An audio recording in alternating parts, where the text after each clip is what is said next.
efficient because these guys just play contact. So Okay, Team Secret, we need you guys on the stage now. Come on, let's go. let's go. Let's go. Tara, tara. Let's go.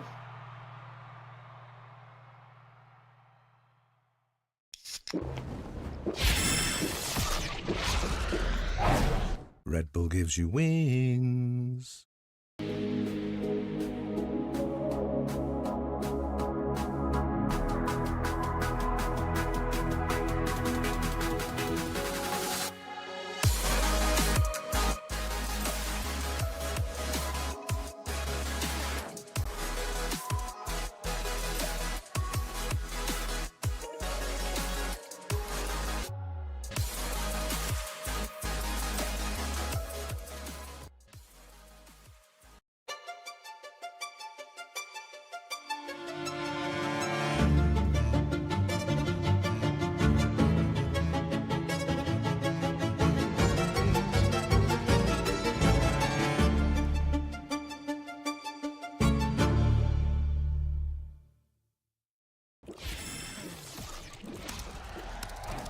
Red Bull gives you wings.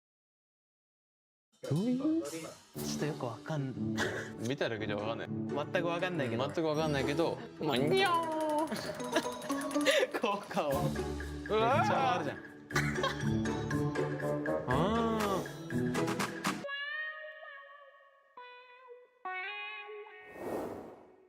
ああ、そういうこと？両手利き陸上選手。これとかあれじゃね？こうやってなんじゃね？あ、なるほどね。これは全然わかんないな。一番嫌な。いや、これでしょ。なんで？これ多分。あ、二人でやるってこと？そう。あ、やべえ。言っちゃダメらしい。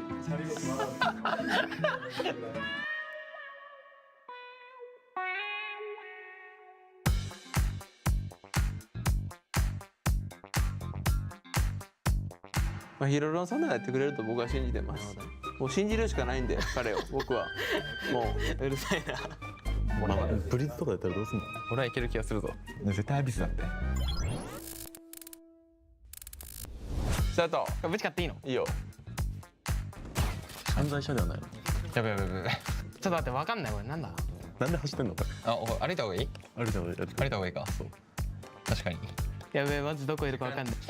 広すぎる。時間切りでしょこれ。あー、びっくりした。いいよ、ヒちょいちょロロンさん。いちょいちょいちょい。マジどこいるかわかんない。そのままキープでいこう。見えるぞ多分。剥がれねえ。キーボードのあれが慣れなさすぎる。キーボードのあれが慣れなさすぎる。いや、聞かれるからあんま喋るな。やべ。あんま喋んない方がいい。やべやべやべ。あいつら双子じゃね？あいつら双子じゃね？予想しないで予想。あ、いけいけいけいけいけ。どこは？待って、どっかやるぞ、どっかやるぞ。怖いどこわかんないわ。どっかやるぞ。そうだもん、両立ちやぞ。バッキーだ、もう音聞こえるもん、ガチャガチャガチャ。いやバッキーちゃうだよ。バッキーだからいけるよ。音聞こえんのやばいってこれ。やべマジでちょっと。これさ、多分ガンダッシュで走っても相手当てれないんじゃね？走った方が当てれないんじゃない？なるほどね。おい、いけいけいけいけ。待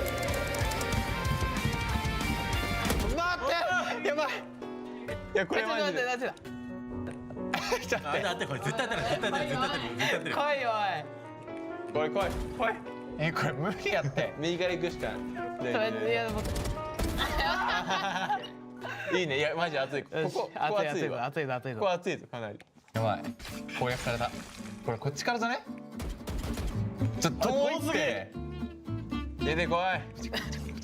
あ、来いよ。戦え、強者。来いよ。戦え。あ、やべ。ちょっと待って。エイムいいこいつら。まあそうだね、今んとここのままでいけばいいと思う俺は。めちゃくちゃ喋るよ。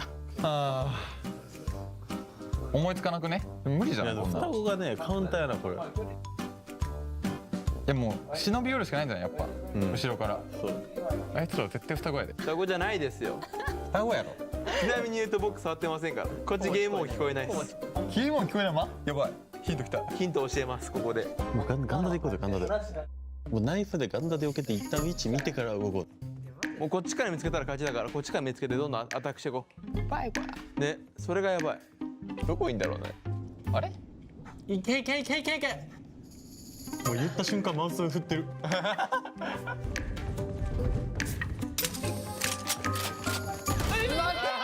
聞こえてるやん。おい聞こえてるやん。いいねいいね。フェイクにかかったかフェイクに。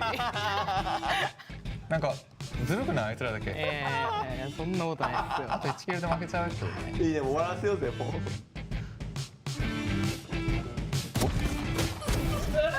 急の音聞こえました。舐めてます。なめんなよ。いやいやいや、舐めてないです舐めてないです。いいよいいよいけいけ。やべ、後ろに下がるね。後ろに下がれねえ。ちょっと多分なんかあるぞ。いや二声って1ミニットリメイニングやばい。じゃあミッド来てミッド。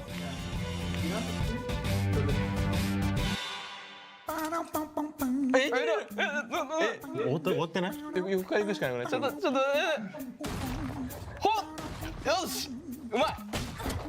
あれ、よっしゃ無理やな。これ無理だな。やった。ありがとうございますこっち。飯でもお前食いに行くわ。何もやってねえじゃんお前なんかやったか。これやっただけやんこれ。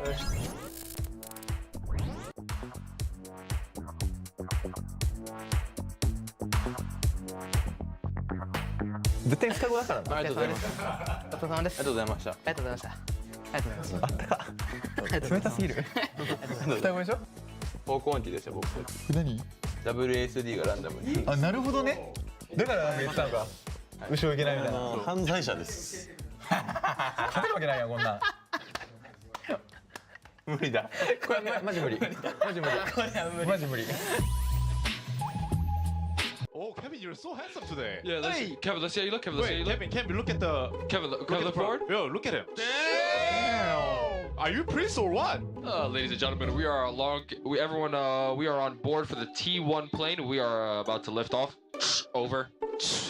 Copy. Oh, Ben. Can you give me a big smile? What is that? What the is that smile, bro? Smile, bro. Smile. Bro. I'm feeling awkward. Follow you want the finish, man. No. No. I've had enough of smiles now. How the fist bump gonna be? What's the style? What's the style? Okay. Or like handshake. There you go. There you go. You're so big, Liz. You're so big. You know, if I hit the jeep, you know what happened? Yeah, okay, I know what's gonna happen. Hey, for fun, bro. Who has that $13 spray, yo? Oh, I forgot to put it on. No, I put it on. Did you put it on? Yeah. Yeah. これゲロ待ってリコンあるわこれ入れるわゲロだからそれ以外のとこにあれやってくんないウルトラカリコンでいきたいないくよ入れた나 걸렸다. 와 이걸 봤네. 얘들아 이겨줘. 나 독일발 없어. 형 궁 앞에 내가 써줄게요. 조심하세요. 어제 이래서 가. 이래서 갔다. 빨리 빠진다. 빨리 빠진다. 치료. 월 하기가解除して. 월 하기가解除して. 담덕 끌당. 끌당 샀어. 서봐 이래 서봐. 푸는 것만 잡아보. 안해 짐 푼다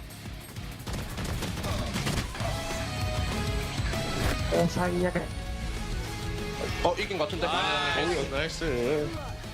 이네 와이 갑자기 바이퍼 쏘냐 브로 아니 왜 안 죽냐? 와이 베이 와또 아니 왜 안 죽냐고? 못 쏘니까 안 죽지 Hey, Cypher. So what here? Okay, we wait first, okay? 미라디. 어머 미라. Balik ka. Ingat B boys. Bimin. Kayo bimin. Di ka lang. Bin. Lanting na boys. Listen, someone play here and hold happy hold cross. One city. Spike planted. Good. One more default boys. Dalawa. Mama city. Only left. Go. They have no smoke. Sapa bash. Planking ah. Ay mo bot. City run. Go. I check left. Yeah, I'm holding. One enemy remaining. Nice! one. What the? Bro. 3 bullets. Hirap patay na pag nakatalikod ah. Hot ganun. Hey, thank you, man. I can help. Can we go in front? Come. Wait, I'm stunned. He's close, guys. One more, confirm. Need a blind. Left. Ada. Hold on, Ada. Shoot. I don't have smoke, eh? Please have CT, boys. Blend close. Play close. They think go wild. They're probably heavy man. Omen planted. Coming back market. Yeah, 1B man. Cypher was the flanker. Gecko market. Go to city, sorry. Okay, just keep watching. Omen side, Omen default. I'm already side. Oh, no wall. Flashing. To be close right to you. Take your time. Okay, baby, boys. Cypher on HP, yeah? Okay, chill. We can have the pick later, fine. It's okay. Wait. 1. Go left, you go left. 1, 2, 3. One enemy Go pick now. last 1 HP, fight. Nice try. All good, guys. All good. We get equal all the time. No time. Nice, boys. Good job. Together, boys. Together. Nice. Ay, 132, man. I stand for people here, bang. Go that pump. Go. Ready? Continue. They flood, guys. I can ulti, guys. Yeah, just go back, place. I'm gonna go rotate flank, guys. I ulti. Hitマシ。頑張って俺。俺の止まった。ウルト結構長い。大丈夫。ミッドキルジョイ。Go. Go. Can you ping? Hey, I'm gonna flash one. Flashing now. Pop already. Mid side, guys. one enemy remaining.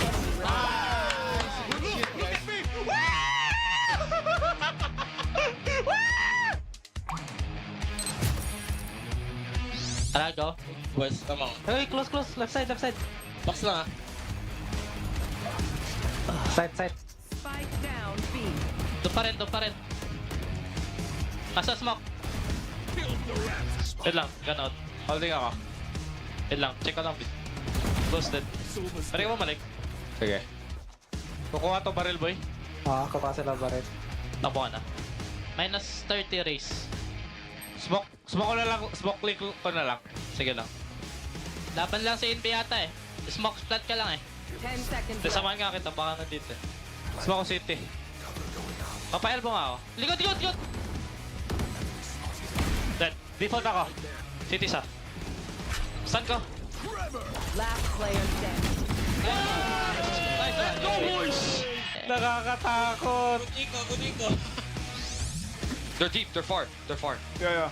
Let them come in. I have to watch alley peek. No, high mid gap, guys. I gotta pick up high mid. No, they didn't cross. They didn't cross. Okay, sorry. Can you keep watching Ellie? Yeah, I'm gonna flash one more time. What I mean? Are you guys ready? We can do it. No, let them come in. Okay. He's checking me. I'm ollie. I saw that. I'm watching him. Nice. Last two alley. Let's go! Bye, man, bro. Yo, nice stacks, nice. Welcome T1. 다 나왔어. 트랩. 이제 싸워야 돼. 나이스. 아, 세이지 오면. 백사. 세이지 마이너스 50. 이스모크.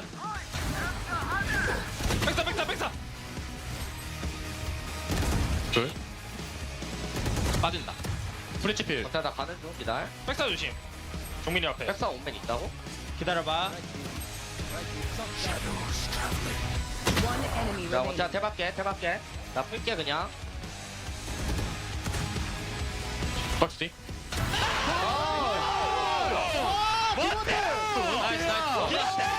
우리 막내가 해주는구나. 막내가 미래야. 예.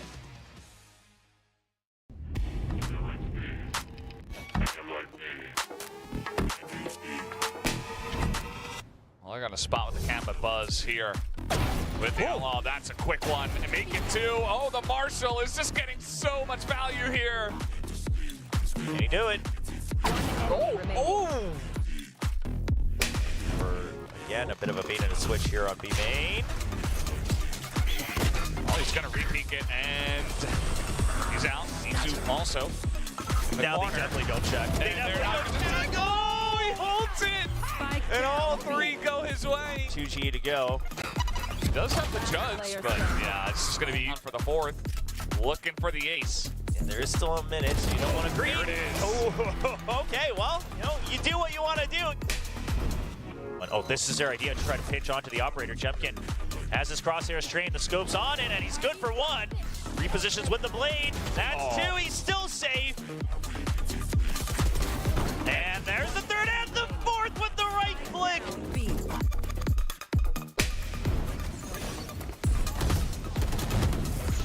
Damage not really going to be found. Flash and Dizzy going to be sent in conjunction with one another, but man able to find 2 kills. There are no way more, both going to be taken down so far. Chris, the only casualty to swing out around the cove, and Van will be able to find himself a fourth. Now suddenly on for the ace, and he's got it. Yo, hello? The push forward, Mind Freak collects 2. Flashback now with a backstab. Stu kills himself, looks for the third, does have it. He's got the res as well. Now it's just he and Foxy. He needs to try to hunt for the kill. Into the corner, looking for the vulnerability, and flashback right back into the game as he looks for the ace, and he has it!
What's up, VALORANT Philippines? Welcome back dito sa Filipino broadcast ng VCT Pacific Stage 2. At nandito na tayo sa week number 3. Officially, nandito na tayo sa halfway mark ng regular season, and things are getting really serious para sa teams natin who are looking to qualify for the playoffs. Pero bago ang lahat, my name is Vixco together with Ray Ray and Honey Glaze. And ladies, kamusta?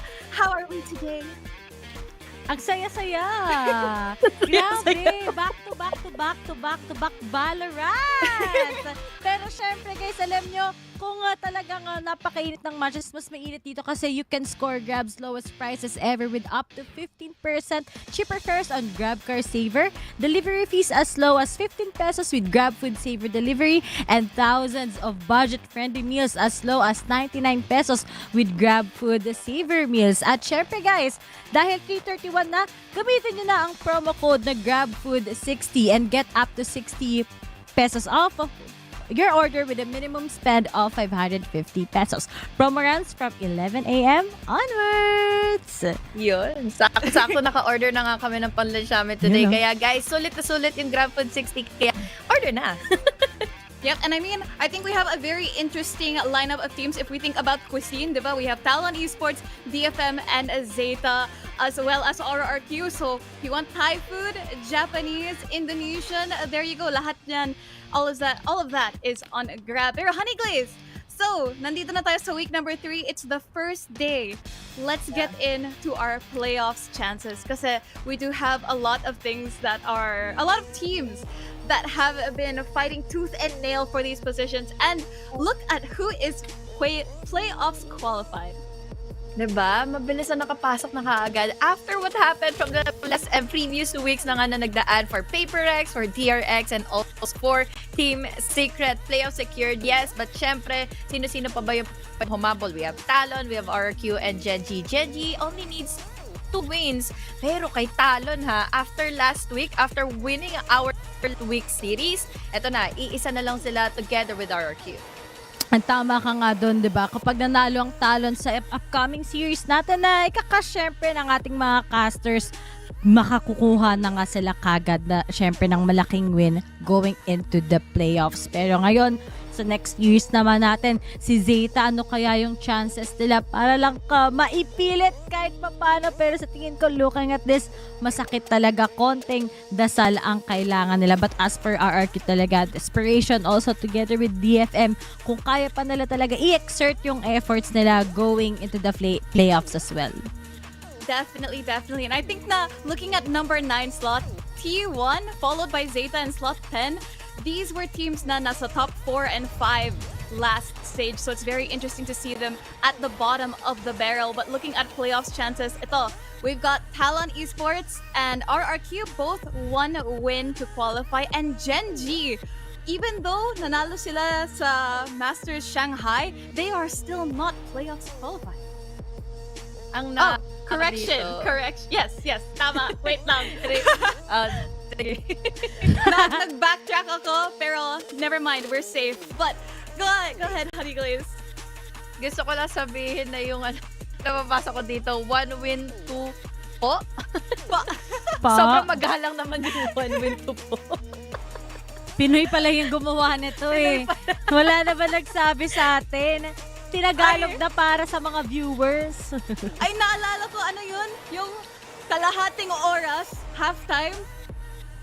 Naalala niyo yun? They changed it. Ano ba talaga yung Tagalog ng halftime? Kalahating minutos. Di ba 30 minutes yung kalahating oras? 30 minutos. Kalahating oras. Yan. But moving on dito sa player of the week natin, I think it's no question na it is going to be May from DFM kasi he really brought DFM back from the grave during that series against ZETA. Sim. Sabi nga naka 70 kills si May, and to the point na na-realize naman natin nung last weekend na nakalaban nila yung ZETA and all, it was just really one of the players na makakapagbigay nga ng momentum and also the morale boost for the rest of the team dahil masasabi natin na medyo may pagka-flop pa rin naman yung DFM, but then like, when you see May be the one to be popping off and series in that game, makikita mo talaga na susunod-sunod yung mga players nila. Wait, agree talaga. Yeah. Look at Azurai's comment. The force is strong with this one. He has brought peace, freedom. Ayan yung nakikita ko sa fanfiction.net eh. Tsaka saan pa yung isa guys, yung parang ganun yung story maker na website. Diba? No F. Grabe yun yung sinusulat sa mga manga yung bago mag-start yung panel kagad eh. Oo, yung introduction. Kung paano ba intense yung manga na susunod na mababasa. Diba? Yan yung mga... I mean, fit na fit siya for May considering he is from one of our Japanese teams. Pero that was May once again. I really have to think na for a team like DFM, who was honestly, you really didn't have any expectations for them in VCT 2023. Now bringing them back as one of the teams you really have to look out for. It's really, really cool to see one player absolutely change the fate of a team. But that is going to be our MVP of the week last week. Moving on, we're going to be talking about patch 9.0. So, patch 9.0 is now going live. So we have a lot of changes. So for one, Abyss is now being added sa ranked map pool natin, as well as console competitive mode is now live. So guys, may plans kayo to start playing VALORANT console? Wala. No? Ayoko. Support ko yung mga naglalaro. Ako, parang gusto ko lang siya matry. Pero kung ako mismo maglalaro, feel ko hindi. Kasi sobrang hirap maglaro sa console. Lalo na pagdating sa Valorant. But I think it's also exciting to see paano yung magiging upcoming tournaments para sa console players natin. Ano ba napapanood ko paano ba nila talagang gamitin nga yung console para makapaglaro and all, para magkaroon ng, alam mo yun, pag multitask, kung paano mo iisipin para makapag-dash gamit ng jet or kaya naman yung mga walls coming in from Viper or Harbor. Kaya di ko ma-imagine kung paano, kaya sobrang believe ako sa mga console players na gusto pa mag-competitive, i-competitive nga yung yung paggamit nga ng console through Valorant. Definitely. And on top of that, we also have changes coming to ISO. So now yung double taps Inya is going to go down from 20 seconds to 12 seconds. And wala na yung signature kill reset. So, Yay! I think we're gonna be seeing some changes sa mga lineups natin, no? Sana ganun ang mangyari, syempre. Pero with those ISO changes, ang laki pa rin nun. Nakala nga natin ima-overpower na nga na yung mga ibang duelist. Nakita natin sa ibang mga teams, yan yung ginagamit nila. Lalo na yung nagulat tayo sa, kahit mismo sa local scene natin, yun yung ginamit ng iba. Pero right now, looking at our map ban and pick, talagang ayaw ng mga players ang bind pagdating dito sa Pacific, ni Glaze. 92%. Marakada sa pag-ban ng bind. And who would have thought, dahil bind is one of the most OG maps ng Pacific. And tapos kung tutuusin, mas pipiliin ko to kaysa sa Sunset Pero it's different now dahil Sunset nga ang focus ngayon ng ating mga teams. Yep. And I think sabi nga ni Ewok that a lot of teams are trying to experiment by one-upping each other when it comes sa new maps natin. So we have a lot of Sunset and Lotus surprisingly being yung second most banned. Pero I think sawa na yung mga teams natin going on Lotus kasi in stage 1 parang it was Lotus every single time. But now Sunset, I think it's a really good adjustment. I think even teams like Team Secret have been well adjusted, no? I agree na pagdating talaga sa Sunset, nung una hesitant pa yung teams, but the more that they got into the style of like getting mid, how they actually control over aiming, diba? Nasanay lang din sila for the short amount of time. Pero gusto ko lang pansinin na pagdating nung Haven, lahat ng teams na-excite talaga gamitin to kasi halos lahat may reputation kasi sila na ito yung pinipili. At I think it's gonna be for Team Secret as well. When they even came back, alam nila na ito yung gagamitin nila against their enemies.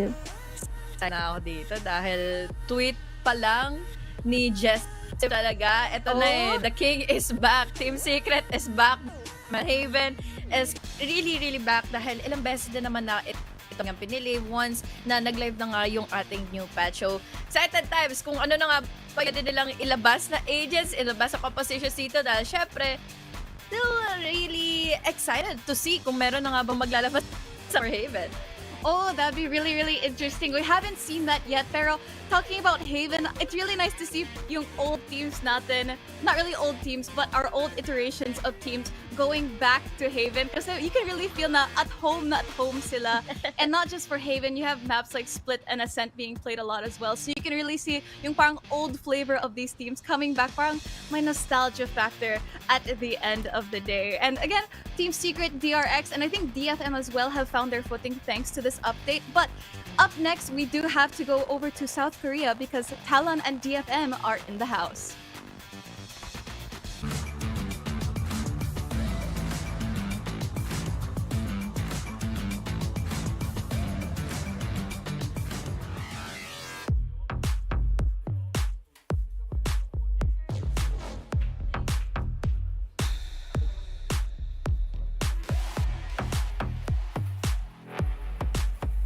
Hello, Medusa. Now, what's the game plan today?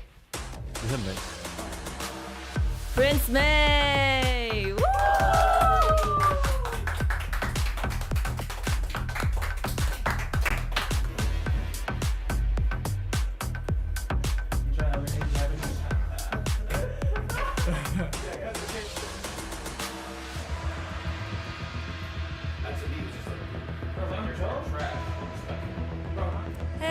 Hello. Now, they have Prince May on the other side. Who's gonna be the key player for Talon today? We have Korean loyalty here.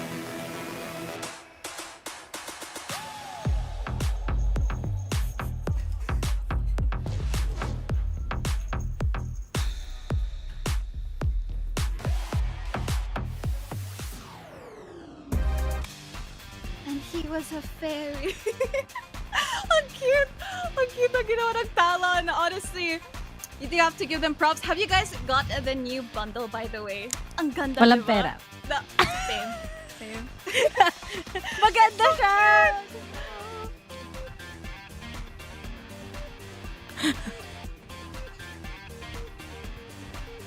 Trinade sa iba!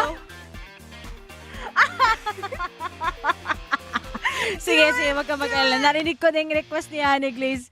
Huwag na daw Kuronami, basta ito daw. O sige, mamaya send mo na lang. Pero ngayon, yung bundle guys, ang cute nun. Grabe, pang sorry, pero feel ko yung target market talaga is mahilig sa cute stuff. Yes. Diba? Yes. Yung mga sa the past Sanrio magaganda. mga Kuromi pati Cinnamon Lovers. Yan! Anyway, i-break down natin itong first matchup. It's gonna be DFM and Talon. So, one match, different chances. And it looks like both of these teams still have a chance to make it into playoffs. But again, Talon still has that upper hand. I mean, para sa Talon, diba? It was a long journey sa kanila. Buti na lang, kahit pa paano, they were able to give an outstanding performance ng Stage 1. Nadala nga nila to going to Stage 2. And this is a match that's going to be a big of a game changer para sa kanila. Hopefully nga, makamkam nila yun. But as for DFM, high stakes pa rin naman yung nasa kanila, diba? If they keep up the consistency, maybe they can get those brownie points ka papunta para kagad. Ang hirap, Reby and Rere, no? Dahil natitira ng mga teams na makakalaban ngayon ng DFM after this one is Paper Rex and also DRX. So, kahit pa paano, siguro yung DRX, if ever man, na hindi nga araw ulit ng DRX at di makakuha ng, or rather, it can be a day din para sa DFM. But then, again, this is Talon. I feel like an 80% chance. Again, we have Verban para sa side kasi ng Talon. I think in fairness din, and since na-bring up mo yun, even though they're going up against DRX and PaperX, we can hope na maybe they'll be a little bit more relaxed considering playoffs qualified na sila, and maybe DFM can take advantage of that fact.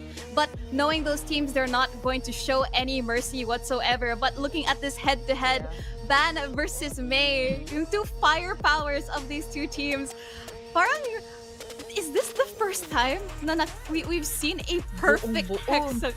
And ano to? 5 sides. Hindi ko alam yan. Penta. Di ako Pentagon. I know I failed my trigo class. Di ko din alam ko ano to. Pero ang importante for me, di ba, consistent nga siya. Nung debut pa lang ni May, sinabihan na natin na we really think na magbibring pa kagad yung best potential niya pagdating sa Pacific. And hopefully nga, mabibring out ni May yung true colors na naman niya when they are going up against Talon, especially with Ban as well. I think biggest factor kaya nabuo yung Pentagon natin na ito is yun yung last series na nilaban nila against ZETA Division. It was just really all over the place. Kaya naman kahit papaano, nalamangan niya nga dito sa puntong to si Ban. Pero again, this is still Ban na alam natin na hindi man ganun kahigpit, hindi naman ganun ka always on the cashes etong si Ban. But then again, he is the one kasi na parang magliligtas sa team sa other stage pa ng mismong mga rounds eh. That's right. And I think if we consider yung 2-star players natin, Talon Esports, parang mas well-rounded sila. A lot of the players are within reach of each other when it comes to just overall value that they bring to the team. But for DFM, you have to say na it's gonna be a little bit tricky kasi the key is to take down May, right? And I think once May is out of the picture, yung chances to win the round kind of drop by maybe 40%, right?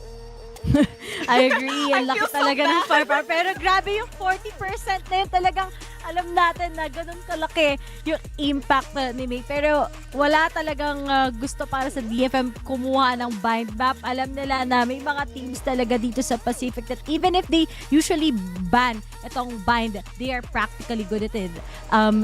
Biggest example natin ay syempre ang Paper Rex. Pero excited ako sa Talon kung ano pa yung binaon nila going to split and Haven map as well. Ang inaabangan ko dito most likely is yung pagpilit nila ng mga prio picks sila or prio na maps sila at the moment. Yes, makikita natin potentially yung Sunset, but Lotus in favor of Talon can be a huge impact or kaya pang turnaround laban sa DFM in case na yun nga ay pwede pang iba ng DFM or makaligtas yun from the map dito. I think so too. But I think coming into this, Talon, I think they've been very unpredictable sa mga map veto nila. I have a feeling we might be bringing back some maps from the dead. Like yung mga like high prio bands. I feel like it would have to be Talon to do that. Sa side naman ng DFM, do you think na they're kind of play safe or willing sila mag-experiment? Sinurprise nga nila tayo against ZETA. So, I think they wanna explore more against Talon. Pero feel ko sa Talon, mas talaga crucial yung mga map veto sa kanila. And good thing, na kinuha ng Talon kagad yung favorite nila, which is Lotus. Sunset nga ang talaga magiging prio pick dito ngayon ng TF.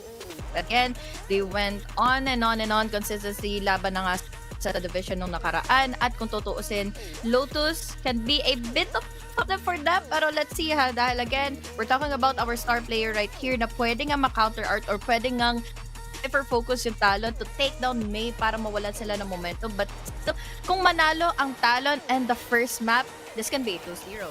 I think so too. I really feel like, although I really believe sa star power ni May, I feel like at the end of the day, when you have a lineup with Cruz, Jit Boys, Ban, Surf, and Governor, you really have to be scared because it feels a little bit like a 5-on-1 in terms of star factor. Pero we do have to remember that we have the players like Medusa, Anthem, Sisu, Neth.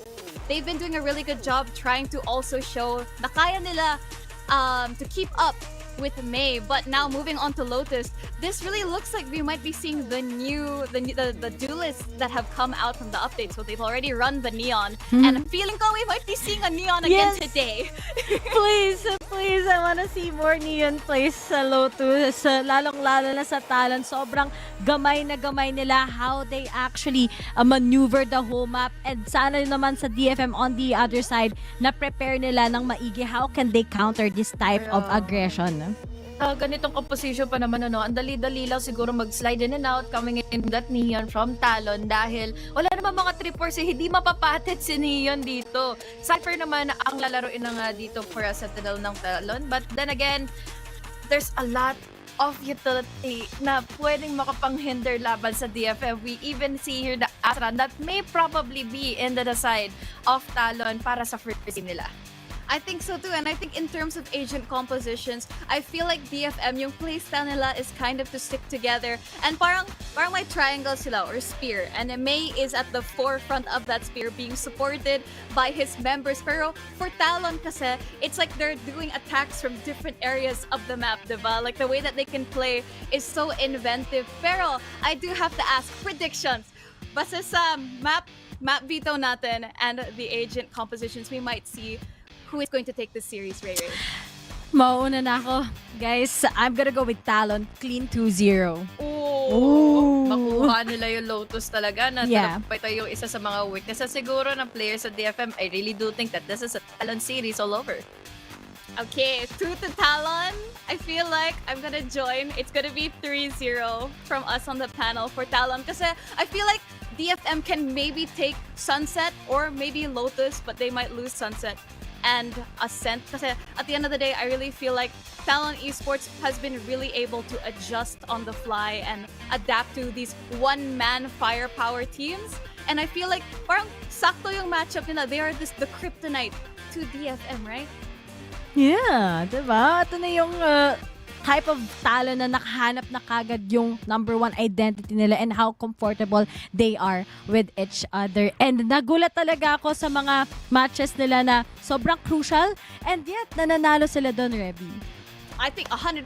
Pero before the match begins, ibabato muna namin kayo sa South Korea real quick where we have an interview with DFM's coach Astel. Yes, I will. Achilles, his Korean's pretty good. His Korean's pretty good. Let's not go there. Yeah, so I want to say it's been a while now, and we've seen many weeks of DFM play, and obviously May is a really standout player. What are the pros and cons of having the superstar player on your team? 그래서 저희가 이제 DFM을 계속 봐오면서 감독님하고 얘기를 나눈 지는 시간이 좀 지났는데 저희가 항상 볼 수 있었던 거는 메이 선수가 정말 대단한 선수구나를 매주 다시 재확인할 수 있습니다. 그래서 메이 선수 같은 약간 슈퍼스타를 데리고 있는 부분에 있어서 장점 그리고 또 단점은 또 뭐가 있을까요? 네, 우선 장점으로는 네, 확실히 메이가 좀 실력적으로 네, 지금 보여주고 있는 게 많다고 생각해서 팀도 많이 캐리하고 있고 그래서 네, 그런 면에서는 그냥 확실히 좋은데 그리고 단점으로는 또 너무 메이 선수한테만 주목을 하다 보니까 다른 선수들도 좀 잘 서포팅 하니까 네, 메이가 그렇게 날뛸 수 있는 건데 다들 그걸 좀 몰라주는 것 같아서 그게 좀 그런 것 같아요. So obviously for the pros, I mean May, he's proving that he's so mechanically skilled. I think that's always a good thing to have on a team. He's definitely carrying the team on his back quite a bit. So we'll take that any day. But there is a con to that, which means I think there's too much of a spotlight onto May, right? He's able to do this because his teammates support him, and Coach Ash still thinks that there is a bit of a shame that it's not getting recognized as much because everyone's just looking at the flashiness of May. Well, then I would love to follow up on that. What are the strengths of your team that you think that we seem to be missing out on?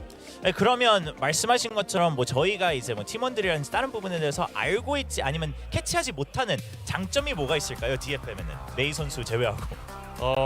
네, 우선 메듀사 선수가 되게 클러치 상황에서 많이 따주는 부분도 있고 그리고 서브콜적인 면에서도 많이 도움을 주고 있거든요. 그런 부분도 있고 그리고 안쌤이라든지 뭐 안쌤은 IGL 부분에서 되게 잘 해주고 있다고 생각하고 그리고 세스랑 네스는 팀 서포팅하면서 또 둘 다 혼자 남았을 때 클러치 하는 경우가 되게 많거든요. 스크림에선 더더욱. 근데 네, 그런 부분을 좀 더 알았으면 좋겠어요. So just kind of going through the list, obviously Medusa, I think it's been quite apparent that he's very good in those clutch situations and he's able to clutch up when he needs to for the team, but also what people don't know that he's very impactful in his secondary calling. He supports the calling a lot. And then talking about calling, Anthem, obviously as an IGL, he thinks he's been doing a great job really leading the team. And then Cess and Neth, not just the utility supporting, but he would say even more so in scrims, they actually also clutch greatly. So it's something that they can rely on to have all these members that can really hold their own when it comes down to it. And that way the team can kind of work better. So he hopes that more people can recognize that. Awesome. I mean, so I think overall this year has been just the year of improvement. I mean, obviously it was nowhere to go but up compared to last year's DFM.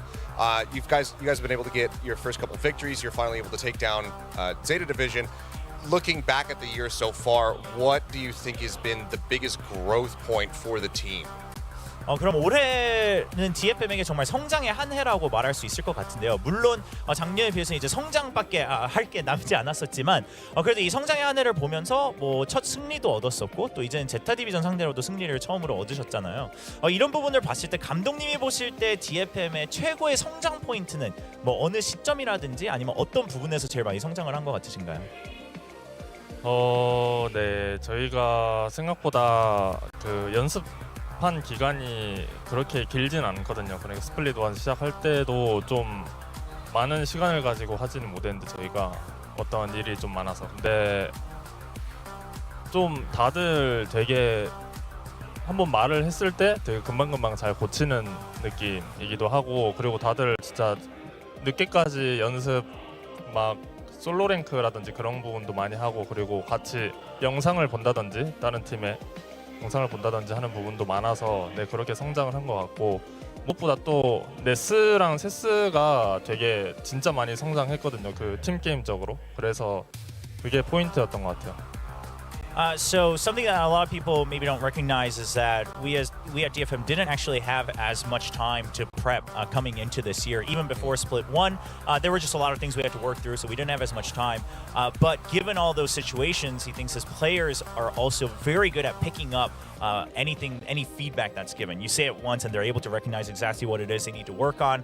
They're willing to put in the extra mile on their own, whether it's playing solo queue, whether it's watching VODs together as a team and teammates. So that's something that he really appreciates. And also he wants to give special credit to Neth and Cess, two people that have really grown as team players now and not just individuals. Today's a high pressure match, high stakes. If you guys lose today, that's it. How are you feeling about that pressure and what do you make of facing off Talon today? 네, 그럼 오늘 경기에 대해서 좀 여쭤보고 싶은데 오늘이 아무래도 많은 게 걸린 날이잖아요. 이제 패배를 하실 경우에는 플레이오프의 가능성이 없어지는 상황인데 탈론을 상대로 하면서 이런 부담감이라든지 좀 어떻게 떨쳐내고 준비를 하셨는지 궁금합니다. 네. 탈론이 정말 좀 이런 말 하면 실릴 수도 있는데 탈론한테 근데 생각보다 너무 잘하는 거예요. 그러니까 이게 좀 진짜 너무 잘해가지고 그리고 그 팀만의 색깔 좀 이게 템포가 빠른 팀이라고 생각하는데 그런 색깔 잘 살려서 해오는 게 되게 좀 리스펙트 할 수 있는 부분인 것 같고 그래도 저희가 꽤 열심히 준비해서 잘 대책 세워왔으니까 충분히 이겨볼 수 있을 것 같아요. So I don't know how this is going to sound. It might be maybe a little bit offensive for Talon, but I just want to say they are like way better than I thought. Like Talon is way better than I expected. Okay. And I think they actually have found a very solid color in their own, a little bit fast tempo style that really fits their own color. So they're a very strong team. I think that caught me off guard a little bit, but obviously we've had time to prep. I'm very confident in what we've prepped, so I think we have a solid chance of winning today. That's good to hear. That's a good lead into the curious wingman question. Someone asked this on Twitter. Which team was easier to play against, T1 or ZETA? 네, 그러면 이제 승리를 하셨던 팀들 중에 T1하고 제타 디비전 어느 팀을 상대하기가 더 쉬우셨었나요? 아니, 이게 여러모로 좀 복잡한데요. It's a little provocative. 제타는 일본 팀이어서 좀 더 프레시가 있는 부분도 있었는데 그래도 T1은 T1이잖아요. 근데 T1이 좀 더 쉬웠던 것 같아요. So ZETA, obviously as a Japanese team, there was a lot of pressure, but T1 also big brand, but maybe T1 was a little bit easier. All right. Okay. Well, thank you so much, Estelle, for your answers. Good luck on your match today, and all the best. 네, 감사합니다. Thank you. 감사합니다. Thank you. Well, there you have it from Estelle himself. Sabi nga, we were talking about it earlier, how May needed a support system, and sabi nga niya that Neff and Cess have grown to be such team players kasi dati yung problema nila was being individualistic. So what do you guys think? Ganda mo lang si Remy sa English. Ray. I tried. Grabe, sakala ko itatagalog na niya eh. Pero tama, alam na ba natin kung saan yung history ng team na to, di ba? Nagaling nga sila sa sarili nilang liga, tapos pinikap nga sila going into DFM. So excited ako sa magiging pangyayari pa sa mga back-end workers, syempre pagdating sa DFM. 100%. And since our first match of the week is about to begin, it's going to be Talon Esports versus DFM, and Day 7 of VCT Pacific Stage 2 starts now.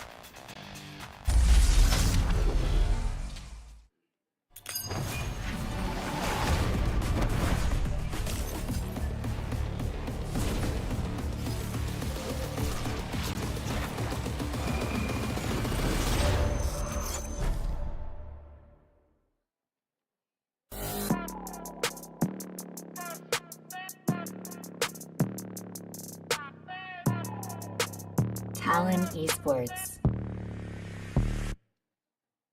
Undefeated, that's why they call me undisputed. I'm breaking up another season. Detonation focus me. Now would you look at that? Undefeated, locked and loaded, we about to blow. Caught him with that left, I leave him tapped out on the floor. Sounding itchy, sticky, swishy, watch me bank a score. Up in the boat, I'm in the zone, yeah. Go to the fire, the breath. King of the jungle and beat my chest. This I'm posing the play. Just like a puppet, I'm cutting the net. Bring on my finger, but yes. Like playing chess and I don't even sweat. That's what I call it finesse. That's what I call it finesse. Ain't no rivals, ain't no rivals. They can try, but they're never ever slowing me down. Unrivaled, this is my show. Crossing my heart, they know we are undefeated. That's why they call me undisputed. I'm ranking up another season.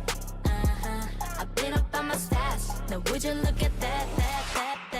I pop on with the jumper, then the adios. Gotta go. I'm the prima donna, make him do the most. Not enough, I'm just warming up. We up in the cut.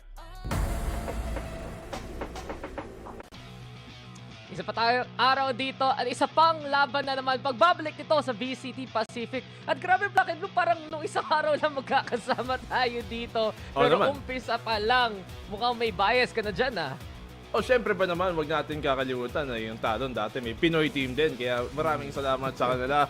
At to be fair, maganda nga ang performance nila dito pagpasok. Pero that's not only them. Pero kasi you look at yung DFM dito at medyo lumilevel up sila kay lately, Oo nga, diba? Alam mo, may laban na dito yung DFM, especially na on point nga, Detonation Focus May ang galawan nila dito. Pero guys, alamin nyo na lang, dalawang Filipino broadcast kayo. At una, dito kayo sa Tagalog side. Pero apparently, ang ating tropa si Boss Azuray nandun na sa English side. So shoutout sa kanya, pogi niya talaga. Pero ito talaga yun, Black and Blue. Talon, DFM, I think really the big matchup here pagdating dito, diba? Besides May really popping off, sino ang pwedeng tumulong sa kanya para lang nakalabanin yung sobrang, I'd say creative, no? Na ahead of the curve na Talon Esports. Para sa DFM at least, when you look at yung mismong recent na kinalaban nga nila, which is yung ZETA, another Japanese team, not only was May one of their best performers as well, pero si Neth ang isa pang player na talagang madaming na itulong dito sa series. Maybe not in fragging potential, pero yung mga nilalaro niyang agents are very important dito para sa team for them to initiate yung mga fight nila and to set up May para magawa niya kung anong gusto niya. He plays at KO, he plays at Breach, and I really do think kung on point si Neth sa mga utility plays niya, that is what will help DFM dito sa series na to. At kasama na rin yung pagka-clutch ni Medusa, yung nagagawa ni Anthem, at si Ces rin, nandyan rin para doon sa smoke. So DFM, yung naghanap sila ng complete package, pero doon sa kabila naman, di ba, ang usapan dito sa Talon, besides of course na ang puso mo ay para sa Talon, Black and Blue, na sila yung tipong nagbasa ng patch notes at sabi nila, sige nga, ilabas natin yung mga kakaiba. Tita mo, Talon Esports will bring out the Neon, but DFM, uso to, double sentinel ng Deadlock at Cypher magkasama. Lalabanan nila yung Neon daw dito ng Talon and May. Tignan natin anong magagawa niya with this agent. But as you said it nga, naka-double sentinel dito ang DFM. They pull out that Deadlock, which nakita naman natin minsan sa mga ibang team na, in fairness, pag nakuha nila yung post plant or pag sa defensive side, minsan mas mahihirapan ang kalaban. But the problem is, when it goes to that attacking side, wala silang kasing karaming impormasyon na pwedeng makuha or utility na pwedeng gamitin pang-initiate dito sa mga sites. Kaya ito yung kinakatakutan ko dito para sa DFM sa comp nila. Okay yung post plant, pero yung mismong default, baka hindi. Oo, tingnan mo match history ko, Black and Blue, makikita mo, alam na alam ko yan talaga. Puro deadlock. Hindi, Cypher, ako yung Cypher, hindi ako marunong mag-deadlock. Okay. Nag-one time ako deadlock kasama si Ray Ray. Masasabi ko na hindi niya minok yung stairs ko. Matic yung talo pag kasama si Ray Ray. Kaya tayo doon. Buti na lang di niya tayo rinig ngayon. Pero yun nga, DFM, especially the fact na yung lalabas silang initiator dito, yung Breach pa nga, hindi Gecko, hindi Fade na pang Intel, pang tulong talaga dito sa fight. Pero magandang labanan to talaga. Pag marunong ka mag-neon, ang lakas-lakas ng mga extra buffs para sa kanya. At habang nangyayari nga to, tayo pupunta na sa unang mapa natin. I really do think that sometimes pag ito yung comp mo, may Deadlock ka, may Cypher ka, the Gecko might be a better idea considering kailangan mo talaga lahat ng pwedeng information gathering na pwede mo makuha as well as having that flash, and that is what the Gecko excels in. Pero syempre dahil nga Neon, the Breach is also very helpful para pwedeng niyang tulungan yung Neon kahit malayo siya, and that is where the Breach comes in big. Pero tignan natin dito sa DFM, sila ay magsisimula sa depensa at Talon ay mag-a-attack ngayon. Yan, you see some classic picks rin. Si Cruz naka-sova nga dito. Jit Boys naka-asa. Laking tulong rin yan sa malayuan. Mas malawak pa ang makukuha niyang reach compared dun sa Omen. Pero ito na nga tayo. Isa na lang labanan. And talaga ang kwento dito, Talon, malalo dito. Ang magic number talaga ay 6 dito, Nico. Kasi pag umabot ka ng 6 wins, pasok ka sa playoffs automatically basically. At Talon, nandito nga si Cruz nagpapakita ng konting presence dito sa May. Ayun nga, big game for Talon to win here para ma-secure na agad ang kanilang playoff position. They start the attack, katulad yun ang sabi mo. And yeah, OG agents ang nalabas dito para sa iba. Siyempre si Surf, medyo mas bagong dagdag dito sa team, but he's been doing pretty well as well dito sa mga role na binibigay niya. si Bano nakadaldal sa monitor, ang lapit-lapit. Pero yun pa nga, labanan, Medusa nandito sa May side, papasok na dito saan si Governor, bigla lang tamaan ng tripwire, makakuha ng bend control dito doon Talon at nakakuha ng dalawa. Napitas si Governor na mabilisan. Medyo nanood lang si Medusa dun Oo nga. And considering the fact na Medusa may tripwire siya, not playing off of it, na-flush out nga ng stun, alam nila parating dito ang comeback galing sa may flank. Yung nade dito ni Anthem parang hindi naman din tatama at ipit na yun siya. tumama sa isa. I think may sound doon. Pero GravNet pa nga si Anthem at si Ses makakuha ng mga pitas dyan. 2v2 na ang galawan ni DFM's retake. Looking successful so far. Si Jitboys ang natitira. Medyo clutch talaga siya para sa talon dito. Pero Anthem, kalahati na yung defuse. Tumalon pa nga si Jitboys for the jump pick. Here we go again. Ayun na nga yung smoke para makatulong sa defuse mismo. And Ses, siya ang tagabantay. Hindi ma-spam, hindi matamaan. At muntik pa sana. Pero makukuha na to ng DFM naman. Na-defuse pa nga. Muntik nga sana para kay Jitboys pero hindi niya mapilitan yung fight. Little did he know actually kung pinilit lang niya yung swing doon to get the one tapos back off bigla. E de baka nakuha pa nga niya yung clutch dahil nga sa timing but yeah, could not find the timing to isolate the fight here. As C's gets things going. Ses raw. Sabi nila. Ses. Ses? Uy. Eto, nagsisesh tayo ngayon ng casting, di ba? Saan ka balik? Hindi naman. Hindi naman. Shesh kasi yun. Shesh. Shesh. Di ba sino yun? Si Asura yun? Yeah, Asura nga. Kulang lang isang E. Mga favorite yung mga catchphrase eh. Pansin mo, raming na Avery. Ikaw, nag-cop ka ba? Ayan. Yung may... Ay, matawag sa skin na yan? Oo. Every Dream Wings. Boss. Tatahimik na lang ako, boss. Hindi na sasabihin ko. Wala ka po sabi. Hindi na lang ako kikimo. Ako, nabili ko na yung Vandal. Yun lang masasabi ko. Sasabihin ko na lang, oo, cute. Sige. Yun lang masasabi ko. Eto ba yung tipong pag kumatok yung tatay mo, alam mo na, tago mo ng skin na yan. Pero eto parang, pa nga. pag ginagamit yung skin na yan, tapos kumatok nga AirPods ko, mas madali na lang ipadala yung may pinapanood kang iba. Eto tayo, DFM, naka-anti-eco pa nga. Serve makakuha ng isa, pero habang mag-swing dito na ang talon, Jitboys, nakalaban pa rin. At dahil na nga dito, may mga guns na mapupulot sila. Yung Bulldog, pinapasa-pasa na nga si Anthem at si May ang tagabantay. At mukhang si Anthem ang tagatigil dito sa pinto na to. May with the spray and DFM will clear things out. 2-0 na para sa DFM. A good angle para kay May. Still damage lang though, considering yung eco dito ng talon. Pero na-save pa rin yung mga importanteng armas na kailangan nilang i-save. Yung mga Bulldog, namely, being important. Ito yung problema din dito nahiwalay si Governor. So para sa talon, they have to make sure na hindi yan maging problem moving forward dito sa attacking side nila. Wala. Hindi niya district boss eh. Ba't siya may... Ikaw din naman. Punta dyan. Ayan, ikaw rin ng talon kanina. Ito na tayo sa full buy mismo. ng talon. May lulusob na naman. DFM very willing to play aggressive dito sa kanilang bonus. At kuha kagad nila yung mount. Yung expert speed talaga ni May. Tagatulong dyan sa may frontline si Bando. Bantay sarado at mukhang si Ante pa nga ang unang tutumba. Ito na rin si May gusto mag-swing. Quick little flash on galing kay Net. Nice pick galing sa DFM. May laban nga dito per talon. Tama lang. Nag-play na dito sa may A. Ipit si Jitboys. No, lumalaban lang naman. At sa pillars pa nga siya delikado. Ayan na yung trade ng DFM. Pero nakasplat na ng talon yung spike. A good picks off dito para sa DFM to be fair. But Cruz will shut things down. Magandang defensive smoke din. Ginawa doon ng talon. Si Ban pinok niya yung C. Tapos si Jitboys pinok din niya yung B main. Allow them to really have a bit more space na pwedeng paglaruan dito. Siyempre, na-punish din naman ng DFM. This is a good flash, especially from Neth. Tutulad ng sinasabi ko kanina. He is going to be crucial dito in setting up a lot of yung mga plays nila. It's good that DFM established sa simula pa lang na willing sila maging aggressive. Kasi this can play later on dito sa ending part ng first half na to. Oo nga, hindi mo lang kailangan maging sobrang passive kahit naka-double sentinel ka.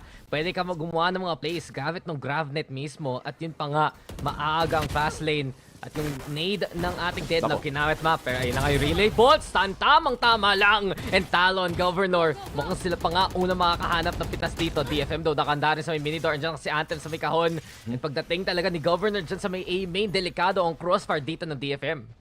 A big punish pero where is the help from DFM there? But walang tao nakaabante dun sa may door. The nade galing kay Anthem could have been big. The stun from Neth as well could have helped out. Pero wala, hindi lang na timing yan. The Jitboys here in a good spot to maybe find the pick-off. Nahanap na siya. The seaside commit will happen. Pero nandun nga si Medusa nag-aabang. Mga si Anthem napapick naman ito sa Medusa daw kanina nanunood lang. Ito na yung CCTV niya at siya na ay handang lumaban. Unang kita dito si Cruz ayun pang event magalit sa side ng Talon pero DFM nag-trade pa rin. Surf though. Ayan na nga, kitang-kita, markado at Medusa makahuli pa nga ng isa pa. Ito na, si Van. Gusto sana makapasok. Ganang call to though. A quick little ultimate galing to sa Astra. At si Van hindi niya makuha yung spike dito. Black and blue. Ipit nga siya. Medusa nakatatlo. At malayo pa ang lalakbay dito ni Jit Boys. Grabe yung kilos dito ni Medusa. Ang cut niya maglaro sa loob ng site. Using that cage to stay alive. He finds the pick. Yung ulti pa niya, nagamit niya. Allows him to really replay off of this. But Jit Boys, 1v1 na ngayon. Jit Boys! 2v1 clutch from the flank. At nakabawi pa yung Talon. Si Jit Boys pa ang nagpapanalo. Cosmic Divide sana para tumulong. Pero mukhang naging I got this. Ako na bahala sa lahat. Para sa side ng Talon yan. And that's the thing about Talon. Ang rami talagang sharpshooters dito sa squad na to. Pwede mag-clutch. Especially yung mga Thai talents nila. Si Surf, Jit Boys. Alam mo na, pag sila ang naiwan, delikado pa rin ang lagay. And there you go, Talon. Getting everything tied up here. This is Talon's map pick. It is honestly one of the best maps na pwede nilang piliin dito. Madaming impormasyon kung paano maglaro ang DFM sa mapa na to. And you look as well as how their historical performances nung split 1 went at hindi nga siya necessarily convincing. Although yun nga, the last time they did play this, medyo 2 months ago pa yun, split 1 pa. So, at the very least, historically, this map doesn't work out for DFM. But you look at the next few maps, yung map 2 at map 3 natin, Sunset at Ascent, and those are 2 pretty okay maps para sa DFM. And Talon have recently struggled on both those maps. So, crucial tong map 1 na mapanalo nila. Totoo. Tingnan mo yung Sunset, hindi pa nanalo yung Ascent. Alam ko, mahirap rin ang kanilang record so far. So, Talon, they really need this map 1 win para lang mas maganda yung standing nila sa series na ito. Right now, mukhang pinaghihirapan nga nila pag-play into this A site here. Quick little dart papunta sa backside. Makukuha dito si Cess so far. May chance ka sila mag-pivot papunta ng B. Si Gover nag-iingay. Lumabas rin ng 3 kasi lumapit na dito ang Talon. Pero Anthem, ang gandang pre-aim yan. Tatama dyan si Cruz. Bano, able to find one at lumusog na nga gamit nung daliri. Eto na, ang Hotel California na mahal talaga ng Neon. An overdrive play galing kay Governor. Rinig kung saan lulusog at bigla na lang. Wala siyang pakita sa aftershock ng kakampi. Lusob, laban lang ng laban, and Talon manguna na nga dito. Lang katakot dito si Governor. Sumugod sa may pasite. And naiwasan pa nga niya yung yung nade doon ni Anthem, yung sit me down grenade niya. Na parang sit me down. Oo, tumalon siya, tinalon niya. Yo, wordplay kahit sa Tagalog. Grabe ka naman, Grabe Black and Blue. Alam mo ba, ako ay isang bokabularista. Galing. Alam mo, pwede ka mo na Korea, ikaw maging translator, parang sina Will, parang sina Jen Lee. Hindi, mas maganda yung mga player nag-translate mas nakakatawa yung mga...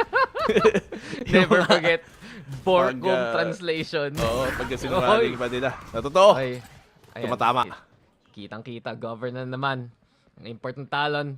Nakahanap na ng isa, pero si May, ay, nahuli. Yun lang. Huling-huli nga.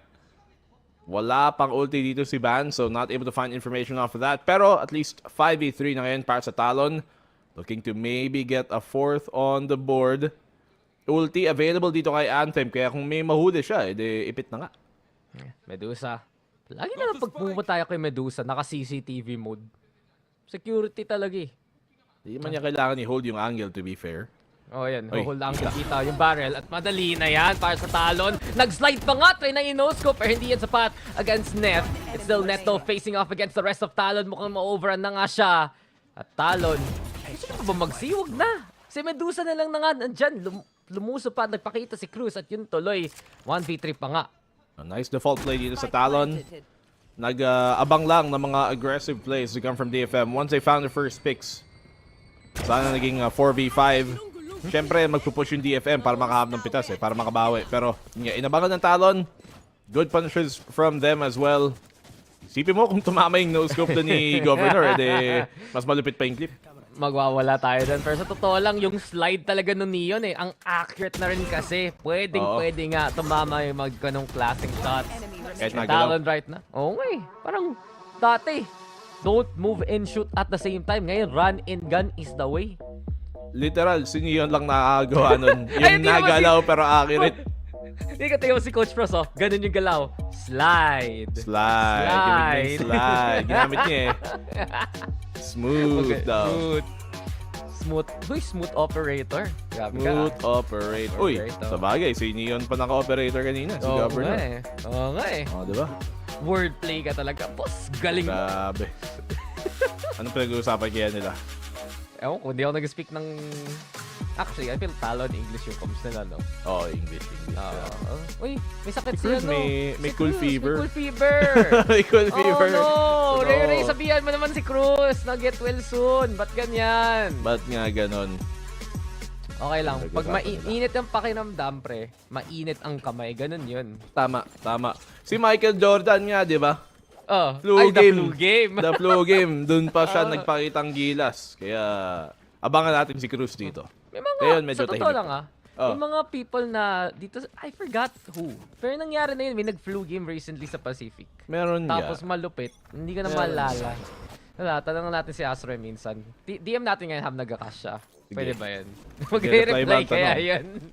Buti pa kami. Basta yung boom! Boom! Boom!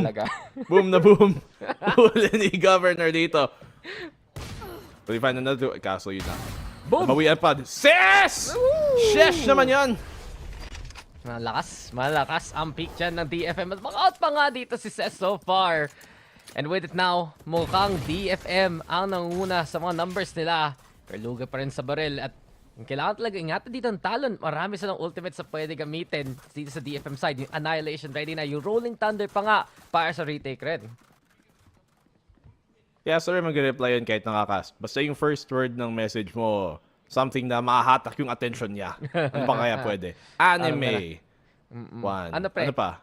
TTS. Kasi TS. Alam mo. TS. Tama. Si Anthem Takot rin. ako dun sa... Takot ako sa first letters mo eh. Yung first two. Chill ka lang. Chill ka lang. Ano ka ba? Kasi ito, DFM chillings rin naman yung mga default holds nila. The thing is though, nakapasok na rin yung Talon dito sa may B. Hindi alam ng DFM.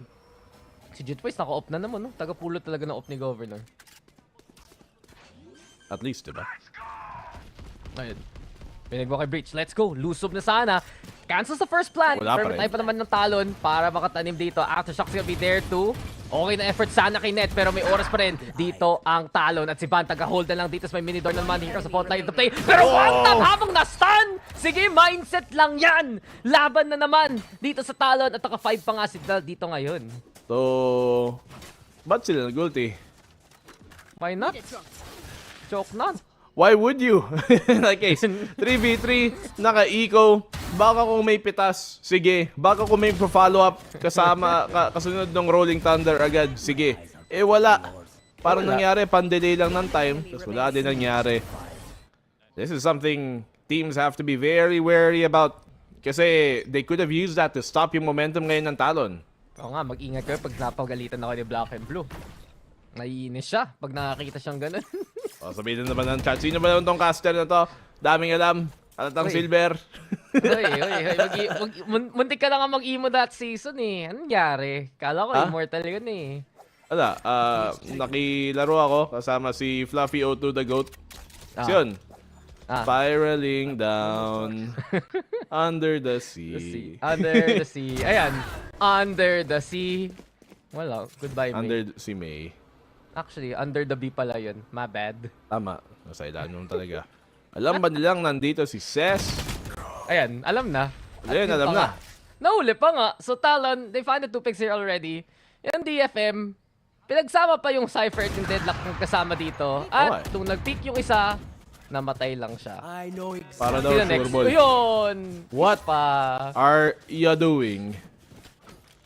Ulit-ulit na lang yung mga round natin dito, Adaksa. Talon will play slow. Magpipick yung sa DFM or magpipikan sila. They will find the first pick. Tapos, isa silang mauubos. Translate ko para sa'yo, pre. Para maintindihan ng DFM. Nani? Diba? Parang, ito yung naging problema dito ng DFM. Hindi na nare-respeto yung mga angles ng Talon. And mismo, si Governor naka-reposition na siya ng sobrang bilis gamit of course nung high gear nung Neon, yung extra movement speed para pumesto, parang hindi ini-expect ng DFM na nandun na kagad sila eh. Takot mag-high gear eh.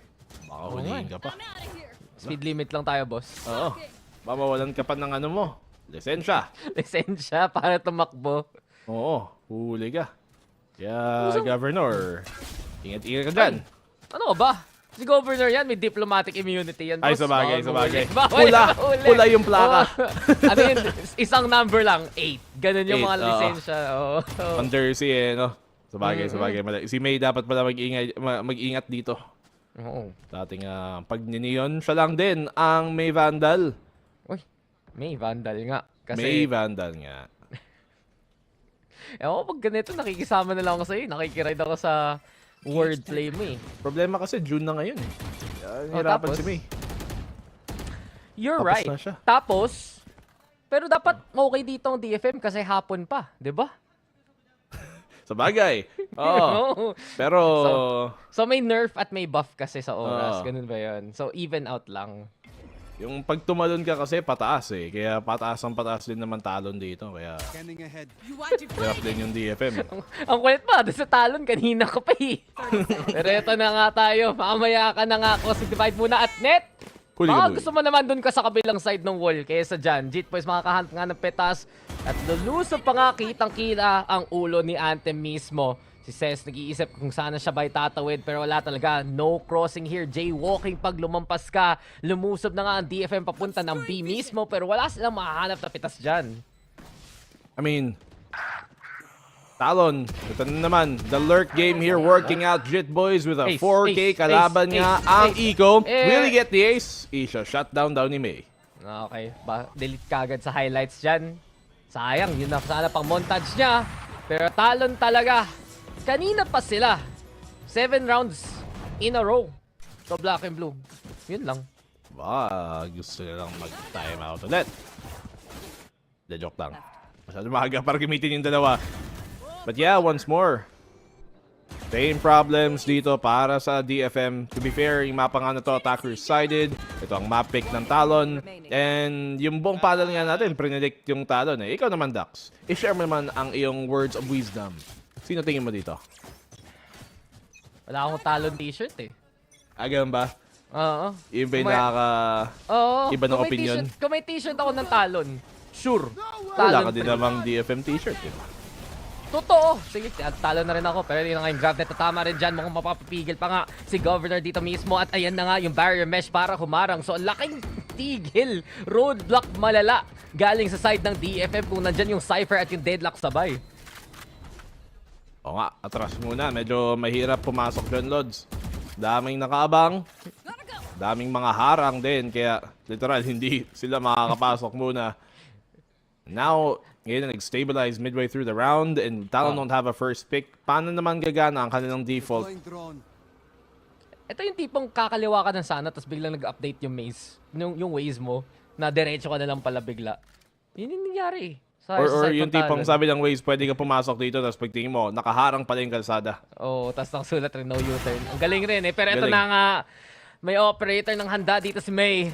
At minsan lang yan, para sa side ng TFM sila ang nangunang nakahanap ng pitas si Fault9. Though dito tama si Governor, makakalusap na nga. Slide ninja slide, pero wala pa rin. Si Medusa na lang ang makakakuha ng pitas dyan. At yung neural theft, alam na kagad ng DFM ang lahat. Yun rin, yung overdrive, walang kalaban-laban. Talon able to go for the hold. At Talon, lumalaban na naman. Jitboy is good for the double there. Si Ban na lang nang titira in a 1v2. Pero yun pa nga, nahuli ni Net. Konting galaw at konting pitas. Okay. DFM get their third round here. Munti ka na mag-throw yung DFM doon, ha?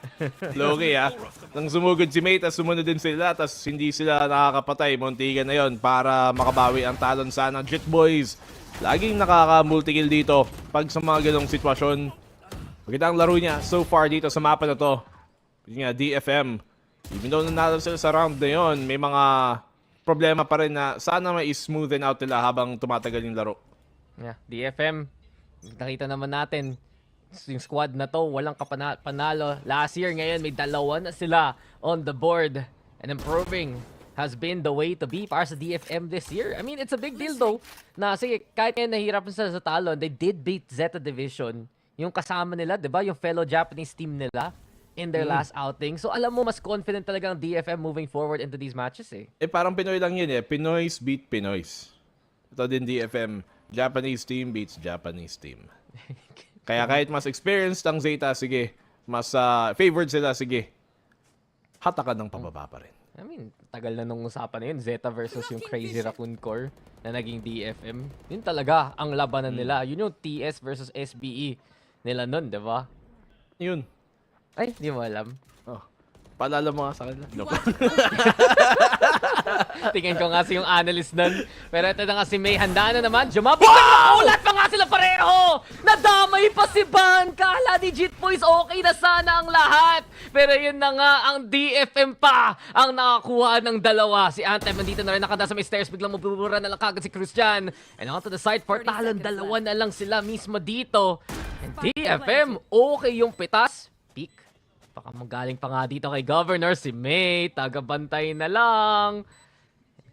So, double pick. Double swing. Talon. Nilusog na rin. Baka makulat na naman kayo. Anong ginagawa ni Governor sa baril niya? Pero May with the 3. Governor from above. Pero wala siyang katakas-takas at all. As DFM will get another one here. Yun yung tipong si Ban, mapapano lang siya. Pero nadamay na naman ako sa'yo. Ikaw kasi, ingat ka sa ganyan. Ako ba natamaan? At yun na nga ang nangyari. A bit of luck, for sure. But DFM will take any fortune coming their way at this point para lang makabawi sa half na to. They get 5 rounds on the defense. Partida, okay na yun. Especially going to the second half here. And you look at Talon, at least so far dito sa Lotus map. They've been pretty equal sa attacking side and defending side nila on both ends. During ng split 1 pa lang. So, you can expect this level of consistency pagdating sa second half pa rin ng Talon, which means DFM really need to start gaining some rounds dito. Naisipin mo na lang talaga daw yung shot na yun. Deserve yung first pick. Pero nakakuha ka ng dalawa. Bigla na lang may bonus pala. Buy one, take one. Ito naman, muntik na naman! Muntik na naman! May dalawang matay sa isang operator. Pero ito na nga ang DFM. Patay. Sila na mismo ang lulusob. Wala akong makita si Surf at all. Bigla na lang, pagbukas ng mata niya, boss. Next half na pala tayo. What a push out dito galing sa DFM. And I'm surprised na si Medusa yung nag-opt dun Even though nag-opt siya talaga, but like, as a Cypher, you want the Cypher to be the first guy to peak of all the agents na meron ka dito. Sabi naman na daw nila, kung namatay naman daw yung Cypher, may isa pa namang daw Sentinel. Kaya sige, Medusa, ikaw nang mauna. But still, big risk. In the end, gumana pa rin at nakabawi ang DFM dito sa end ng half. Yeah, yun yung malaking bagay. Nakabawi yung DFM, especially for the past few rounds. Na kahit sila yung nag-push out minsan, sila pa rin nakahanap ng mga pitas. Maganda yung mga angles early on, especially dun sa B. Pero dito na tayo magtatanong, ano ang plano ng DFM, di ba? Pagdating ng attacking side. Yung weakness talaga ng comp na to in getting there in the first place. Yung pagdating ng site, okay ka na. Pero yung journey mismo ay mahirap. Yan ang kinakatakutan natin, di ba? As we mentioned time and time again, when there is a deadlock, when it comes to the attacking side, taking space has been a problem. Securing the space is not. Pag nilagay mo yung mga trip niya, yung barrier mesh niya, nakaka-secure ng space na nakuha. Pero how do they take that space in the first place? Ayan ang pwede maging problema dito. Yung post plant nila, oo, malakas. Ang hirap-hirap mag-retake doon sa site na kung saan nakaset up na yung deadlock. But can they even get to that stage in the round in the first place dito sa attack? Yun lang, diba? Makapwesto lang mismo dito ang DFM. Paano napapalag yung Talon? But they do have good utility though. In fairness, para lumaban. Yung Sova, maganda yan pag-break ng any kind of setup. Tapos si Surf pa. Yung Breach mismo, pagdating mga Aftershock, Rolling Thunder, mukhang mapapalabas sila. So, kahit yung comp ng Talon, may panglaban dito. Pero feel ko talaga, ito yung kailangan nila unahan I really think this Sova is what it will be the defining factor para sa Talon. They do have lots of stuns to re-initiate nga. Meron silang fault line, meron silang mga relay bolt, meron nga ding stun galing sa Astra. So there's a lot for them to fight with, yes. Pero ang tanong, how will Cruz aid the fight here? Kasi ngayon na, ito na nga, DFM, they're gonna get the site. These shock darts, kung may masira siyang util, that's gonna be big. Yung naghihirapan pa nga yung barrier mesh dito mismo. And DFM, Kasi pa nga makaka-plant na nga. Pero Anthem holding close dito sa may drop. Mukhang lalaglag na dito kagad si Cruz. But Governor gets on the board. And si Governor nang lalason na lamang. Dito lang sa may backside. Elusive na rin. Gandang slide. Oh! What a transfer! Governor! Ito ang batas na naman niya. He's found the 4. He doesn't get the ace though. Pero Talon on defuse and Surf will hold. Talon will take this pistol. But Governor, Diyos ko yung heroics niya. Ang lupit dun. Sa pistol ring kasi, hindi nakapag-buy ng full util dito. So DFM, even though sinasabi nga natin, paano nila makukuha yung site ulit Talon when DFM takes the site. Walang trips in deadlock. Tapos yung barrier, binato sa heaven for some reason where you know it's gonna land in front of Talon na masisira nila agad bago siya mag-solidify. So very weird decision dito para sa DFM to throw that utility, especially para kay Anthem. Kaya moving forward, you'd like to see that be used dun sa may stairs or sa may pa-drop mismo, not towards heaven kung saan mababasag din agad. Hindi, ito yung to be fair. Kasi pagdating ng pistol round, mahirap rin sirain yun kahit nag-fortify pa. Pero hindi nila expect ganun karami. Yun lang, diba? Hindi nila expect na, uy, boss, buong barangay pala to. At yun ang naging pagkakamali doon ng DFM. Pero, uy, di nakita. Tumatalon-talon lang siya. Si May, paano ka nakapasok ng ganun? At ayun na nga, bulaga! Andyan si May, andyan si Sis, and DFM, ginulat na lang kagad yung Talon na nakapasok na pala sila. Gulat na gulat si Ban. Kala nila nandun pa lang, but somehow 2 picks goes DFM's way. Syempre, yung armas, lamang pa rin dito ang Talon sa mag-retake nila. But do they have even the trips dito na may lalagay sa site? Si Governor, he's gonna have to try and open things up. Oh! And the sound sensor on point. Surf though will fall there. At ito na nga si Governor naman. Kailangan na naman niya magdala dito ng laban. Fast lane nakahanda na rin. Anthem though malapitan at yung judge pa nga ang makakahuli sa kanya. Talon di in-expect yung ganitong klaseng lapit galing sa DFM. Sabi diba? No ID, no entry. Mukhang makakapasok pa rin ang DFM dito. Ayan yung swing ni Medusa. Lulusob na ang the rest of DFM. At dito pa nga, na-thrifty pa nila ang kalaban. What a eco from DFM. Di na nga. At may konting utility in deadlock. Napakahirap pasukin din. Especially with that judge na pick up niya. Ses with the TP. Buti lang hindi siya nag-TP dun sa may tripwire mismo. Katapat lang din niya eh. Otherwise, mahuhuli din sana siya. But very, very awkward round doon para sa Talon. That allows DFM to somehow find 2 picks. And especially si May. Sumugod lang dun sa may pa-water. Tapos nakahanap lang isa. Kung makita mo yung galawan niya sa mouse eh, ADW. Tapos umaganon-ganon yung mouse oh. Atang nagsisurf eh. Oo nga eh. Uy, si Surf? Uy, kalaban niya yun eh. Ba't ganun? Ba't ganun? Bakit ganun? Ito na, DFM. Pwede na nga sila pumusat na naman dito. Papunta ng C. And Anthem and the rest, there is a bit of a plan though. Ito na nga, ang classic barrier mesh lineup papunta ng waterfall. Harang dyan, pero nakalustin Talon. Ayun ang malaking bagay. Si Surf, nandyan nakapwesto. Andyan rin si Jit Boys. Pwede sila manggulat kung hindi ma-assume to ng DFM ng tama. Trinay-spray doon nito ni May. Ayan na nga, yung Aldro na naman. At ito na tayo, overdrive na naman. Ito na, Wonderwall. Gamit ni Governor. Bigla na lang magigitara na naman dito. Nakakuha na nga siya ng isa.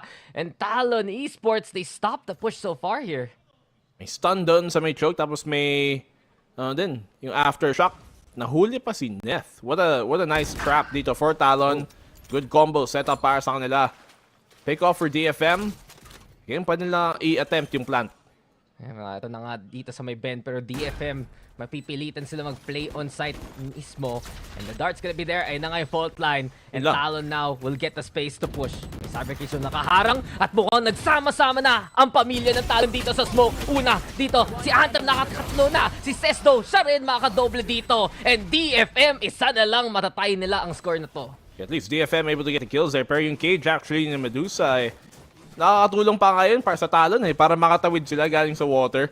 Diba? Para lang siguro hindi siya ma-push. I guess, to be fair, they would rather manggaling lahat sila sa may site compared to if they split the site, kung na-push na dun si Medusa, if they walk through the water, papunta sa may main, baka maipit pa sila dun sa may bend. So, yun yung idea doon. But, in the end, at least, yun nga, na i-rectify din naman dito ng DFM.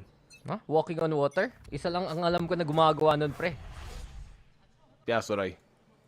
Asoray Al-Gaib. Oh, Where is the lie? Sige. Siya na talaga ang Lord and Savior of Pacific. Pero ito na nga tayo na naman, DFM. Ingat tayo sa mga stun. At yun delikado pa rin na scan na Odin pa nga. Hindi pa nga linalabas ni Cruz. Hindi pa niya pinapakita. Bigla na lang may nabulaga na isa. It's Talon here with the pressure. DFM, paano sila papalag yung door bubukas? Pero wala lang, okay lang. Kasi makakatakas na kagad dito si Cruz. Wala din ang galing dito sa main. If there was somebody crawling upstairs galing sa DFM, baka na i-punish pa nga nila si Cruz na paatras. But Cruz loves to play this. Odin nga niya, high-low dito. Medusa finds a one. Alam ba niya may backside pa? Neth opens up dito sa may A-site. At ngayon, somehow nakabawi yung DFM. Na-isolate nila yung mga fights na to. Kala mo, sapat na yung double up dito ng Talon. But Cruz now, shock dart muna dyan. And okay, that's some good damage onto Net. Gusto pa niya bawasan yung kalaban. At yun pa nga, konting damage. Na-scan, lahat na lang. Sinalo ni Net. Sarap ba ng mga shock dart at recon? Tanong natin mamaya, pero sila ay mapapatambay sa may 3. And Surf, tatap na lang ang ulo ni Medusa dyan. Advantage now dito para sa side ng Talon. Ayun, fault line, pero wala pa yung swing. DFM, si May gustong lumusop. Aftershock will force him out. At yun tuloy, bigla na lang sa harapan pa ni Surf. Here comes the rest of Talon. Cruz will pick up the pieces there. And Talon now, mukhang sila pa ang may lead dito. Good clean retake dito for Talon in that case. Siyempre, inaabangan na rin ni Surf naman galing doon sa may rotation si Medusa ng malayo. But still, good rectify dito galing sa DFM considering naubusan sila sa simula. Naging 3v5 pero nakabawi pa nga dahil doon medyo masyadong wide ang pwesto ni Jet Boys. And then they found another pick dito sa may A galing kay Neth naman. So, may oportunidad sana yung DFM pero yung mga post-plant nila na iniisip nating maging solid, parang hindi lang nila na-execute ng tama din. Oo nga pero nakikita ko talaga si Cruz Mukhang may sakit talaga. Hindi naka-Talon jersey, naka-Talon hoodie. Sick look. Work from home ang vibe. Eto na si Governor na naman. Uy! Kahit may Climber Cage at Tripwire, bigla na lang na-drawingan pa nga ni Governor ang kalaban. Ito naman si Maydo. Pero ngayon, mukhang nakakabal na siya ni Jit Boys. And Jit Boys, may angle sana. Ayan na nga yung Rolling Thunder daw. Dito lang siya ipit sa may waterfall. At gusto sana hulihin ni Net. Expect pa nila daw si Surf na gugulo. At Jit Boys is using the orb pang cover. Kesa yung ulo niya matamaan, siya pa ang nila na lang may harang sa harapan. And the flash is there, the high-low's good. And Talon, ito na lang, si Anthem na lang ang kalaban dito sa may side. Here comes Nova Posto, flash comes on in. And Talon Esports, double digits na nga sila dito. Clean round dito for Talon from the get-go into the retake there especially. Okay nga yung pwesto ni Jet Boys hindi mo ma-expect na may tao doon agad. And finds the angle to play with. Tapos on the other side as well, yung mga pitas pa dito malinis din para sa Talon. And DFM, ito nga si Medusa, may tripwire naman siya. Ba't niya nilapitan yung cage? I think what he was trying to do was, kasi expect niya sisirain ni Governor yung trip, tapos tsaka niyang ipipeak habang busy si Gov. Tapos itatiming niya sana, but in this case, siya pa nahuli. Si Gov, British ka na? Gov na? Gov na? Gov na? Gov na, with a bottle of Oo nga pala, ikaw pala dapat bigyan natin crown. Taga royal family ka ba? I do want to say though, wait, last muna. Governor! Governor, please! Tama na, Governor! Kanina ka pa! Gov na? Ayan na, Gov na. He's gotten to raise self Si Gov na? Tumba na? Bakit naging British tayo bigla? And si Surf. 7-11 para sa Talon. Ganun, boss. Bakit ganun yung pag-British na nagtatagalog? Ganun ba dapat? Malay mo. Meron naman Okay. Tawag doon, ano ba? Meron akong 4 letters na feel ko hindi ko gusto sabihin sa broadcast na to. Sabihin lang natin, expat. Tama. Sabi ni Governor? Hindi ko alam. Gov na? Sabi lang yung pangalan niya. Parang Pokemon. Si Gov. Ipit. Annihilation daw. Kita niya. Ipit. Hindi tatama. Ay, kami mahuli nga dito. Pala ang DFM. At yun pa, delikado ang lagay. Dito ng Talon ngayon. Dalawa ang mamatay. At si Cruz dinala lang sa langit ng mabilisan. DFM have found early picks here. At may narinig kang tumatawa sa crowd dahil dun sa patay na yun. Dahil may na-ulti yan, tumatawa yung crowd. Kawawa ka na lang eh. Wala kang labang pag ma-ult ka ng deadlock. Pero ito na nga, lumaban pa rin si Jit Boys. And Jit Boys ha, in these situations sa talaga ang taga-even ng mga numbers dito. Oo nga. Bando. Ito, si Ban ba? Marunong ba gumamit ng tripwire? Boys, very consistent. Huwag natin kakalimutan ng kick-off. He was a big part of why their run with that parang sub-roster gumana.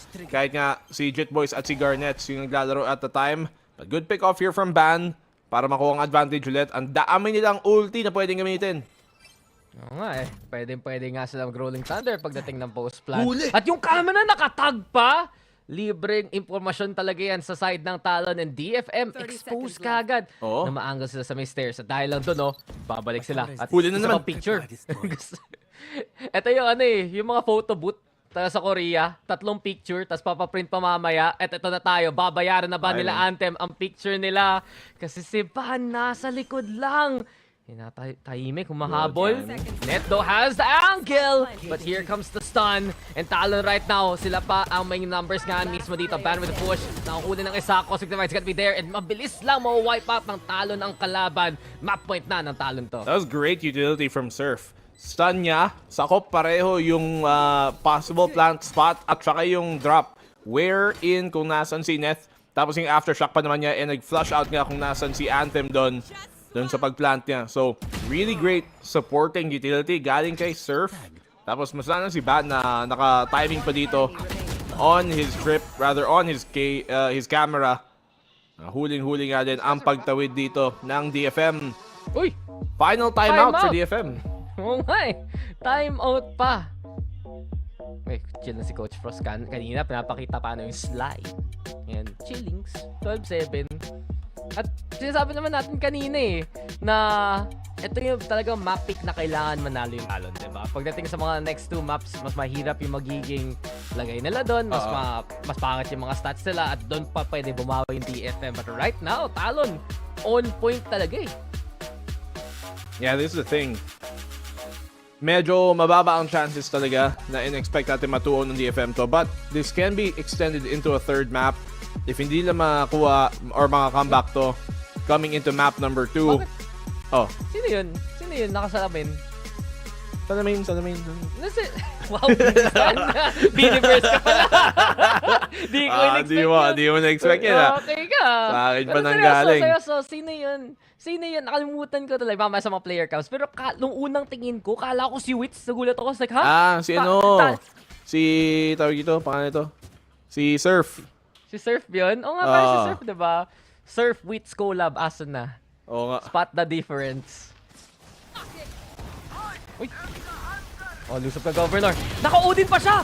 Lumulusob gamit ang Odin! Grabe! Dinurog na lang kagad dito yung DFM at may Hunter's Fury pa nga. Governor, tinatapos ng laban. Gusto niya sana makita kagad ang map number 2. At ito na, ang Rolling Thunder pa nga. Ano takpas dito, Medusa? San ka pa titingin? Ikaw na lang ang mahuhuli dito ni Jit Boys, and Talon will take the map in such a quick last round. Speedrun dun sa dulo dun para sa Talon. Sabi ng Talon nag-timeout pa kayo, pinapatagal yun na lang. Dito ang inevitable. Sila daw si Thanos, I am inevitable. Kahit anong mangyayari, makakuha ko ang gauntlet, makakuha ko ang map number 1. Now that is a map that we were expecting Talon to get anyways. So, good on them. Ito na nga talaga yung map pick nila. But map number 2 and 3, doon natin aabangan kung ano talaga ang kaya ng DFM. Pre, nakita mo ang bilis nilang lumabas ng stage. Ako din pa. Baka bigla may masisiyar na nito eh. Ang bilis eh. Let's finish the round, guys. Kailangan ko na lumalis. Tayo ka agad. Backstage. Pero okay talaga doon para sa side ng Talon. Guys, though, ito yun na nga map number 1 doon tayo sa panel kasi ang dami nangyari doon sa mapang yun. And there you have it, ladies and gentlemen. And map number 1 goes to Talon Esports. And grabe yung last round na yun. Parang they were already winning, pero they made it just like parang na-solidify nila, na-stamp nila. It's over. I don't know what to say. Yung Neon ni Governor, parang how many rounds, diba? It was just so unpredictable talaga yung mga the slide niya and everything. It was just too good. Akala natin yung lineup ng DFM will be able to cook up something. But overall, mas maganda talaga yung pinaktis ng Talon dito lamang sa Lotus. Alam mo, head-to-head lang talaga natin nakikita na Tong umarangkada kaagad ang players coming in from Talon. We all see here na alam mo kitang-kita, witness natin lahat kung gaano komportable to go in and out using in the neon. Kahit dalawa pa yung set, wala siyang kahit mapatid pa siya sa mga tripper na ito. Dahil nga, meron siyang kaagapay dito. We have your band, we have a lot of players pa from Talon na ready for the counter. 100%. And I think that at the end of the day, we can really see yung difference in how established these teams are as a roster together. And I think kitang-kita natin sa stats, it is a little bit crushing to see based on the first kills because you really do have to admit DFM did not do the best job of respecting Talon's peaks. And I think medyo unorganized sila when it came to peaking. What do you guys think? I agree. I definitely agree na sobrang dislocated na mga members ng DFM scattered all over the map or kahit nagsistick sila together, it seems like wala silang total control of what's happening, of what they actually want to execute. While ang laki ng difference with Talon, yung Talon prepared na sila kagad each round. Kahit pagalitan pa sila ni coach nung nag-timeout sila at lalo na pumunta tayo sa second half, mas lalo sila nag-improve. What I saw earlier is yung pagkuha ng info kasi kaagad for Talon. We have the Sova para makakuha kaagad ng info at para maging komportable kaagad nga si Governor time and time again in case na gusto niya nga kumuha ng mga pickups dahil siya ultimately nakakakuha ng mga first kills niya to initiate the fights inside of the sites. Kaya naman, kudos sa dalawang initiator natin ngayon for Talon to give such a wings to fly si Governor time and time again sa pagpasok niya ng mga sites. 100%. And I think when it comes to this, we do have Governor and May on both sides of the team, parang being supported by the rest of the squad. But I think that Talon just does it better. And I think my factor din yung individual play that each of the team members of Talon bring to the table. And for DFM, feeling ko, some people have to step up. I feel like si Ces and si Medusa, they're definitely there. Pero, I don't know, feeling nyo ba na medyo rushed yung overall gameplay? Oo kasi para sa side of DFM, there are a lot of flaws katulad nito in a 1v2 scenario. Dapat panalo na yun for them Pero there's some points kasi na parang na-overwhelm din sila sa mga impact na naibibigay nga all throughout the series, all throughout the rounds na nilaro na nga dito ng DFM and ng Talon. We saw Talon na kita mo kasi na nag-hesitate to take the challenges or to take the contest against the operator angles and such. Kaya naman hindi nakakabawi ng maigi sa DFM to the point na they had us in the first half. They had us on the first para sa DFM. But then, yung bawi talaga ng Talon once na meron na silang buy round, enough na kaagad yun to amplify on the rounds to lead up against DFM. Para naman sa akin, nakita natin yung succession lang din talaga ng Talon all over. They just follow yung nasulat nila sa script, yung mga in-apply nila kagad, not just only in scrims but also sa mga nakalaban nila here in Lotus. Pero one thing is for sure, wag na wag kayong magde-deadlock. Wala pa akong sobrang nakitang team na super successful pagdating nga sa mga panalo sa type of agent composition. Nice try. They wanna cook something. I mean, maganda naman yung materials with the deadlock dito lamang sa A side or sa C side. But against Talon, dito pa nila ginamitan ng something new. Pero looking at the sunset right now, guys, Revy, ako kinakabahan pa rin ako kasi I really do think Talon has the key knowing that they already won yung first map. I think I agree with you there, Ray, kasi at the end of the day, medyo heartbreaking para sa akin to see DFM not take a map here, knowing what they've gone through to get this far. Pero again, katulad ng sinabi mo at sinabi ni Honey Glaze that maybe DFM is overstepping and maybe parang they're doing great, but they're trying to push things a little too far, too early. And I think they have to maybe step back a little bit and find themselves once again. But moving on sa susunod na mapa natin, it's Sunset. This is DFM's map pick. And we've seen, basta sa mga games nila last week, that this is absolutely where DFM can shine.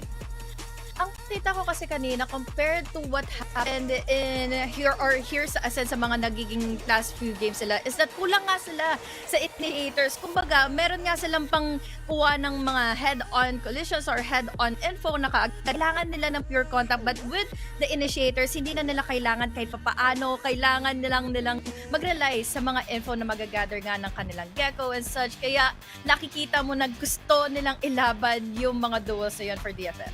Sana may bagong innovation yung Talon pagdating lamang sa Sunset nila. Their Sunset hasn't been really explosive as to what we compare sa mga taga-DFM or not just for DFM, sa mga Japanese teams natin dito lamang sa Pacific. Diba talagang successful sila parate. And I really do think if Talon will get that breach or maybe together with that Gecko and they will spice something up kaagad, throwing themselves upon Governor, sa tingin ko magiging magandang matchup to na pwede nilang isagot sa DFM para lang makuha nila yung clean 2-0 and get the ticket to playoffs.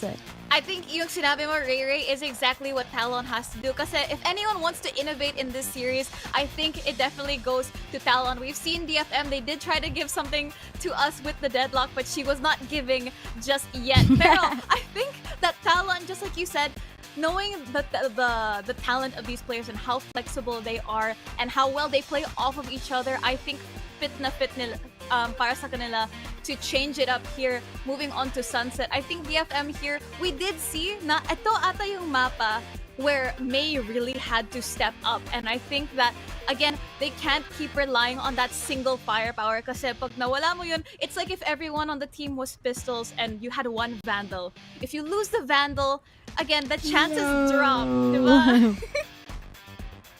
I think that's I feel like that it's the way that you can probably see DFM now. Pero Honeylace, I do want to ask you, if May is the one who is down, who is the one to step up from DFM? I feel like for DFM, we gotta see Medusa come and play much more better here on Sunset dahil again, this is a Cypher map, this is a Sentinel map for Sunset, so he needs to step up sa mga setups niya or kaya naman sa pagtitake niya ng mga duels. And again, this is Sunset na pwede pa ma-2-0 nga ng Talon. Ooh, guys! Okay. Sova and Breach! I called it, sabi ko, gusto ko lang, kung di man sila mag-iibang role, kung wala man Gecko, at least sana double initiator and Sova will be their answer together pa on that Neon. Eh, ang init na ni Governor ng first map. I am sure it will be the same application pagdating dito sa Sunset ready. 100%, and I think this is really interesting to see DFM still going here with the Gecko, with Neth on the bridge. I really hope that they're able to enable May a little bit further here, pero Talon, parang sure na sure sila about this composition. Really excited to see how this series go, but we're gonna go on over to Sunset, and speaking of Sunset, panoorin natin ang paglubog ng araw kasama si Dax and Black and Blue. Pang panatang makabayan yung entrance na yun, ha? Ang lubog ng araw sa perlas ng silanganan. Ang kalaban naman nila ang Land of the Rising Sun. So, ba't lulubog ang araw? Hindi ba dapat aangat pa Dax dito para sa pagbawi ng DFM? Oo nga, no? Isipin mo, DFM kayo, dapat sunrise ang palag mo, pero sunset pipiliin mo. Parang mali yun, ha? Okay ka talaga. Baliktad yan. Pero pwede nga baliktad rin dito ng DFM ang laban. Pero Talon, tingnan mo yung comp na to, Parang naisip nila, kanina lakas natin sa Lotus, gawin natin ulit sa Sunset. Naiba lang yung Astra at yung Omen kanina, yung Astra kanina para sa Omen ngayon. Halos pareho lang din ang ilalabas dito ng Talon. Ba't mo papalitan kung nagana din naman daw at DFM dito sa defensive side, sila pang susugod dito sa Mepamid. Yeah, but also take note si Ban na ang nasa breach, si Surf na ang magsa-cypher. At Talon talaga, they haven't really found the right composition coming into this map. 3 beses na sila natalo dito. 1 beses sa TS, go TS, and 2 beses sa PRX. And with each time na naglaban sila sa mapang to, Black and Blue, iba't iba yung nilalaro nila. So, ito na naman, bagong pagkukook ni Coach Frost. Kita natin, nasa mid na dito ngayon ang Talon. It's interesting that Ban and Surf swap roles. Feeling ko mas ideal talaga if you can keep on playing the same role for as many maps as possible, especially kung same agent lang din naman. But syempre, it comes down to the comfortability ng mismong player. Still, sana hindi magkagulo kung sino dapat nasaan. Dito para sa Talon, you can see them setting up for a hit. Talaga si Black and Blue gusto lahat nakapila, gusto niya maayos ng lahat, naka-organize. Ilan yung filing cabinet mo, boss? Wala. Magulo buhay ko. Kaya sana yung Valorant ma-organize. Dito ka naghahanap ng order. Pero pag may neon, ito na nga si Governor na naman. Nanglilito palagi si Governor. Nakapasok pa nga siya makuha ng isa si Ses. Natitin na lang dito ang 10 HP. Wag backside pa nga. Pero si Governor, paano ka na mabuhay ng ganon? Shock Dart, ayun na nga. Bigla na lang to na wallbang pa. Talon already with the advantage for pabus na ang oras. Kailangan na i-plant. Usog sila dito from the safe angle. And while nag-lurk si Surf, naunahan na ni Medusa. So baka delikado pa dito. Ang Talon, ang layo ni Surf mismo sa laban. Governor though, good for the 3. Looking for more. Pero sa elbow, delikado. Yun lang. Mabusan ng oras dito ang DFM at yung oportunidad sana makahanap ng isang pick bago dumating si Surf galing sa lurk.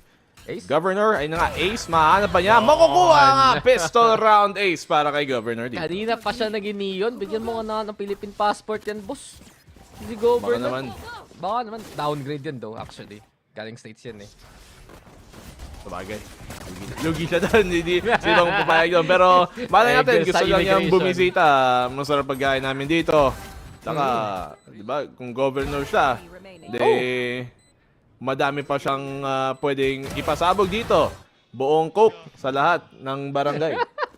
Ito, may panel nga natin. Nag-costume change na bigla, oh. Biglang pang meeting yung suot nila HG. In the presence daw of a governor. Ano yan? Meeting kung ano the best. Genshin, FF, Uwa. Pili ka na lang ng isa. Wala. Valorant. Riot Games ang the best. Riot Games ang alam ko. True. Tama ka dyan. At DFM, kanina nasa A-site na kayo. Bakit nyo iniwan? Dahil na fake. Hindi fake yung fake. Oo nga real na real. Alam mo yung commercial na yun? Yung dan dalan dan real na real. Hindi mo alam yun. Bakit totoong commercial yun? Ano yung parang juice or something. Real na real Hindi na ako real. nanonood ng TV, boss.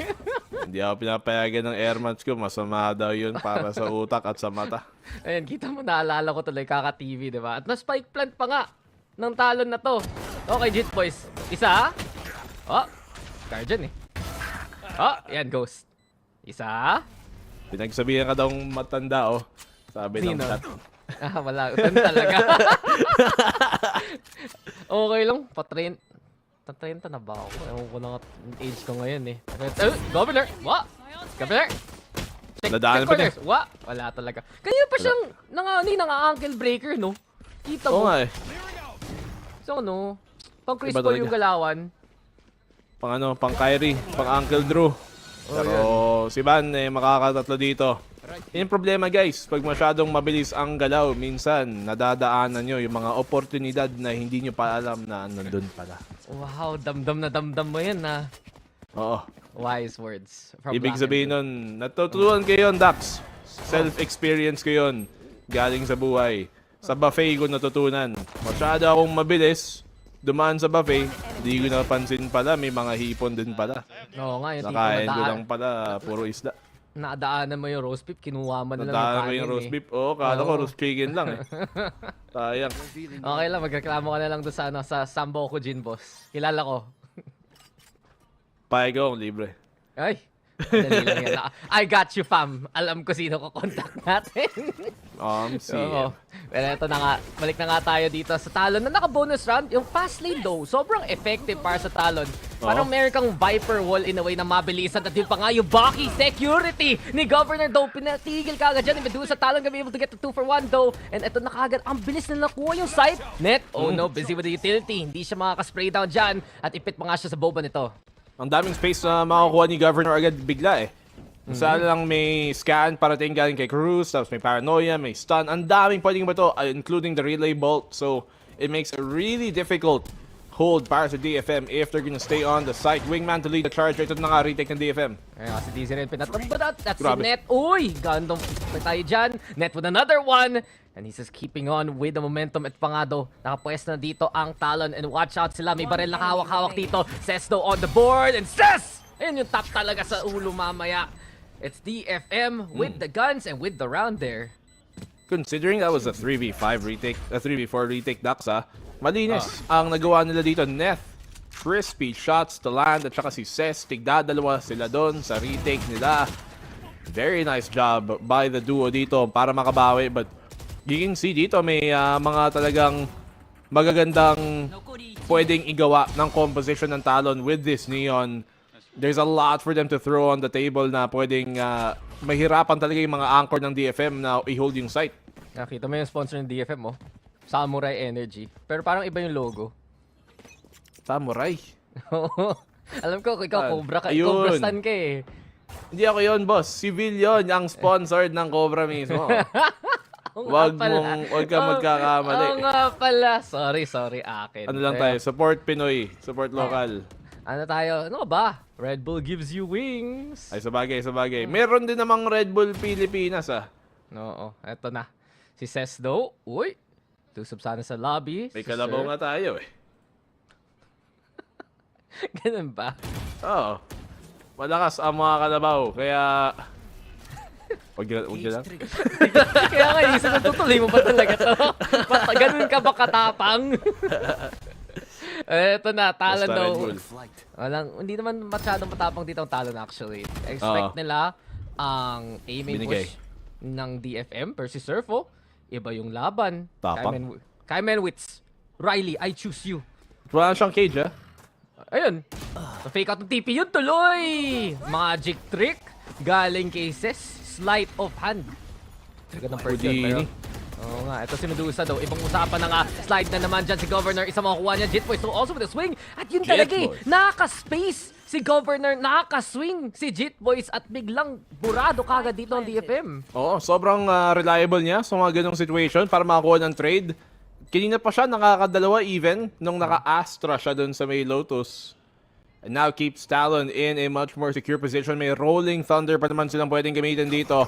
At manggagaling lang sa harap ang retake ng DFM. Cruz gonna be flushed out by the paint shells. Pero Rolling Thunder pang sagot dito ng Talon. Yun nga, para maka-reposition kagad ni Talon back sa mga original positions nila. Ito na si Mado at si Ses. May gets the one, but Jitboy's good for the 3 already. And it's up to Cruz to stall for time. Saan na si Jitboys dito sa laban na to? Manggagaling pa sa may market. And may already on defuse duty, pero bulaga. Uy! Yung paint shells, siguro tama na tama, pero wala nang oras kahit na wallbang pa dun sa dulo. It's still Talon getting around there. Yun lang no? Sayang. Kung may konting oras pa yung DFM, then that clutch would have worked out. But yung pang secure ng Talon dito is yung Rolling Thunder from Ban. Para lang sureballin kasi yun nga, pwede mangyari. They were low HP. They needed to get back into space dito after yung mga util na ibinato ng retake dito ng DFM. So, may mga oportunidad ng DFM dito. Still, Talon at least having that one deciding factor to edge it out early in the round naging si Jitboys, late in the round naging yung Rolling Thunder ni Ban. Diba? Parang yung simple lang, kahit DFM, gulat Naman hindi. Hindi na stun yun? Wala, Kagad siya. Pero, makaiwas. Ito yun parang nice, but, nandito tayo sa may B. At Talon, sige, hindi mo na sila makakaplantado sa Aftershock. Si Governor, nakabaki na naman, pero handa ka na ba sa kanyang kamay dito, pre? May overdrive na handa, pwedeng gamitin kung kailangan niya sa angle na to.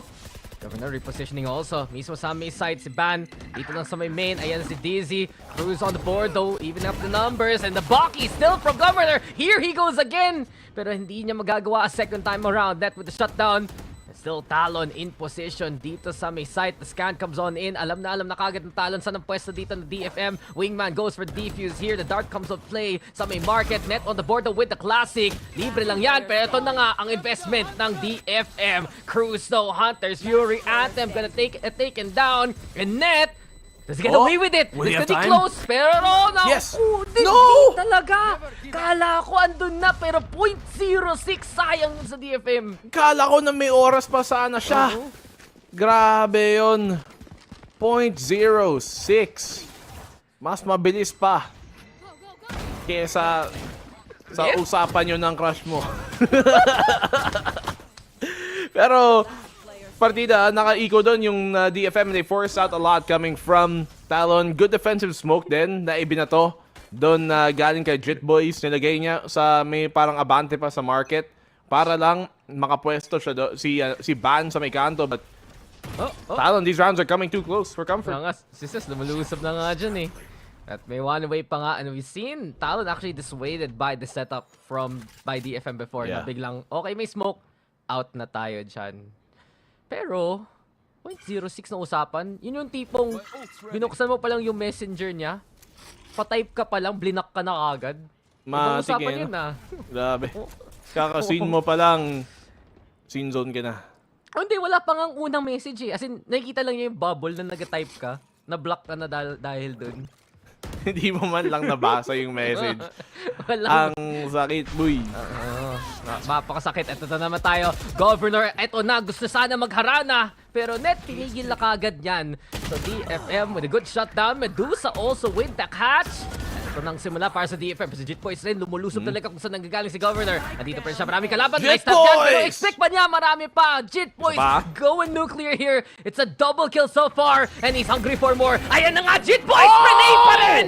Kahit na blind. At Jit Boys, eto na! Muntik pa ma-ace, pero na-trade naman ni Ban. A big round for Jit Boys at Talon pa nakakuha nun. I can't believe Jit Boys just did that. DFM.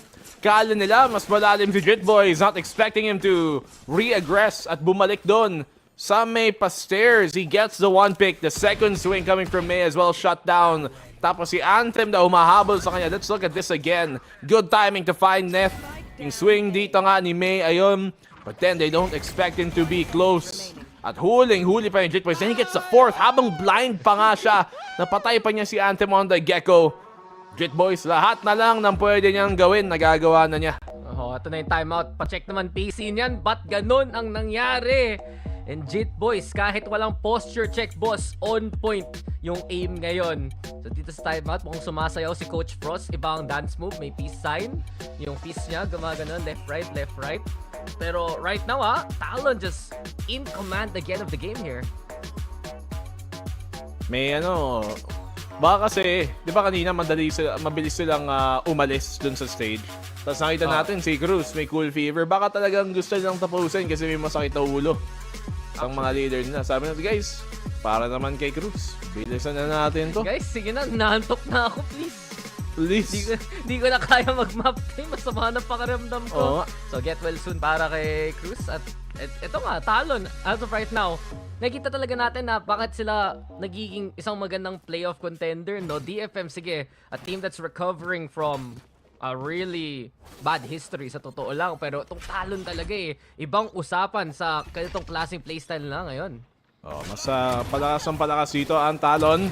Governor on the chase. Good damage dyan kay Anthem. May tripwire so hindi niya makahabol agad-agad. But it is another eco for DFM dito sa defending side. Yeah, I mean, si Governor parang every single round, pang-campaign yung galawan Next year, makikita mo, president na yung pangalan nito. Pero, nahuli pa nga yung tripwire dyan. And Governor, big chance to try and go for the push again. Yung moshpit nandyan, pero nakatakas lang si Governor, nag-iingay dyan sa may cyber cage. Pero expect niya na nasira na niya ang neural theft na yan. Ayan ang ating relay battle. And Governor on the board. Next on the list, Anthem, nandyan sa may boba. Si Ban na lang ang gusto lumusog dyan. Dizzy gonna be into play. And wala tayong makita, pero si May pa nga ang makakuha kay Ban. There's a spike though, out in the open. Masyado naging attack doon yung Talon. Paranoia play though, showstoppers there. And Jit Boys also falls. Mukhang lahat nasira dito sa Talon. Ano ginagawa nila para lang mamatay dyan? Naguluhan lang din lahat. Si Surf meron siyang body, but will that be enough? Dito sa kanyang 1.5 V3. Baka if he gets a kill, he'll have the neural theft. Na pwede niya gamitin. May thrash naman si Anthem, but like, it's a 1v, it's 3. Ano ang chances niya dito? He does have full HP.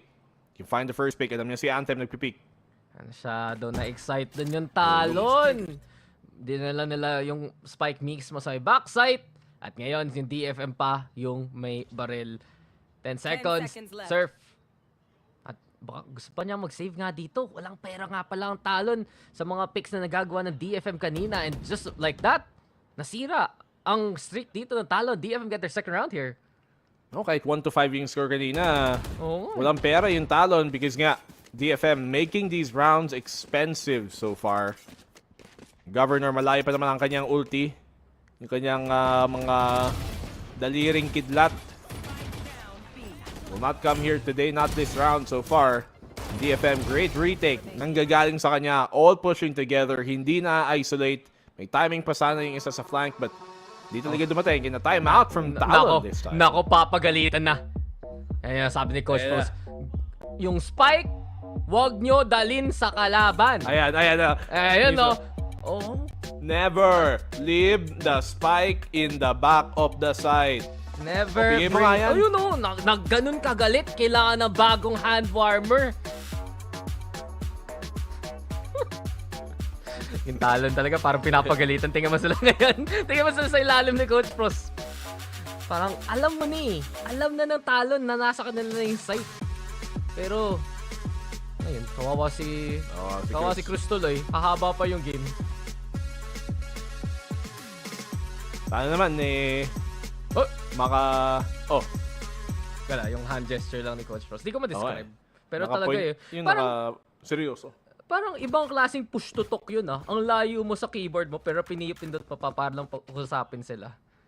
Para sure ball, walang pagkakamaling pindot, di ba?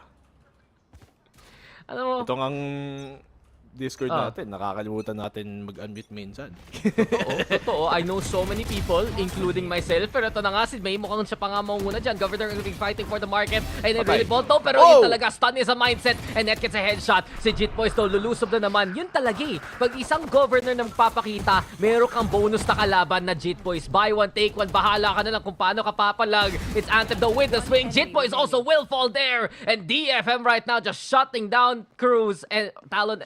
With Cruz, the only one left, kita mo sa mukha, naisip na niya na ay, may next round pa. At least nakaisa si Cruz. Nung una kala ko, hindi niya makakuha. But the run and the gun, nagana din naman para sa Talon. 5-3. Round 9. Ito nga. Thanks, what we do want to see, at nakikita natin usually sa Talon, mostly on the defensive side, pero minsan sa attack din, is they like to establish being aggressive early. Masalat nga sa defensive side. That's what I'm gonna expect from them dito sa second half. Para yung attacking side, mas expect nila na early round baka mag-push ang Talon at saka nila babagalan. Yeah, quick little fault line there at mukhang yun pa ang DFM. So go for that A main presence. It's a lot more hefty this time. Ang raming lumusob doon sa side ng DFM. Pero dahil lang sa simula pa lang, they back away into mid. Tambay na lang ditong Talon instead. The swing comes on in though. Tatlo sa kanilang papunta sa kanya. And Jit Boys with a clear onto Cess. Mukhang DFM pa mag-scramble para i-try and hold tong site na ito. Ayan na nga si May. There's the top. Governor though doesn't see this one coming. In-expect niya. Ibang angle ang kalaban. The Shock Dart, the Rolling Thunder. Ayan na rin para sa side ng Talon. Mad scramble para dito sa side. Labanan rin sa lurk doon sa May B. So parehong site. Mayroon action. Paranoia daw tatama dyan kay May. A cool satchel 2. And DFM for now forced Talon to reset. Look at the flank here. Surf, good. Pick off the lurk. Medusa tutumbay. Neural Theft makakatulong pa, but they do not have the spike. May ulti din naman si Jet Boys to take it. Kaya okay lang din. Basta makuha nila yung B-site. Ayan na nga. Spike has been taken. Hindi nila natapakan. And the pick from Cruz is huge here to Talon. Everything working for them. Gandang lurk ng galing kay Cruz, pero Surf with the Cypher diff doon. 1v1 doon sa may B-site. And you can understand that from DFM, tatlo sila nakastack. Pero di ba parang pinalitan yun recently? Na makukuha mo pa rin yung spike kahit nakaganon sila? Baka may gap, hindi sila mag-dikit close enough kasi I think it should work. Di ba yun nga naisip ko Parang alala ko may isang patch note dati sa From the Shadows mismo para i-try avoid mga situations na yun. Panote? Panote? Oo, bahala. Hanapin ko. Sige. Habang In fairness, it was actually going pretty bad for Talon there initially. Why was Governor looking towards yung backside? He should expect stairs. Kasi yung teammates niya sa elbow naman Kung may tumawid galing city, makikita naman ng mga teammates niya yun I guess he was expecting na yung stairs push nila would have been further up. Doon pa nga nakaikot, but DFM saving some economy here. They still have enough to buy for the next round. Talon really getting bailed out there dahil nga kay Surf. Ito yun nga, yung parang 8.07 yun na pwede mo na i-interact yung spike mismo without cancelling the ult. Yun, nakakatulong talaga sa mga situation na to. Kasi yun, Jit Boys, manaw rin kasi si Breach, no? Nakakahanap siya ng konting... Kailangan mo ng tatlo eh, pag ganun. Oo nga eh. Kailangan talaga triangle formation pang Lakers. Tama, tama. Uy. Okay yun eh. Bronny and LeBron. Oo. Yan ang legit. Alam mo na. Meron akong caster, paborito yun. Tatago ka na lang sa pangalan na A. Tama, tama. Iiwan na lang natin doon. Pero kahit sa NBA, ganun. Kahit sa NBA, ganun. Lahat naman ng aspeto ata ng buhay. Oy, wag yung ano yun. Si Steph Curry at si Seth Curry, di ba? Oo. Si Giannis, tsaka yung kapatid din yan na mahirap din yung pangalan i-pronounce. Kaya hindi ko lang sabihin mo last name nila? Sabihin mo last name nila? Antetokounmpo. Wow! Pero yung first name na hindi ko masabi. Ikaw pala si Zeus kasi isa kang Greek god. Grabe ka. The gods. Oh, tama. Cage trigger.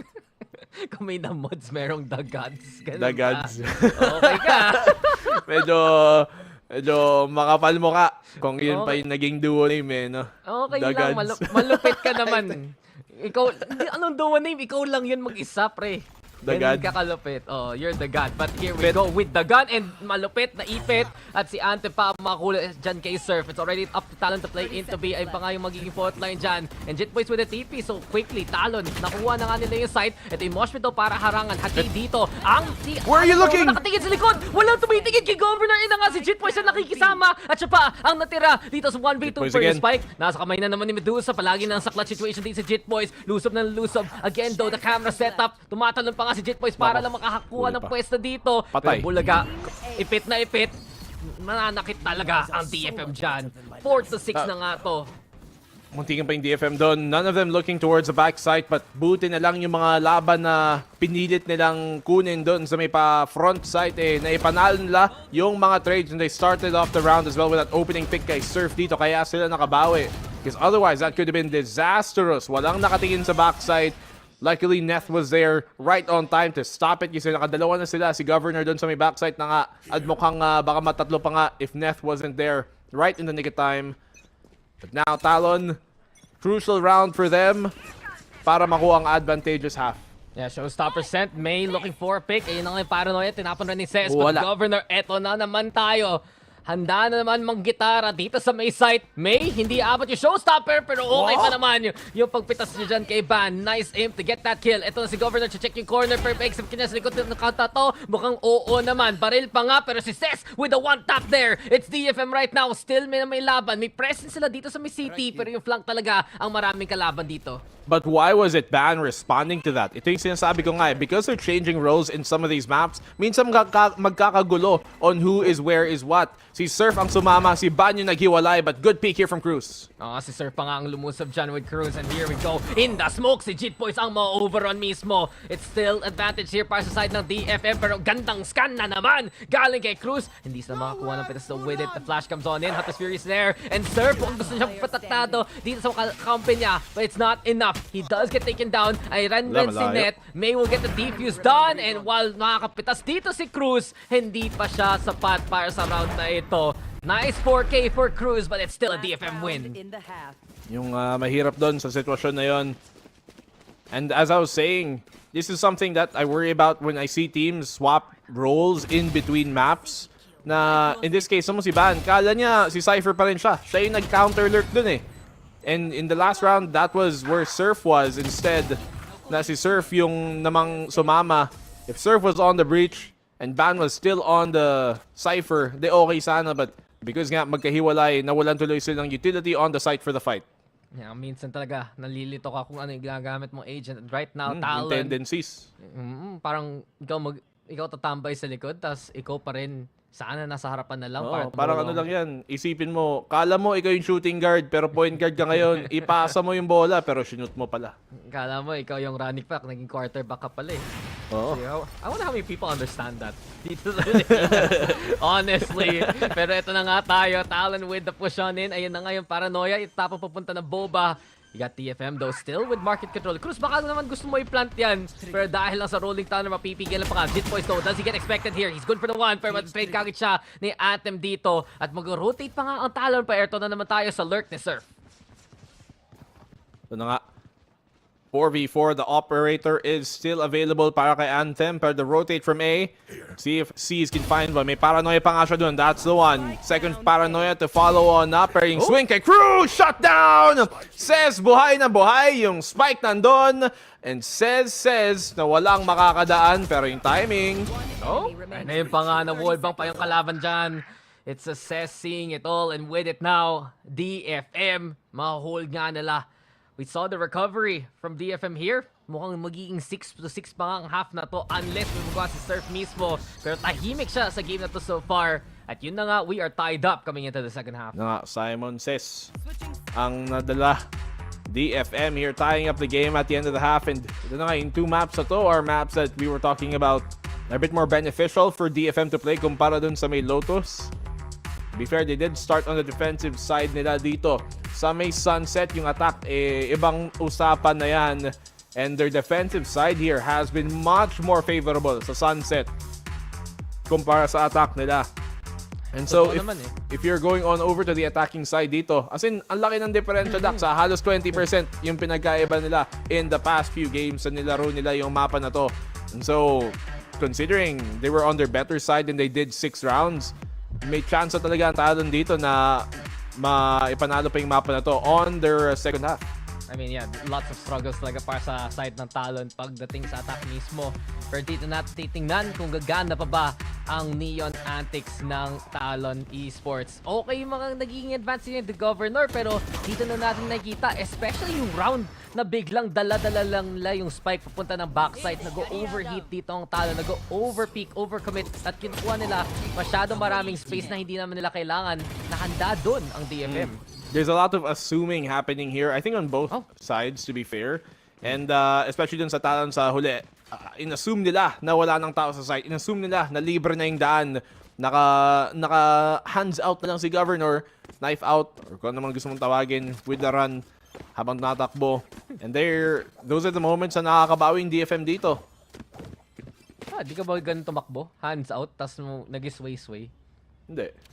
Kasi yung takbo mo parang sa Naruto, ninja run. Tama, pang ninja. Para mabilis, para aerodynamics. Totoo. Guys, totoong fact yun. Pag tumakbo ka parang si Naruto, bibilis ka ng 10%. Tama. Tawag doon Shinobi Run. Try nyo. Makikita nyo, timer nyo, stopwatch nyo sa cellphone. Tignan natin kung tigana ba talaga dito para sa DFM at least. As they are the ones dito sa attacking side na nakaunang contact. Talon, naggaling sa flank, parang nag-swap side sila ulit. Pero may flanker yung flank, may dusan nakatambay talaga dun sa dulo. And interesting enough, yung Talon naglagay sila ng cam.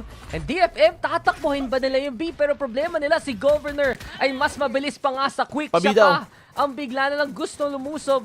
Exactly right. As you said, B is free at dun na pupunta ang DFM. At makakatambay tuloy si Medusa dito sa may B main. And because they haven't destroyed the trip yet, they might not expect Medusa to be up here. Ban, makakuha ba niyo? Nakita ni Medusa yung timing. Pero nadink pa siya ni Ban.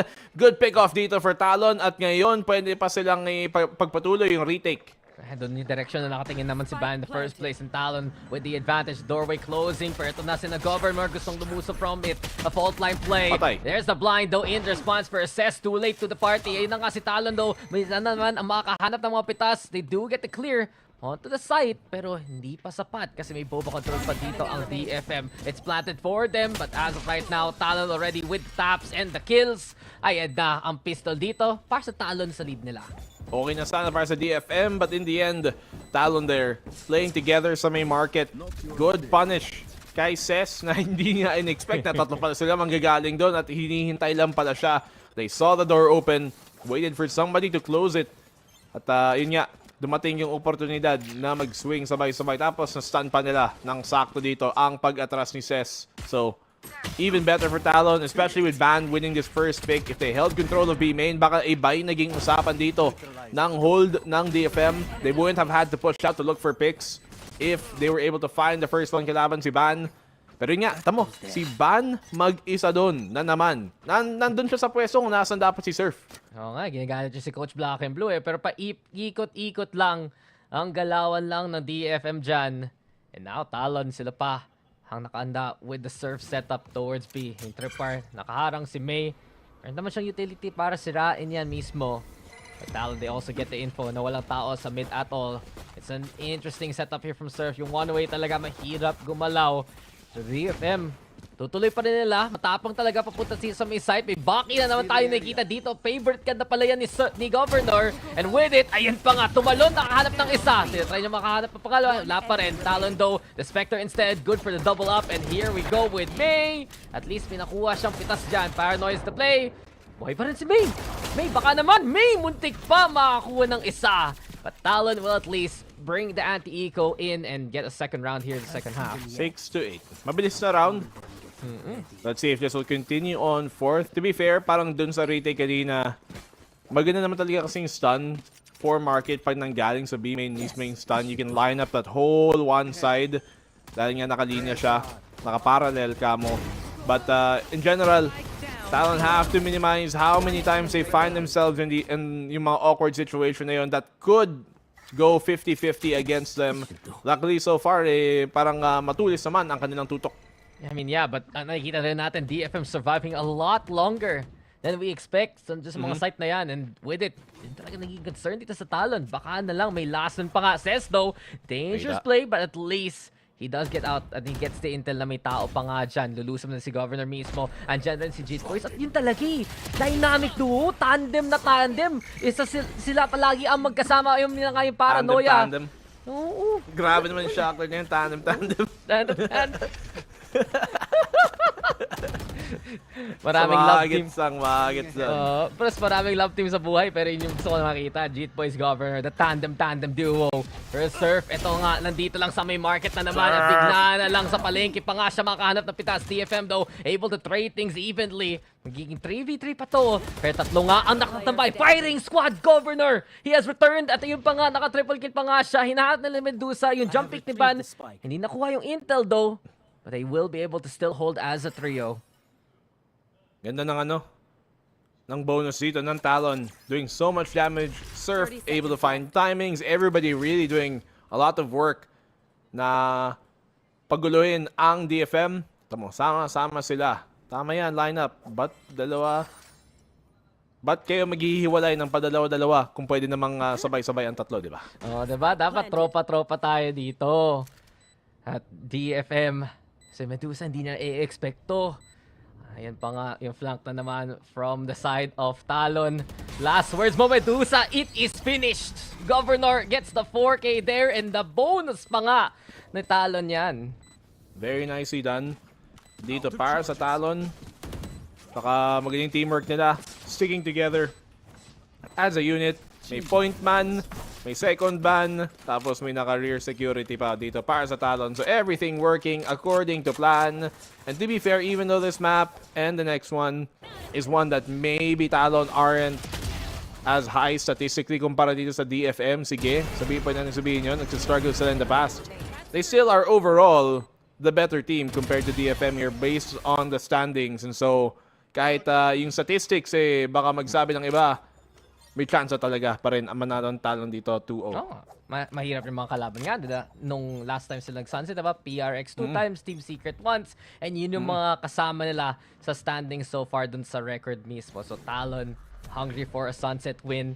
This is gonna be the best chance. Hindi lang tipong yung stats nagsabi, yung t-shirt trend ni Black and Blue. Yun pa lang, alam mo na. Pero biglang na one-tap sa ulo si Governor. Talon pa siya, patay kagad si Jitboys, hindi makatulong dyan. But Surf sees the lineup, they're ready. A kill onto Anthem there. Yung paranoia, tatama. And Cess with a stinger, that's a good kill. Cruz gusto niya i-punish to. Nandiyan na sa sulok, mapapatay. Pero DFM again, pagdating sa mga thrifty round na to, sila nakakahanap ng pitas all across the map. Everything left to ban here. Huli pa nga siya, Sprenay ni May. And DFM will find a thrifty 7th round. Sprenay ni May. Galing naman ng idol ko. But even better here, damage-wise being done by DFM. Sa round pa na ganun na hindi mo ini-expect. Off an eco, Neff somehow connecting habang natalon. Gets si Governor doon. And these Sheriffs. Yun pa nga ang kung saan nakabawi ang DFM with lesser weaponry. Comes a great responsibility daw. Eh, napapagalitan na naman sila ni Coach Franz. Oh, Yung posture, oh, parang, I'm not mad. I'm disappointed. Damdam na pumipikit damdam na mo. siya. It's like, guys, hindi pwede kayo ganyan pag thrifty na sila. Si Governor, tahimik lang. Alam na niya eh. Wala silang masasabi kay Coach. Si Coach Si Coach, maraming sasabihin sa kanila. In fairness, hindi siya Alex level. Walang dabog na kasama. Pero alam mong seryoso, ay na nga, hindi ako galit. Disappointed lang. Si Coach Frost daw. Kahit si Chris napatawa na lang eh. And doon naman kayo sa coach ng DFM, chill lang, palaging simpleng usapan. You know, alam naman DFM na stay the course lang. May chance sila sa mga trophy round na to. It turns into momentum moving forward. At yun pa nga, diba? Meron silang dalawang ultimate, meron silang mga baril. Habang ang Talon, sila pa ang mag-half fight dito. Pero pagdayan natin, si Governor na naman, 19 kills. And of course, the overdrive ready for the Neon 2. Okay, push out dito. Talon, gustong kumuha ng space agad-agad. May Hunter's Fury pa nga, may na-damage doon. Ba't nakatakas pa rin si Anthem? Muntikan pa siya mahanap. Parang ang lapit ng space na yun, ha? Pinabalik sa spawn yung DFM. At yun yung talagang beauty of running a Sova on Sunset. Kahit sobrang layo ng kalaban, kung alam mo yung lineup ng dart, pwede mo makuha yung info. Delikado na daw for Governor. Daw wala ng overdrive niya. Ay na nga yung trash daw. Lalapas na rin si Mayren. Ay lilipad na nga dyan. May with the spray. Again though, showstopper into play. Mukhang 1-for-1 pa nga ang palag na to. And May sends it para mahuli si Van. Eventually serve. Serve! Okay talaga! He finds the second there with a transfer. But Cess still on the board. And with it now, a 2v2. May dart pa nga palag dito ang DFM. Ang Talon na naman. Cruz nahuli through the smoke anyway by Cess. And Jitboy's all alone. Can't find the clutch in him. It's DFM with another one here. Grabe si Surf. Good effort dito for Talon to take space early in the half. Pero rather early in the round. But yun pa rin, kahit nakakabawi yung iba dito si Surf, he gets a double kill in that round. Medyo tahimik nga ang laro niya dito. And ayokong sabihin na tama ako, Dax, ha? Kasi usually tama naman talaga ako. Pero in this case, tignan mo, sino ang dalawang bot frag ng Talon? Si Ban at si Surf. Yung dalawang nag-swap ng agent kasi nga medyo awkward ang swap from one map to another. Nagkakaguluhan sila ng pwesto. Oh, yan na. Naggugulo na naman tayo dito. Tayo sa smoke. Nagulahan si Governor kung anong angle titingnan niya. Paranoia dyan na nga naman. Versus Cess na naman makahuli kay Jitboys. And with it, DFM expect na kagad. Dalawa pa lang ipapalag. But Ban also now broken here. It's Talon who fall apart sa may elbow. At si Cruz, lasa na naman ang galawan, pero nakatingin naman dyan si Net, mapapaback, lulusob dito ang DFM, tatama, ay muntik pang tumama nga yung Paranoia, but with it, DFM will take the site. Ang leader ng beaten, broken, and damned. Itong si Cruz, atras muna. Ego round muna dito para sa Talon. Pang emo night ka, ha? In fairness, naka-hoodie siya, itim. Meron siya yung buhok, pababa. Tapos masakit ulo, matik. Tapos sabi mo kasi broken, which is totoo naman, broken ang kanilang ekonomiya ngayon. But they do have, actually never mind, they can still buy for their next round dahil nga sa damage na nagagawa nila from the previous ones. Luckily here for Talon, may isa pang buy sila. Kung natalo pa sila ng isa habang tied game na, edi mapapaiko pa sila kung kailan lamang ang DFM. Gusto nga sabihin, sana when I was a young boy, pero tumatanda na tayo, pre. At kung rounds na to, yung mga games na to, lumalapit pa na lumalapit. It's just getting closer and closer courtesy of DFM. And right now, parang doon talaga nagsiswing ang lahat eh. Pansin mo, ba't tawa ka pa? Parang pag bigla na lang matrifty na naman ng DFM ang Talon. And it's not a matter of if. Parang nagiging matter of when siya eh. Doon biglang nakakuha ng mga rounds talaga ang DFM eh. Shot there from Cess rather. Para makakuha ng timing lang on Jitboys really, who had a great paranoia already, but still in the end, gumana pa rin sa DFM. DFM looking to push here towards mid early on. Market ang kanilang susugurin. Be careful of any trips. I think nakita na nga niya. Kaya nga, nasira na nga pero si Surf nandiyan pa rin sa loob. Ayan na nga rin yung relay bolt and with it with the pressure's enough for Surf to get the one. Medusa though, ang bilis ng trade. DFM finding a better trade system so far. Rolling Thunder now gonna play. Governor, hindi naman check kagad kung saan yung kalaban. Pero ano yun? Yung slide talaga ang lala! Ang lala nung slide mismo at yun pa nga na headshot pa na ang kalaban niya. Eventually mapapatay niya. Pero DFM, they're losing out in the numbers here. Ayan pa ang paranoia. Talon going for the push and getting the kills. Sa kanila pa yung lead pero ang lupit talaga ng Neon pag ganon. Pa-fade away shot pe. Boss! Tamang pang-Kobe talaga, oo. Spin move, atras, crossover, hesitation 1, pump fake, fade away, lahat na lang, walang travel.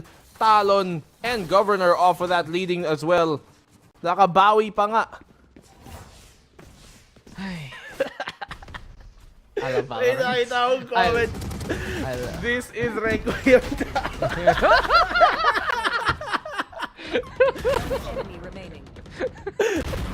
Uy, di ba ikaw yung bida ng movie na yun? Ano ka ba? Magkasama tayo doon ba? Hindi na ba alam guys, ang kwento Grabe talaga kasing ng movie na yun. Yung journey ni Black and Blue from prelims to online LCQ From online to on-site LAN. On-site Ay, LAN. talaga ang tunay na icebox boss. Pero ito na naman tayo. DFM! Ito na si Governor. Hindi na kailangan ng maskara. Kitang-kita na nga lahat. But DFM, they do still have the advantage. And on to the A side, ang kalaban pa nila ay si Ban. Pero Ban, bang-bang! Dalawa Ban. ang tunay para sa kanya. And Talon, able to get the advantage back. Mukhang ito nga si Sis, nakatambay sa elbow. Nakita niya si Cruz. But the lurk really from Medusa is what can change this round here. Grabe, sinampal lang saging ni Ban. Gets? Kasi Ban, banana. Yun na nga yun. Mas okay yung sa akin eh. Mas okay yung sa akin eh. Tunay na bang-bang! Ayan na nga! Si Sir Fren ay nakikisama. Huli. And says, oh no. May Huli. OTB. Picture. Neural tip. Ban, baka naman. May ULTB. Sayang. Muntikan pa sana ni Ses. But 9 to 11 ngayon para sa Talon. All the way. Ang bibilis sa mga round. Ang dami nangyayari sa round. Wala masyadong downtime. Pag nagsimula yung barilan, walang tumitigil.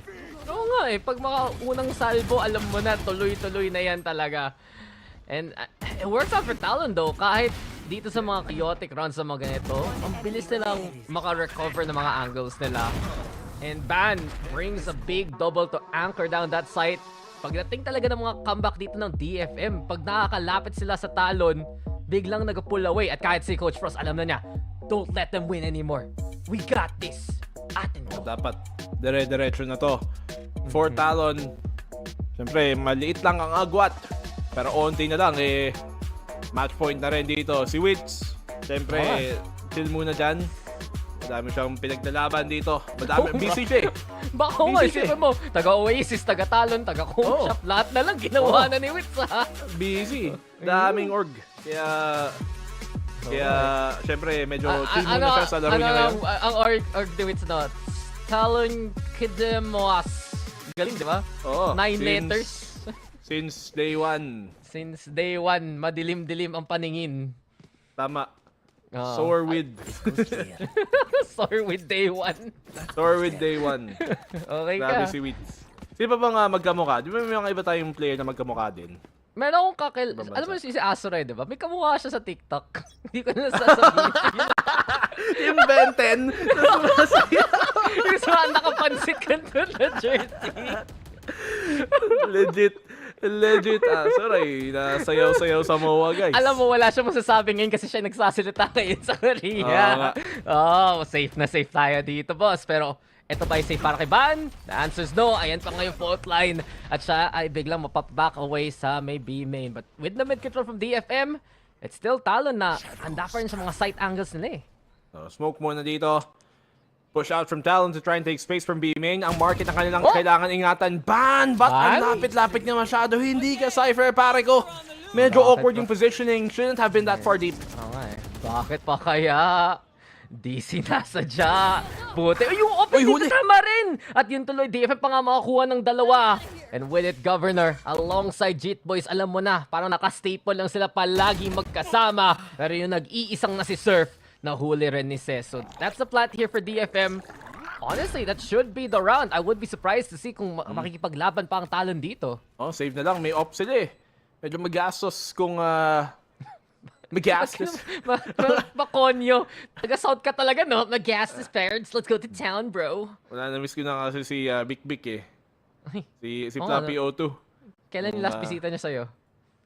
Wala, hindi nagpaparamdam sa akin. Busy si Idol. Busy na si Idol. Madami siyang ganap. Ba talaga pag madaming napanggap?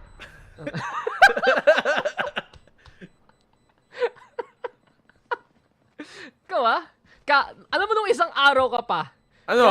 Kahit dun sa English, ganito ka. Ano? Oo. Gagawin mo? Wala. Pinakas ka kasi ni Ichi. Ang gagawin ko. Ako mag-isa mag-solo cast? No, thank you. Samahan mo na lang ako habang maka-exit Nice si Governor. Pick, tas bounce. Oh, next Parang round ano lang yan. Ano? Lang pala. Ang importante dito para sa DFM is nakakabawi sila. Napapahala tayo pag taga-CSB mo talaga eh. Yun talaga yun eh. Ano, pick tas bounce? Oh. Pwede namang basketball, di ba?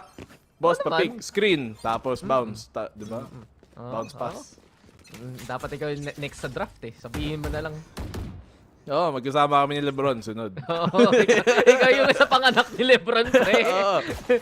Nico James, 4-3. Ayun na nga daw, like Mike, lipad muna dyan si May, pero mukha lahat talaga. Nothing, kahit yung net, hindi matamaan at all. It's May now in trouble, but Governor will fall to the hand of Anthem. At dito nagkagugulan na tayo dito sa side as Ban will find May in response. It boys zone, that market control looking good here for the side of Talon. Magandang angle dito na Talon. At hindi pa na-plant ng DFM. Si Surf nagdala ng off dito sa labanan na to. Ayan yung from the shadows para mapulot muli yung spike. Pero DFM, ang laking loss na kagad dito sa simula pa lang. Good shutdown dito para sa Talon. Yung Hunter's Fury pa naman ni Cruz talagang naguluhan dito ang execute ng DFM. Dito lang sila makafocus sa space na kailangan lang i-take. Yeah, they're put in a really difficult spot as Talon are at the cusp of match point. Mag-isa pa naman dito si Ses. Should be able to crawl into A ng libre. Walang cam, walang utility. Neth, he needed a pick there. But now it's all down to Ses to keep match point away. Oo nga, dalawang nakatingin. So si Ses, kaya Ben. May ka bang words of encouragement para kay Ses ngayon? You know, mahirap Simon Ses, manalo siya dito kasi kung hindi, papaluin siya ni Asuray. Ayan tuloy! Uy, Ses, Leon tuloy, natakot dun, boss! Nakadalaw na nga siya, pero si Surf, muntik pa makahanap ng pangatlo. Oh, gandang tawa dyan ni paring Wits, oh. One more! Takot siya eh. Asuray! Ayaw mapalo nun, malaki biceps nun. Kita mo nga pag upo sa panel, di ba? Oo. Asuray, pag unaupo nga sa panel lagi ang laki ng sakop niyang space. Doon talaga, pag malaki ang iyong katawan, di ba? Sige, sabi mo. Malaki ang iyong ulo din.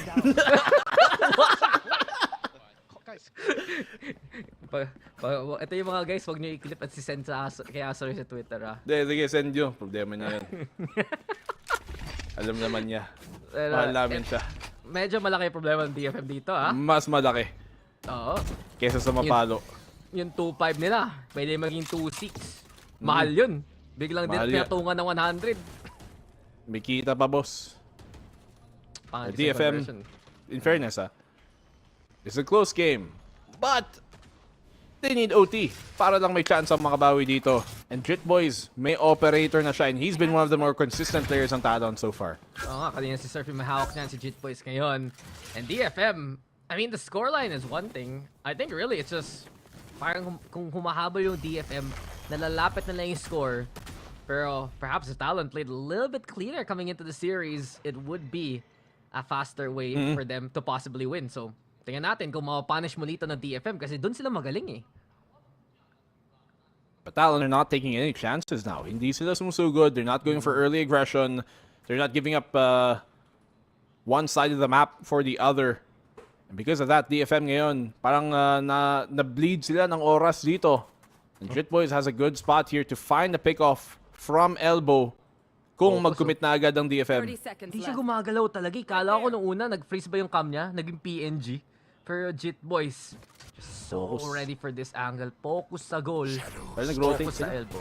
Pero yun yung problema. Tama ka nga. Papuntang link na ang forces dito ng Talon. And the wingmans for the clear. Yung spike mismo sila magiging manual. Pero yun pa nga automatic to kay Jin Boys. Flick sana pero hindi Nahulog sapat yung para smoke. mahuli si May. And you said it, nahulog yung smoke. Taging awkward. 4v4 pa nga retake na to.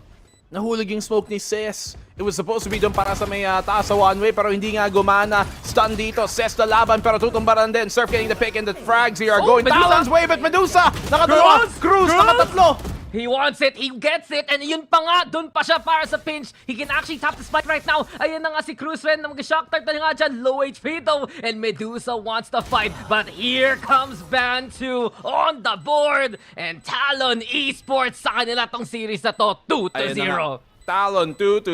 Hindi lang alam ni Medusa na low HP si Cruz. Pwede niya sanang spamin yun. Alam naman yan, nandun lang din naman.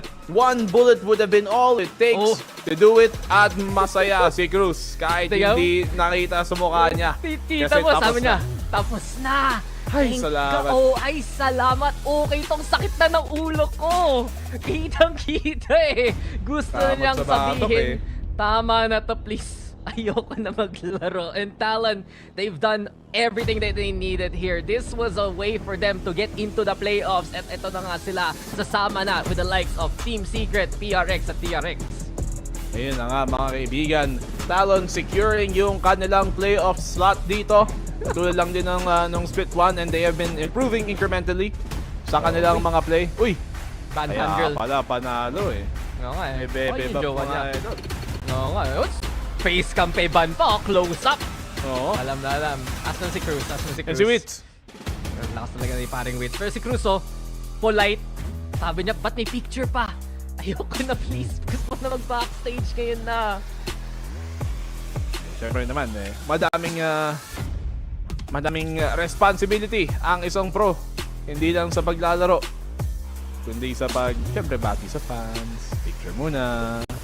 Parang kawawa ka talaga pag naging pro ka eh. Marami pang gagawin, mag-shoot ng video, Atakin ka pa ni Mika. Oy, interview tayo dito. Biglang interview. Kung si Cruz talaga yung interview, may feel mo na maiinis na siya. But yeah, the highlights here, Talon Esports, relatively strong showing from them. Parang dito lang natin nakikita, may maganda yung highs talaga ng Talon, no? You have Governor making all that space na may ang bilis ng response rate nila from Jit Boys and Cruz. But on the other side, saan nakakabawi yung DFM kung saan nila napapunish yung Talon overextend eh? I mean, individually, it is fair to say that Talon here do have the edge sa mga players nila, and that's what's been winning them out some of these rounds. Katulad nga sa round ni Jit Boys na naka 4K ka. That would have been potentially a very momentum swinging moment kasi mananalo ang DFM doon. They would have made things a lot more difficult for Talon to try and take the lead on over. Tapos baka patuloy-tuloy na yon yung momentum, pero ito talaga yung mga Ito talaga, replay! Grabe. Okay. Neon, very good agent. Tama lang yan, Pinoy pride. Oo. Para lahat Iba ng talaga. team may Pinoy. Oo, Pag Pinoy mo runner. Pre, may team secret na tayo, tas lahat ng team na maging Neon pa. Panalo talaga ang Pinoy no matter what. And Talon Esports, they do use the Neon to a strong showing. One of the first teams talaga dito sa Pacific na nag-adopt ng mga mas bagong agent updates, no? Na doon sa Duelist, yung ISO ng Icebox, tas ngayon yung Neon talaga sa dalawang mapa. Gusto talaga nila maging creative pero walang mas creative pa sa ating panel na mahilig mag-art attack. Kaya kamusta naman kayo guys? Mahilig mag-art attack. Oh my goodness. That's yun? NBMB. They've been, this entire day, they've been word playing the entire day. But it looks like we are not going to be getting a map number 3 because Talon Esports takes this series 2-0. Tulad ng mga predictions nyo kanina, and they secure their slots in the playoffs, joining the ranks of DRX, PaperX, and of course, Team Secret. Hoy, sila na yung pang-apat. So, ngilan-ngilan na lang at may kita na natin, syempre, ang pupunta ng playoffs. But on the other side, super proud nga na naging journey mula sa Talon. It wasn't easy when we go into Sunset. Dahil nga, sabi natin, it's always been crucial sa kanila na Talon sila. Nakita natin yung sa stats kanina. But I'm happy that they did under defending talaga to actually dispense yung mga aggressive pushes mula sa side ng DFM. may hindi pa rin naman halos nagpahuli ang players ng DFM. Ano. That's great showing for them. Ang naging problema lang is, ito nga, nahirapan silang i-counter out etong sina Jet Boys, especially Governor, kapag nandun na yung mga slides in and out niya dahil at that one tap to the head, crispy after sliding in into the me, and that was already it. Secured ng Talon Esports dito tuloy yung 2-0. Yep. And I think, DFM came really close dito sa map pick nila here on Sunset. They tied up even at 9-9. Pero, DFM, even though they were able to catch up, even on the first map, it always seems like it's a case of being too late for them to ramp up. Parang, it takes a couple of rounds for them to gain their confidence or how they read Talon. Pero, again, GG's once again to Talon Esports and DFM. Nice try. I think, sa graphic natin kanina, I think there is still one last chance for them possibly to make it into playoffs. But again, sa alam ko, they have a lot of really intense teams that they're gonna be going up against. I think it's gonna be Gen G and DRX. So, medyo, it looks a little tough para sa DFM. Totoo, so really tough na nga ito, ano? Pero again, it was a great showing naman din going in here into Ascent. They almost equalized it again at pwede nga itong halos pwede umabot to an overtime, pero ilang beses ba silang nagkakaroon lagi ng complete flaws na laging ina-amplify tuloy ng Talon Esports. Although may nakita din ako ng some of the rounds dito na ina-amplify din naman ng DF kung anong ino-overextend ng Talon, na kumbaga masyadong kinakulit nila, alam nilang kaya nilang i-win out yung mga aim duel laban sa DFM. Again, 13-10 man yung scoreline, pero most of the rounds kasi nakuha ng DFM din is yung sa mga mistakes din ng Talon eh.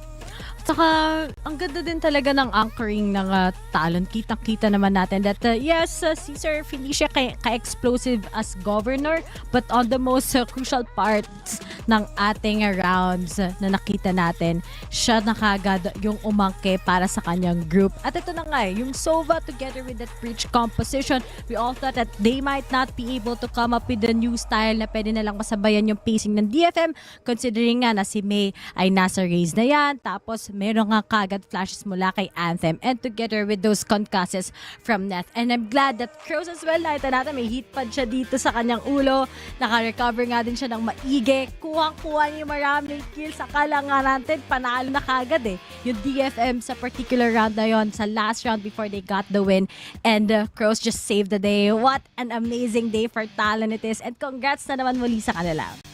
Exactly. I think sabi nga ng casters natin, even though he has a fever, if he has a fever, warmed up yung hands niya. So, mas on point yung aim. And I think, again, that just goes to show yung point na all the players of Talon Esports are so within each other na even yung bot frag nila has given such high impact when the rounds mattered most. But that's gonna be it for that series. And we'd like to also thank our official super app partner for VCT Pacific Stage 2, Grab, kasi we do have a promo just for you guys, yung viewers natin dito sa VCT Pacific Filipino broadcast, where you can score Grab's lowest prices ever, up to 15% cheaper fares on Grab Car Saver, delivery fees as low as 15 pesos with Grab Food Saver delivery, and of course, thousands of budget-friendly meals as low as 99 pesos with Grab Food Saver delivery meals. All you have to do is use our special promo code here at the bottom of the screen. That is GrabFood60, and you can enjoy 60 pesos off of your order with a minimum spend of 550 pesos. So guys, since we still have some time before the next game, what do you want to have for dinner before ZETA versus RRQ? Dinner pala kaagad, ano? Feeling ko gusto ko ng coffee muna bago mag-dinner para at least energize tayo before we proceed to the next series. Ako parang gusto ko ng sinigang, tapos mainit. Kasi sakto maulan So masaya pag may sinigang, di ba? So, True. Coffee and sinigang. Oh, that sounds so good for rainy weather. Pero I think na it's a good time again for you guys to avail of our promo. Ako, I think I also wanna go for a coffee. So HG, I think maybe mag-coffee tayo. Ray, do you wanna join in? No. Actually, I was gonna say, kung may 13-0 tayo today, I was going to liberate lahat ng panel and casters. So, I was gonna do this to Dax and BNB. Pero I think deserve natin today. It's been a very long rainy day, and I think also yung mga viewers natin dyan have been very, very supportive and very enthusiastic sa mga jokes ng casters natin kanina. Oo nga eh. Grabe yung mga banata ni Nico tsaka ni Dax eh. Pero to, Revi alam mo, minsan mo lang kami libre. So, ba't di mo na kami libre ngayon? Ano, Yes. diba? And I think saktong-sakto kasi we have Grab Food Saver, yung Grab Food 60 code natin. So, it works out just fine since 5 tayo, di ba? Oo, tama. Di ba? Pang squad goals, di ba? Sa mga nagtatrabaho ngayon. Dito lamang sa Pacific Broadcast. Grabe talaga si Revi. Ang bait-bait ni Revi ngayon. Araw-araw ka na nga mabait. Mas mabait pa ngayon. I mean, last day ko ngayon sa VCT Pacific broadcast, but I didn't want to make too much announcement. Pero yun yung sana goodbye gift. My goodbye gift for you guys. But iiyak si Revi. Nah, syempre may next time ulit, and we always see each other naman. But that is going to mark the end of the battle between DFM and Talon Esports. Talon securing themselves in the playoffs once again, and up next, pupunta muna tayo sa main stage to hear a few words from our winners from Talon Esports. In the playoffs, so sigh of relief. Oh, wait, really? Yeah, that's what I heard. I don't even know that. Okay. But yeah. Yeah, no, it's a good feeling. I did know that we had I knew our chances were pretty high, but I think my biggest focus is just because we went to playoffs last stage. Yeah. We got obliterated. I guess my biggest hope is that we just perform in playoffs. Okay. Because getting in is not really enough for me anymore. Okay, so go further. Make a Right. deeper run this time around. All right. Now, you guys went up against DFM. May is the superstar from the Japanese scene, always putting up numbers. What was it like going up against him? He was on the Neon today as well. Oh, that was definitely a surprise for me. I didn't expect him to go on the Neon. But like I said, last week, when people do play Neon, the Neon battles is definitely fun. I have a lot of respect for him though. I think he is insane. He was definitely our biggest focal point going to the game. Just to counter him, he was pretty much the basis of our little anti. But I'm happy with how he played. Yeah, when you're facing DFM, shutting down May should be your priority, and everything kind of unfolds from there. Let's talk about their comp on Lotus, though. It was pretty left field, I would say. Cypher deadlocked Neon. Thoughts? It was definitely a huge surprise, but we put a lot of work in the server, and the deadlock. It wasn't big. It was a surprise that they would play it, but you guys were ready for it. Yeah. We weren't in unfamiliar territory. I don't think they were ready for your sliding Neon Odin, though. So tell us about how much you enjoy playing this agent with different ammo. I think the sliding Odin is underrated for sure. Yeah. It's hopefully maybe I'm pioneering a new meta or something, but the sliding Neon Odin is definitely underrated tech. Hopefully people start doing it more. All right, so it's like Fnatic using Odin on Lotus, kind of a thing, but you're developing it more with Neon, picking up the Odin and You stuff. can't predict who has Odin. Neon's coming at you. Oh, he has an Odin! Yoink it, everybody! And you guys are facing DRX next, and they're struggling a little bit with the changes that they've been running. Also, Coach Termi actually said they will be bringing in more changes when it comes to the duelists that they run or the role swaps that they will be bringing. So, do you feel like you guys are ready for that? Yeah, no, for sure. Even if they change comps, I think today was a good example of how you can change comps on us, but our win condition isn't really if you guys change stuff on us, it won't matter because I think we put in a lot of work. We play a lot of different comps. We want to play a lot against different styles, so I'm not too worried. I just hope that we can, play to the level I know we can play, like we played today, and do the same versus DRX. Here's the thing. I know you don't want to leak stuff, but you guys have, made strats or comps specifically for going up against teams like DRX back in the kickoff as well. So can we expect a customized or tailored surprises when it comes to comps? Are you guys running anything new? Nah, this time with the 3 day, because we only have 3 days, we just didn't have time. So probably not. Okay, so probably not, but there's still a chance. Maybe. Okay, I'll take that. But thank you, Governor, and good luck against DRX. Appreciate it. So I'm going to let you go now. Thank you. Thank you so much. And that was Governor, everybody. Now, we are going to head to a short break, but we do have 2 more teams fighting to keep their playoff chances alive. It's going to be Zeta Division taking on RRQ after this break.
Because these guys just play contact. So Okay, Team Secret, we need you guys on the stage now. Come on, let's go. let's go. Let's go. Tara. Let's go.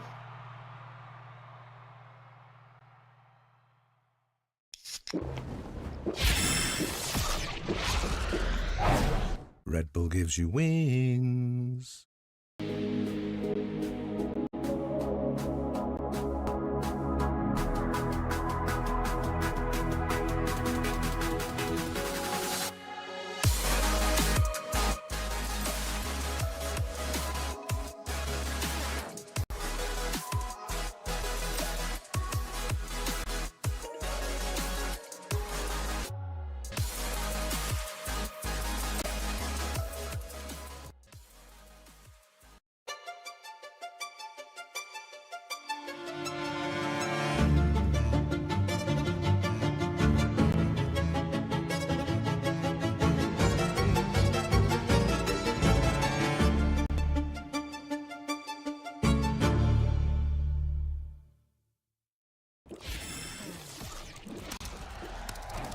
Red Bull gives you wings.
explain how important today is for ZETA? It's a winner win match. Nothing more. Okay, so what do you need to do to make sure that the boys perform very well? Win the game. Just it. Okay. Nice wand over there. Thank you. Yeah. Hope we show some love inside the game.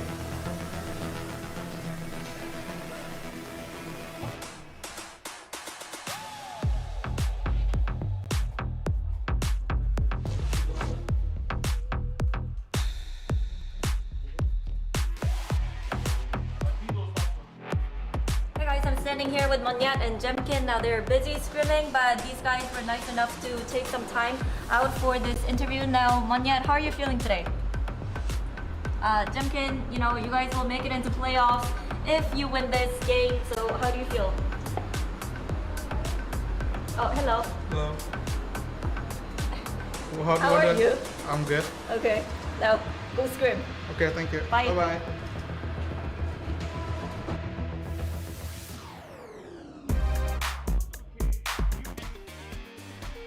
Welcome back, ladies and gentlemen, dito sa Filipino broadcast ng VCT Pacific Stage 2 at pupunta na tayo sa second match of the day.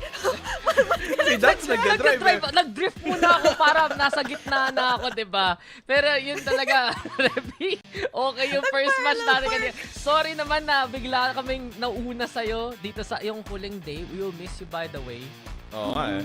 Thank you. Dumating lang I tayo, mean, Dax. Aalis na si Reby, no? Understandable, you know. Kaya pala. I mean, at least alam Sino ba ko naman yung VCT Pacific is always in good hands with you guys. But speaking of introductions, once again, my name is Rubisco, joined by Dax and Black and Blue. And bago ang lahat, we do have a special promo para sa inyo, ang viewers natin dito sa Filipino broadcast. A special promo code from our official super app partner for VCT Pacific Stage 2, Grab. And you guys can score Grab's lowest prices ever, up to 15% cheaper fares on Grab Car Saver, delivery fees as low as 15 pesos with Grab Food Saver delivery, and of course, thousands of budget-friendly meals as low as 99 pesos with Grab Food Saver meals. All you guys have to do is use our special promo code dito sa baba. It is Grab Food 60, where you guys can get 60 pesos off of your order with a minimum spend of 550 pesos. Now, si Ray Ray, gusto niya sinigang. Huh? HG wants coffee. Guys, what do you guys want? Wait lang. Seryoso ba to? Paano papadeliver ni Ray Ray ang sinigam sa Grab? Alam ko kaya nila. Pwede naman Alam naman kaya ng Grab ang lahat. Pero, paano, anong packaging yun? May plastic bag. Tupperware. Ayan, speaking of Ray Ray. Oh, speaking of Tupot. Ray Ray, ayan tuloy. Andiyan, nagpakita si Laz. Ray Ray, mamaya ka na. Nako. Sayang hindi si Ray Ray yung panelists for this one. Balik sa usapan dito ng Matina. Magkakas naman sila. Kahit hindi sila fan, magkakas naman sila. But you look at Laz here. Siya naman talaga, if it's not from depth dito sa team na to sa ZETA, ang isa sa mga talagang parang star players, you can almost say in a way. They've been here for a while, kasama rin si Sugar Zero, and he's always been one of the players na titignan natin, what can he do? What is there that will be different dito para sa ZETA? Because we've been seeing the same core for years now, at si Laz pa rin, there's a reason why he's always on top. I mean, yes, andyan nga siya. Pero ano ang nangyayari dito sa ZETA? You say on top they're Black and Blue, but I see it as they're going down, down, down. Natalo Sabi sila ko, ng DFM. siya ang on top sa team nila. Pero as a team. Okay, sige. Ikaw, talaga, when you see the words Laz on top, iba na lang naisip ko. Pero sa totoo lang nga naman, you know he's still very sharp. His headshot percentage always on point. Chamber, Killjoy, ano man, Sentinel, lalaroin niya, kaya nga niya. But on the other side, you look at RRQ, and the resurgence of RRQ has been very interesting. Na, yun nga, nag-iba yung IGL nila. Pagdating ng split number 2, it's Estrella now calling the shots. And with Monyet to really bolster that roster, lakas tingnan ngayon ng RRQ. 100%, and I feel like for Australia again is still coming in from Ascension and finding his footing dito sa Pacific. He's honestly like climbed the ranks pretty fast to be moving all the way to an IGL, and I think it says a lot how RRQ and especially a coach like Ewok trusts him with the IGLing. So the question is here, what maps do we want to see for this matchup? Ako, unang-una shocked ako na hindi nakasuit ngayon si Ewok. Naka-attack on Titan na jacket. Mukhang binigyan ni Azuray ng merch. Pero ito nga, mukhang split ang una dito ng RRQ. I understand the map plans, especially Icebox, ZETA Division. Alam nila nahihirapan sila dyan. Sunset though picked up by ZETA, but both RRQ and ZETA love to play this map. Pero ngayon, that still leaves Haven here in contention, which this is a map that ZETA have done pretty well at actually. Ito yung yun yung nag-iisang mapa na naitalo nila yung DFM sa labanan nila. So, I expect that if ZETA can have that end up as their map number 3, papayagin nila considering RRQ did ban Bind, which is the other favorite map dito ng ZETA. Pero pinag-usapan mo nga dito, they do both like these two maps, at least dati.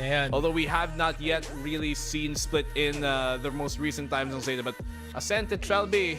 Para, I mean, what's new? It's Ascent. Kailan ba, diba? But in the end, that does favor RRQ a little bit with success over Genji, DFM, and Talon sa history nila. Parang yun nga din, iisip ko rin eh. Are we gonna get maps na pwede medyo contended dito? But RRQ, smartly removing Haven, ZETA, smartly removing Icebox, but still, bagong drip dito ang RRQ, bagong tingin, and I like the map draft for them coming into the second half of the best of 3. I feel like I agree with you from the drip all the way to the map picks. Because at Ewok, I feel like out of all the coaches, siya talaga yung really open about what he thinks and likes. Not just yung interests niya, but when it comes to trends dito sa Pacific. And he's noted that a lot of the teams seem to be gravitating towards sa mga older maps that can be kind of worked around more, and saying that it's a little bit scary to try new things. And I think dito sa Asian compositions natin, not a lot of changes yet. Pero Dax, are we gonna be seeing any new duelists or other compositions coming in from either of these teams? Because as ZETA, sila yung first team to really experiment when the patch came out. I mean, tita mo naman, di ba, yung nakita nating picks nila against, I believe that was Genji, nung split number 1.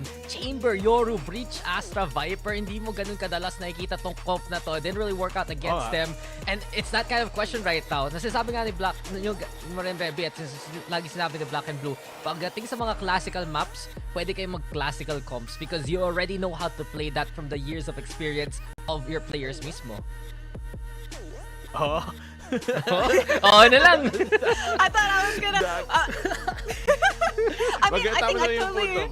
Tama nga yung It's a good mo. point. And they did try to, you know, play with that Yoru plus Chamber comp, pero yun nga, anyari, hindi nga gumana. And that is the problem here for ZETA. They're still trying to find the best way to actually make this comp, rather this roster work, not just the comp, but I think changes here, if you're gonna ask me, I think you're gonna see a bit more stable changes from RRQ. You're not gonna see as many composition changes, but ZETA, they're the ones that talagang gusto nilang sanang paggamite, or rather paganahin yung Chamber, same as what we see from a team like T1, but even T1 realized that sometimes it's not the most ideal. And I think ZETA, they need to take a page out of that book. Yep, and I think, sorry Dax, I was gonna be analyzing yung point mo with you, but I think I totally agree because we have seen na sometimes, you know, kagaya ng sinabi ni Ewok once again, that sometimes when you try to innovate and things are just not ready, it's not fully cooked yet, you're not gonna have the best meal at the end of the day. And I feel like that's where ZETA has kind of, you know, learned their lesson here. So hopefully they do apply what they learned from last week against DFM, against RRQ. Pero I do want to ask yung opinions nyo. You know, ZETA Division coming in from a loss from DFM, yung region nila that they have stood over for so long. They had their main character moment, but now they have fallen. Pero is this going to be the start ng kanilang redemption arc? Yeah. I don't think so. No. I don't think so. Hindi ako tiwala dito sa ZETA Division, unfortunately. Kasi medyo nabasa na talaga yung playstyle nila. And unlike DFM, you can see hindi dun ka halata yung improvements dito ng ZETA, no? They've kind of stagnated as a whole. I mean, to be honest, I always thought the Crazy Raccoon core was kind of better than ZETA as a whole, and now that DFM are the team na mukhang mas naglalamang pang Japanese team dito, I think it might change. Parang dati kung DRX yung pinaka-Korean team na alam natin, naging Genji na ngayon, that might happen too, I think, with DFM versus ZETA. I mean, I think that's really true now that you talk about it. Like, moving on dito sa stage 2, you know, things have definitely changed a lot. But, I mean, again, the narratives have just been switching up, especially when we talk about the East Asian teams that we have here. But we are just about to go into this second series between ZETA Division and RRQ. And we've got, I believe, Ray Ray and Honeyglaze to bring you the action. Undefeated, locked and loaded, we about to go. Caught him with that left, I leave him tapped out on the floor. 쌈니 itchy sticky swishy watch me bank a score up in the boat I'm in the zone yeah yeah Go to the fire to breath. King of the jungle and beat my chest. They say I'm posing a threat. Just like a pebble, I'm cutting the net. Ring on my finger but yes like playing chess and I don't even sweat that's what I call it finesse that's what I call it finesse ain't no rivals they can try but they're never ever slowing me down on the rival this is my show crossing my heart they know we are undefeated that's why they call me undisputed I'm ranking up another season I've been up on my stats now would you look at that I pop on with a jumper then the adios gotta go I'm the prima donna make him do the most not enough I'm just warming up way up in the cut oh I'm ready to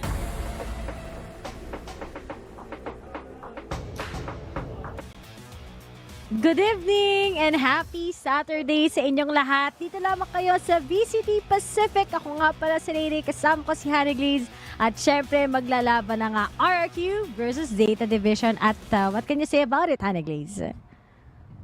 Tip ko kung paano nila itataas ngayon yung kanilang moral dahil nga ZETA Division lost a really devastating fight against DFM. But this time, this is a start. Para nga manumbalik ang dating galing ng ZETA Division but this is against RRQ na meron na silang bagong addition nga throughout the weeks here in Split 2, in Stage 2 rather, with Monyet. Oh, alam mo, proud ako talaga kay Monyet. Ang ganda naman talaga ng performance. Naggaling siya sa GE, in-acquire siya nga ng PaperX for the meantime. Tapos napunta siya sa RRQ na kuha na nga din niya kagad yung form niya. At kahit bigyan mo siya ng ibang role, kahit controller pa man yan, kahit nga lahat na, gawin niya eh. He's still consistent as ever. Pero ZETA Division, medyo heartbreaking yung performance nila as what we compared last year. Akala nga natin nung nag-alis na sila ng players, mas gaganda yung performance nila. Pero ngayon, lacking pa rin talaga eh. Yep, at least masasabi natin was definitely a close fight nung nakalaban nga nila yung DFM. But this time, yeah, it's time for them to prove to us na kakayanin pa rin naman magpakitang gilas ng ZETA Division. This is against RRQ though, but still, it was a long fight nung nakalaban nila ang DFM. Titingnan natin kung nasaan na nga ba yung angking galing ulit net sa Sugar Zero and also Hirorot.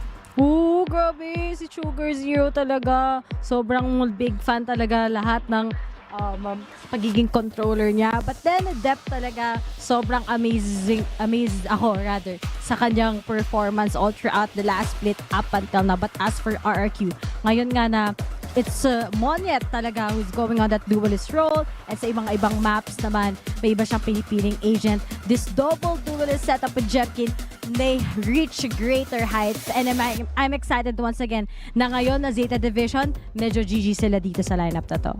One thing's for sure is harapin na naman ni ZETA Division kung ano bang aggression yung pwede ngang ipakita, i-execute ng RRQ. Sabi mga, we have a double duelist setup and also a double controller setup na kung saan kulang man sila sa info. Yes, meron kayong popping ng blinds coming in from Lemimore, but will it be enough? Compared naman dito sa ZETA Division though, they have still here the Cypher. So at the very least, masasabi natin na pagkasa tayo pagdating sa defense nila, but they are playing on the first half as the attacker side. Nga yung mga advantages especially with ZETA Division, di ba? Maaari mo sa second half sila bumawi, but for RRQ, this is a big question. Paano nga ba nila makakapitalize yung first half na to considering nga na nasa defending sila. But kayo guys, sa mga nanonood, sa tingin nyo, sino ang mananalo? RRQ or ZETA? Because this is a map or rather a series sa RRQ that they have to win. Syempre, mas maganda kung 2-0 against ZETA.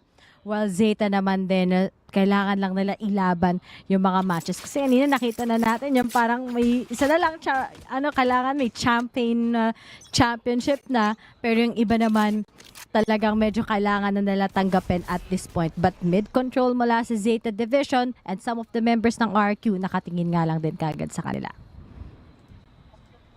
Ang gagawin na nga ngayon currently ng ZETA Division as we start off here in mid. Alam naman natin, Split can be vulnerable and kapag kinuha mo na kaagad yung mid take. At yun naman mismo ang tatrabahuhin ngayon as he goes in forward to take down Lemimore, the rest of the gang. Dalawa kaagad, but there goes the trade. We have now here depth na hindi rin naman nakaligtas na mula doon sa mga lalaban niya. Pero at least lamang naman sila compared dito sa mga buhay pang tira from RRQ. Monyet together with Australia, meron pa rin naman kagad ngayon Paranoia, tapos si Monyet kagad on that pain shells, but the rest of the members of ZETA, maganda na nga kagad yung kanilang post plant. Nakaposition na nga kagad as to where they will be coming from. And speaking of, Sugar Zero spots them out. Nakababa na nga din kagad si Monyet, but they don't want to let this kind of rotation take them down. And speaking of, dalawa na kagad, Uran takes him down. Australia na lang all by himself as Uran gets 3. A promising start mula sa side ng ZETA. Yep. Yun ang kailangan nila eh. Decisiveness and also the commitment to control into the site, and then they will be winning out the duels. Hindi naman pumalya ang mga naging follow-up coming in from that dahil nga una sa lahat kinakailangan nilang gulatin nga itong mga sa defender side from RRQ, at yun na nga din ang pagkasunod-sunod, ang pagka-step-by-step process nila to secure it. So, this time, ma-awardan sila ng buy round. Oh, talagang ZETA, this is really a map that they wanna pick, but then a good push mula sa RQ sana, pero hindi pinatapos. Sugar Zero magiging biktima nga ba? Mukhang hindi dahil nandiyan ang kanyang mga kasama, leaving only X-Pharaoh right behind in a medyo masakit kagad for RQ yun, but it's fine kasi they just wanna try it out dito lamang sa Bimin, and it's a hit or miss sa mga gantong bagay. Understandable kung bakit punersa ng RRQ yung push na yon dahil again, they don't have anything to lose, kaya naman hined to head na kaagad nila yung mga duels. But unfortunately, it was a quick round though. Para sa ZETA division, isa lang naman yung naging hindi na masama for ZETA. Yeah, sobrang startup pa rin naman to kahit papano for ZETA just to keep up with their momentum here. Maganda naman talaga ang split map nila eh. But as for RQ, number one question, pagdating ba ng Fubay, will they give this round sa kamay ng ZETA or hindi? ZETA, konting aggression yung kailangan nilang keep up ngayon. And there, you can really see the heart that they really wanna establish in this match against RRQ.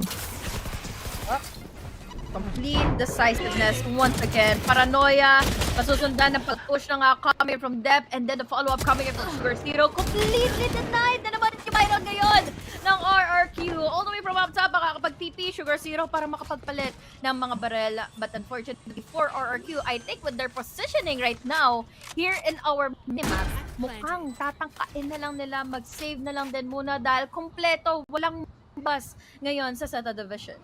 Sobrang straightforward ng approach ng ZETA against RRQ, that all of them biglang nawala sa isang iglap. Yan na nga din kagad yung questionable take mula sa side ngayon ng RRQ. Wala silang dedicated na sentinel sa first half nila. And looking ata sila ngayon to just finish this with an 8-4. Try nila sa attacking if it's gonna work. But as for ZETA, very smart. Sa attacking pa naman sila kagad naging agresibong ganito. And everything has just been cook fine for them. Lalo na kapag nag-sunset tayo, which is yung actual map pick nila. So possible din to maging 2-0 sa ZETA side if ever they proceed winning here sa first map. Kahit paano, maaga pa rin naman para sabihin dahil alam naman natin, split map, kapag nagkaroon na nga kaagad ng worrisome attempts coming in from ZETA and desperate measures, pwede ito ma-escalate pa further in favor of RRQ. But at the time, I just gotta commend how quick their controllers are. Yung backline support ni Dep. Pag nakita na nila nakapag-satchel, kailangan may-respond din nakaaglaw. We all know how quick duelists are to get inside of the map, to get inside of kaya naman, naka-follow up kagad. Ryuran and Sugar Zero pa na-take down. Kudos to them dahil ngayon, bibigyan na naman sila. Dito, makakapagbigay na naman sila ng punishment rather laban sa RRQ. Quick utility usage, exhausting them further, but now they're just backing away from casualty. Quite smart sa RRQ. They don't want ZETA to get enough space na naman muli sa B-main. Kasi kapag nakakuha na naman ng ZETA, they will crush down and ZETA might have yung high probability of winning that round. Pero ngayon, si Hirora naman on the other side, waiting lang kagad siya sa approach ngayon ng RRQ, pero walang nagkakainitan ngayon. Medyo careful ang parehas na teams considering nga na ang RRQ nasa defending naman nila. sailing lang para sa ZETA Division. Again, they're facing just a couple of buys laban sa RQ, but they need to check in every corner. Now, Champion in a crucial spot. He goes in with a huge execute. Dalawa kaagad ang napapatay niya. He's low on HP, makakaligtas pa. Pero tatlo na lang matitira sa kabila. Waiting na nga kaagad ang RRQ. Good thing sa kanila si Dep pa kaagad together with Laz ang nawala sa kanila ngayon din. Pero ngayon naman, Lemmy Moore takes down Hiroran on the other side, only living right behind. And I think that won't work for Uren as well. At tapos na nga kagad, quick take sa RRQ. And ito yung hinahanap natin sa kanila eh. The way that they can pace themselves in sa kalaban nila. Feeling ko, naging flow lang to kahit pa paano para sa ZETA Division. Kasalanan nila eh. Hindi nila na-check in yung corner eh. Tapos, na-amplify pa nga nila, nakapag-exit pa nga kagad si Jemkin and all for Lemmy Moore na nakakuha din ng answer pabalik. Jemkin was able to clean that round with 3 kills. So baka sumunod pa to in favor of RRQ. Tingnan natin. Alam mo, quite funny lang din talaga na this time around. Usually si Laz, nakita natin eh, nagsisentinel siya. Minsan nag-cypher siya. Pero ngayon, I think it will be probable pagdating sa kanyang initiator. And speaking of, napitas nga niya si X, pero good trade-offs. Pero medyo scattered ang mga miyembro ng ZETA. Some of them will be coming from heaven. Binatuhan na nga din kagad ng utilities ngayon. At Moniet takes down Hiroran, leaving only 2 members left of ZETA. They still proceeded going into B-side. Pero nakakahalata na kagad ang RQ kung nasaan sila. At I think it will be over for Uran. RQ, speedrun lang. Malapit na lang matay kagad yung score.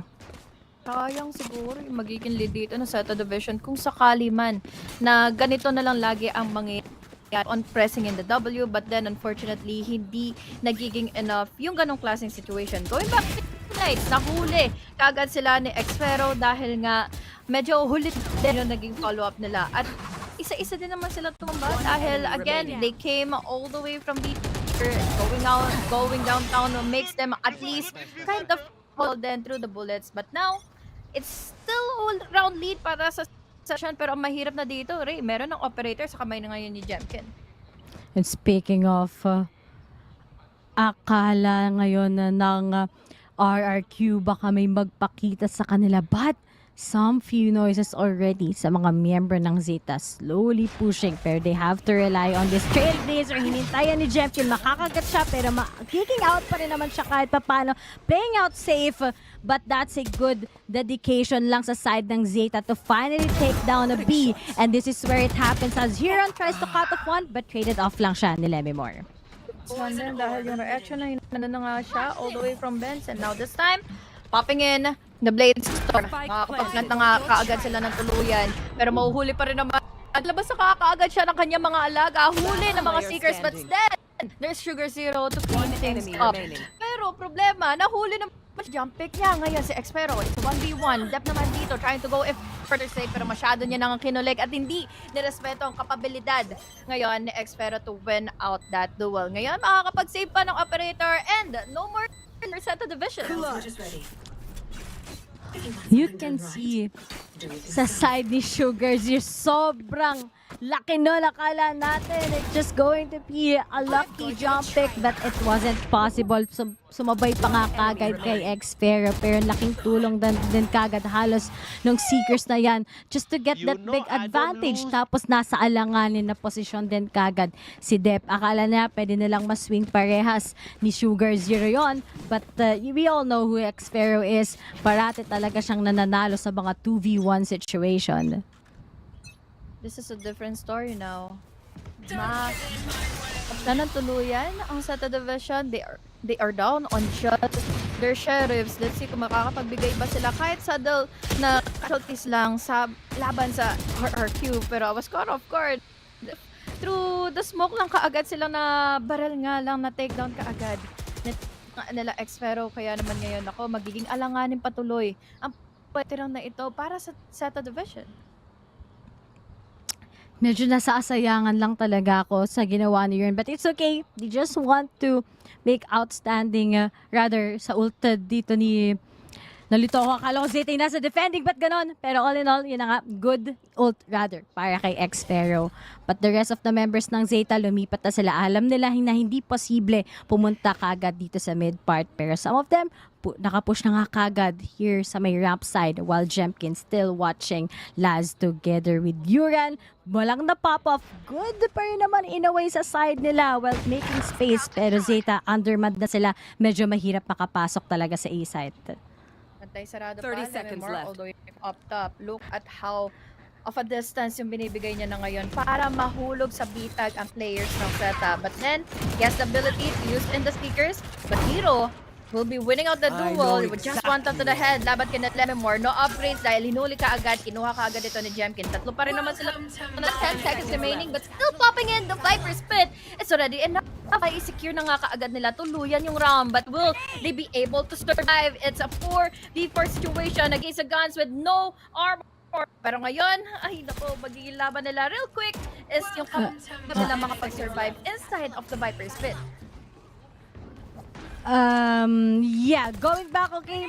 Ayun na nga nakita natin, nag-back off kagad doon si Mr. Hiroron while the rest of the members of RQ spamming through the Viper's pit nga. Kita natin yan, lahat sila napipitas isa-isa. Si Xfero, sariling teammate ay nakuha na nga niya, but that's fine dahil habang si Yura na lang ay mag-isa, tinapos na rin kaagad siya ni Xfero. And finally, after 3 consecutive rounds for ZETA, RQ wins this. Great retakes talaga ang nakikita natin sa kanila so far. Considering na wala Rayo sa division, understandable kung bakit matatalo, malulugi sila doon. But then, stikan nga natin, it's just a free for, nahuli pa nga sa lahat ng pwede kang mahuli sa loob ng Viper's Pit.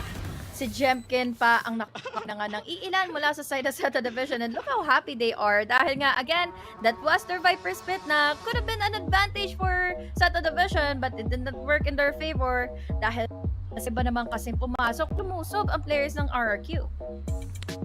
And ZETA so far, they started really strong. Very aggressive yung mga takes nila. Nice flashes mula kay Laz together with Hiroron on his lurks as well.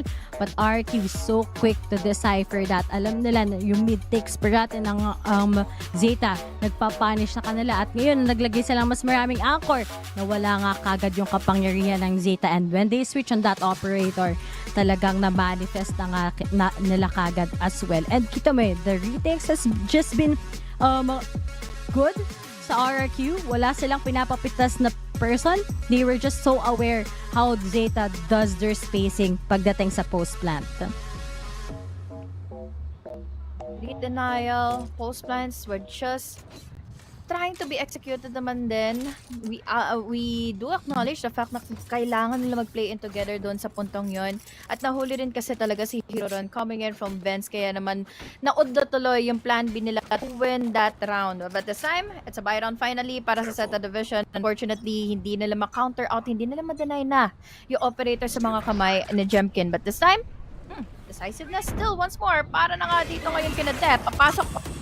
The problem is paranoia altogether. Together with the Concuss, sasamahan mo naman yun ni Dep to win out the duel laban kay Lememore, pero ang bilis ng Dep. Nalita nila ng bala. Monyet for a kill, Jemkin with another. Nakaagad na nawawala sa ZETA. Naka-split push dito si ZETA kung sakasakaling saan sila makakapitas doon mag-move sila. Pero meron naman silang seekers just to identify the 4 members of RRQ, but it's still pretty hard dahil napapaligiran na nga lang din kagad sila. They haven't planted the spike yet, but good for Hiroron. Tinapatan niya kagad si Monyet. Caught off guard si Monyet on that part, and it's back to 4v4 waiting on that retake. Hiroron as he tried to wait, Xfero takes him down. May molly pa nga kagad, hindi na nakapick at all yung ZETA sa kanilang mga kalaban. And Laz together with Duran, medyo madugo ang kanilang posisyon, pero quite aware nga ba ang RRQ sa ganitong stand-up nila? Well, it's the usual. So most probably, alam na nila kung paano ito lulutasin. Kaya naman, inisa-isa na kaagad nila yung pick. Hindi na sila nag-play in together para at least they are ready for the trade. Mamamatay man yung isa, but it's a worthy trade. It's a worthy kill para sa side ng RRQ dahil it's already 5 consecutive rounds para sa RRQ na maipanalo na nga ito. And denying those W gaming plays mula sa ZETA Division. So unfortunate dahil may momentum na sila. They had the lead earlier and they had us the first few rounds. Pero tingnan natin, baka sakaling makabawi pa. Pero kasi kapag hindi pa talaga mawala-wala itong operator sa mga kamkin, the threat is still there para mapahirapan lalo yung ZETA. Ito pa nga hindi pa nga natin nakita yung super pop of Monyet Si Jemkin talaga, together with X-Pharaoh, yung gumagawa ng paraan na nakakuha ng kills as well. Pero ang dami kaagad pa iba-iba dito lamang. May sewers, Lemmy Moore mapipitas, and may kasama pa kaagad na showstopper. Monyet is gonna go down as well. Estrella tries to contest lamang kung makakapitas siya or hindi. Pero medyo mahirap-hirap na to at some point for RQ. Lalo na't si Lemmy Moore pa, together with Monyet, ang nawala. Okay na yan. Start na yan na maganda para sa ZETA Division. Hindi sila nagkakaroon ng adrenaline rush. Parang nga pumasok agad. Dusubin yung pwede makuha na nga ngayon. Pero that's a huge problem para kay Yuran. Focus niya.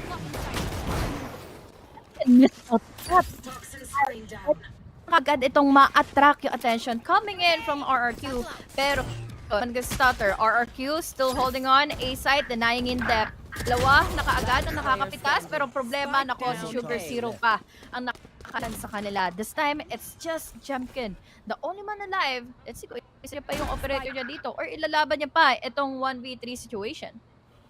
Feel ko at this point, sabi ni Jemkin, sa save na lang niya. Ang hirap na kaagad kumuha ng retakes against the members of ZETA. Tinitignan pa rin ata ni Jemkin kung meron pupunta sa kanilang harapan para lang kagad hindi siya i-allow. But he doesn't know that the members of ZETA lock in kagad sila dito sa kanilang posisyon, waiting na baka pumunta sa kaharapan nila itong si Jemkin. Super high respect sila sa isa't isa.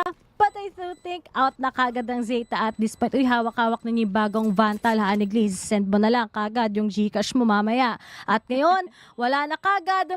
Magde-detonate na. And this round, good for ZETA. After that serious timeout talaga, need nila na pag-usapan ng mga bagay-bagay and they finally know how to read RRQ naman din. Will they be fully able to do so in the next few ones para mahabol to at least 6-6 scoreline dahil hindi imposible na makuha pa rin naman ng RRQ next following round at sila pa rin na may lead dahil Jemkin still has the operator. Kung hindi natin na naisip na naman tapatin nga si Jemkin, sino bang mga nakaabang na sa loob ng iba pang site? Kung wala si Jemkin doon, ibig sabihin we have X-Pero. Ibig sabihin there's also the possibility na makasama niya pa si Lemmy Moore and Monyet. And Monyet, sabi mo nga hindi pa nagpa-pop up, hindi pa na natin nakikita yung highlights niya.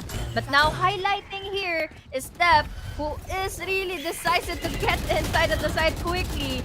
Wala namang mapapatay at the moment para sa ZETA Division and they can quickly commit into A site at makakapag-plant pa ng spike.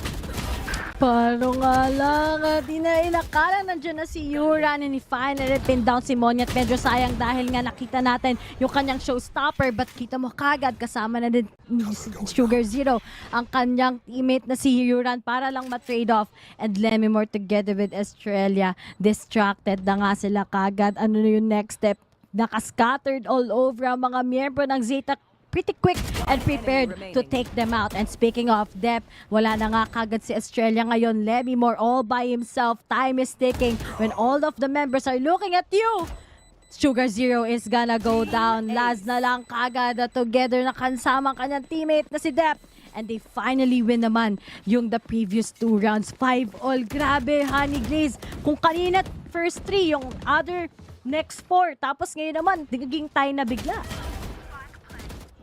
Pero kung tutuusin, ang laking bagay din kasi nang ginawa nga ni Sugar Zero na late yung presence niya to hold all the way from A-main, to hold all the way from flanks. Kaya naman divided ang attention ng players ng RRQ kung paano ba i-execute yung kanilang retake scenarios. You have to think about players from rafters as well. Nandun ka agad sila Yuran, even have your Hiroron na to take care of the other things na hindi naman nila ma-secure nga inside of the site. This is a different no dahil may pera pa rin, RRQ. Showstopper is a big of a pressure kaya naman ngayon dahan-dahan na lang muna ang ZETA Division pumasok ng mga sites. At sa RQ kung kanina kaya nga nila kagad makipag-grasp on against ZETA. At this point, how ZETA nurses themselves in sa pagbabasa against RRQ, nakagawa na naman sila ng bagong sagot. Ang ganda nito, nag-give up na nga din kaagad ng RRQ ang mid. Ayaw na nila ibigay, rather binigay na nila sa ZETA. Instead, babantayan na lang nila yung either of the sides. Pero medyo nakakailang talaga yung smoke kasi na nilagay ng ZETA dito sa B. Kaya bantay na bantay si kuya mo Jemkin together with Lemimore, but they don't know. Most of the members ng ZETA a-approach na kagad sa A side at tignan natin kung meron mga bang magagamble na kills dito si X-Pharaoh together with Australia. So pacing, mukhang pwede pa silang rotate going into B through vents. Then tackle down na against Lemimore at yun na nga mismo ang mangyayari dahil una sa lahat, makikipaglaban muna, i-contest muna sana ni Yuran ito kalaban kay Lemimore, but they were not able to contest it further, win it out even. Laz naman dito makakakuha ng initial kill niya, but to the point na late na rin talaga lahat ng mga puwersa nilang i-execute makuha pa si Lemimore. Unfortunately, that's going to be it already. Sugar Zero na lang ang tanging matitira. Makakaplan pa nga ba siya? Mukhang hindi na dahil hindi niya makita at hindi niya maintindihan kung nasa nga ba ang multo sa likod niya. Australia to finish things off a lead round for RRQ. Akala nila wala na agad naghihintay sa may male side. I think with this round, we gotta give the credits to Lemimore. Good hold. Nakakuha kaagad siya ng 3 kills. At yung naging problema ngayon ng ZETA is number 1, time. And number 2, nakapaligid na kaagad ang buong remaining members ng RRQ against them as they try to win out vents, but they weren't able to. Bumalik sila. Wala na nangyari. And let's see sa round 12 kung magiging tayo nga ba ito or hindi. Tutuloy pa nga ba nila ang pagpasok sa loob ng may Viper Spit ng kasama, kaya naman ngayon napakadali na lang para ma-prefer sila. At yun na mismo ang ginawa nila Australia to take down Laz. May maglabas pa nga ng stickers ng mga kabute para mahanap na nga kung saan sila ngayon naririto. Pero magiging problema ngayon is kung itutuloy pa rin nga ba nila dahil there can be trades that can happen in favor of ZETA. But yet, medyo super aware na siya kung ano na bang possibility na ngayong gagawin pa ng ZETA Division, lalo na't 4 na lang silang natitira. Jemkin on the other hand with the operator, so this can be a good push kung sakali man for ZETA dahil shorty pa lang, mag-ingat lang sila sa isang pamboga sa mukha mismo, 1 tap to the head and it's already enough. Pero nakapuslit sila sa kamay ni Jemkin. Magagaling na nga sila papuntang vents, papunta sa harapan ni Lemimore. But Lemimore once again, yung magiging problema nila. Pero playing na nga ito kagad sinong mas maasim. Lemimore, di na siya kagad nakapaghintay. Pinabigyan na nga niya kagad si Yuran. Good naman kagad for X-Pharaoh to get the dick, but that won't happen as Dep takes him out. At 3 na lang kagad sa isang iglap. Okay na sana yung ginagawa ng RQ, and yet ZETA won those angles. Sabi mo nga, mukhang nakasingit pa mula mid etong ZETA Division, kaya nagulantang players coming in from RRQ. Winning out the duel is Zero Run, Sugar Zero, Even, and then Yuran.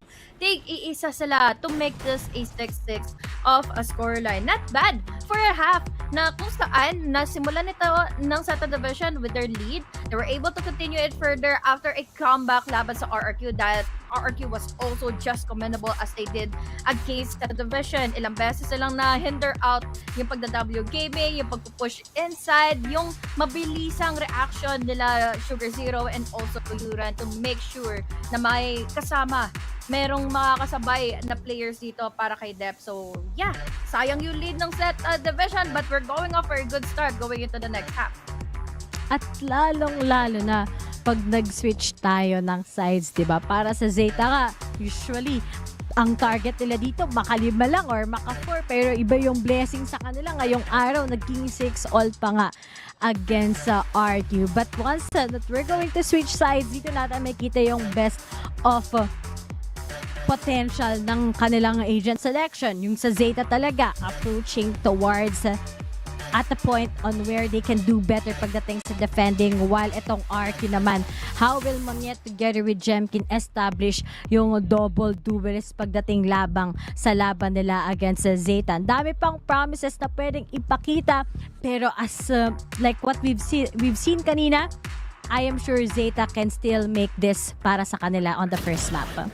One thing's for sure na kailangan nating bantayan dito para sa side ng RRQ is sabi mo nga they have the double setup, but will they be able to counter out the possible flanks na i-execute sa kanila ng ZETA division? They are kind of vulnerable at that point.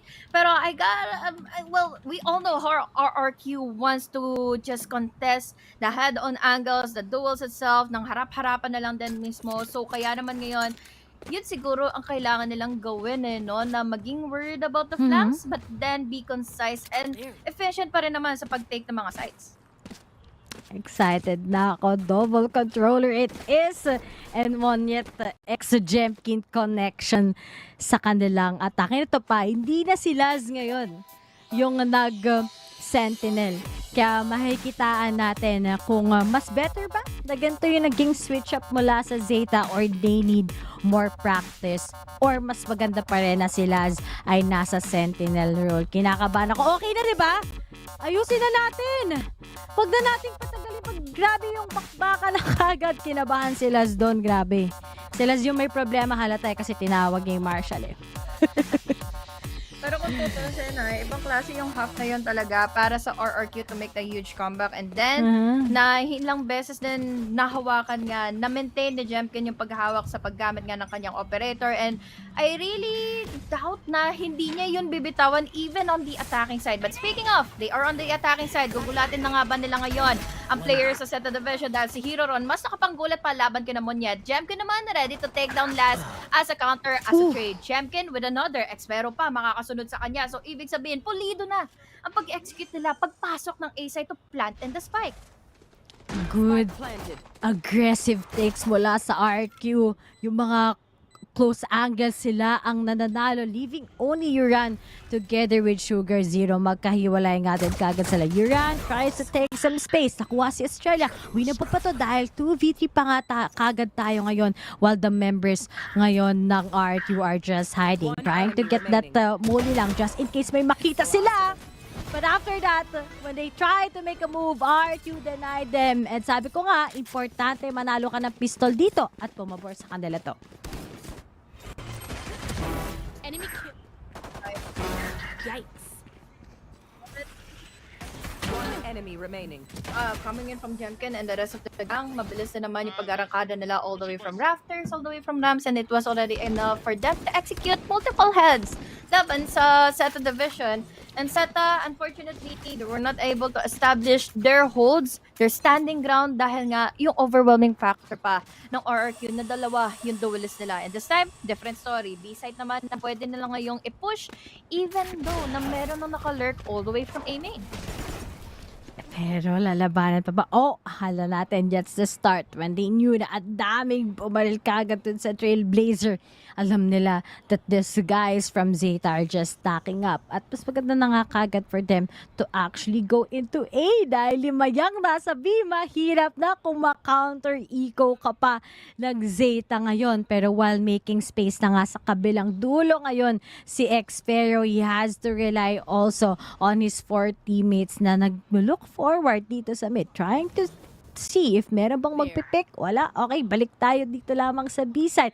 Nalilito na rin kagad yung ZETA saan ba magre-reposition ng RQ. But itong RQ, if they won't win these angles, despite na naka-pistol or naka-plastic lang ang kanilang kalaban, this is going to be dangerous. At speaking of, rushing in na lang din kagad si Jemkin. He spots off 1, tries to get 2, pero that won't work. A series of trade-offs na nakita natin and they lose. It's all up to Expero ngayon kung mananalo siya or hindi.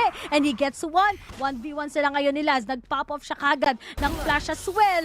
And Expero gets that, pero quite expensive for that clutch. Magastos na round para sa RRQ, but definitely still a good win round para sa RRQ dahil again, they have the lead, they have everything on their hands, but the problem is magkakaroon tuloy ng enough capabilities to ZETA Division to win the following round. Kung babalikan nga natin yung round na yon, it was just unfortunate na ang dami din kasi nakaabang na nga inside of the site dahil yun ang bukod tangi na maipapanalo na winnable advantage ng ZETA Division to play in all together, to trade, to be ready for the trades, and to be there kapag kailangan na nila ng tulong itong mga nasa hold na ngayon, pagka-hold na nga ni Yura ng site. But this time, at least, may Vanda naman sila, Memor. Let's see kung gaano ba ka-worth it or gaano ba magiging risk nito pagpasok na nga nila ng B or kaya ng pag-entry nila going into mid. Super heavy default talaga ang RRQ sa kanilang ginagawa ngayon. They know na when ZETA tries to stock up as what happens sa previous round, magiging dangerous na nga din kagad to sa kanila. Pero X-Fero, tuloy pa rin ang kanyang making noise dito lamang sa A-main while the rest of his teammates tinatry din kagad kung may mapipitas either sa vents or dito lamang sa mid. Pero quite aware na kagad ang ZETA kung saan sila magagaling, but they wanna destroy yung kinikip na piece ng ZETA sa defending and finally making some noises papuntang vents at nawala na naman muli sila. Bagal yung pakikitungo dahil sabi mo nga, they're trying to divide in the attention from ZETA Division. Pero ang problema ngayon ng ZETA, naku, mukhang ma-overwhelm na naman sila. Just one dash, and enough na kaagad. Ito, para makapag-hold na naman si ZETA. We have Muran and last. Let me more for a trade. Pero yung blind na ito ay patungo na nga ng garage para hindi na nga makatulong pa yung mga push na nagka-split up na for RRQ. But this time, super distracted si Levimore. What angle should he be picking first? Ang hirap kasi dahil ang dami na nga kaagad ang nakaabang. We even have someone all the way from up top pa, but they have already compromised in the position of the spike. 9 seconds remaining, and that still goes in for the kill with a free gun and a right click to the head of Xpero to win another round. And finally, sa ZETA Division, may composure na sila para mahabol pa ang RRQ. Good composure na nga din kagad sa RQ yun, but ZETA ayaw nilang i-let go syempre yung match na pwede nilang makuha against RRQ. Isa na lang din kagad yung difference nila, and Dep is up there and kicking. But then, ngayon, RRQ, alam nila yung mga micro-adjustments na pwede nilang gamitin against ZETA this time, and they finally want to make a move, get that aggressive push dito lamang sa B side despite na wala silang ultimate at all. Pero re-smokes ang kagad para mailang ang RRQ, and that's why they didn't eat itong bait. Out tayo ngayon, dangerous na. Kung itry pa natin i-push yan, huwag tayong gumawa ng maling desisyon at papunta na nga sila kagad sa mid sa isang iglap. Dahil meron naman sila mga trailblazers to play around with, di nga muna ipipilit ng ZETA Division dahil enough na to force back players from RRQ to try and push mula na nga ng garage. Pero ang mahirap dito, walang kahit anong info na magagather pa muna ang ZETA Division, kaya naman mayat-maya sila na overwhelm. We have another smoke here through stairs going to B tower. Tapos maganda naman dito for ZETA Division is dinadirect nila yung attention to hold and defend dito naman papunta ng A site. But still, given the fact na meron tayong 4 halos sa pag-push in tower, let's hope the best for Yura to survive dahil ito na. We have the facials, we have the blinds, we have here everything on their hands to completely destroy Yuran and his standing ground. Sugar Zero naman, blinded by the paranoia, but will still be able to deal a laban sa RRQ ngayon. Makakapag-trade naman kaagad si Monyet and Lemimore, but still, unfortunate events are just piling up in favor of ZETA Division side. At ngayon, pa nila na-execute kung saan ba manggagaling na nga si Xpero at huli na lang ngayon si Hero Ron para ma-rescue niya nga pa yung round na ito for them. Save na lang niya yan.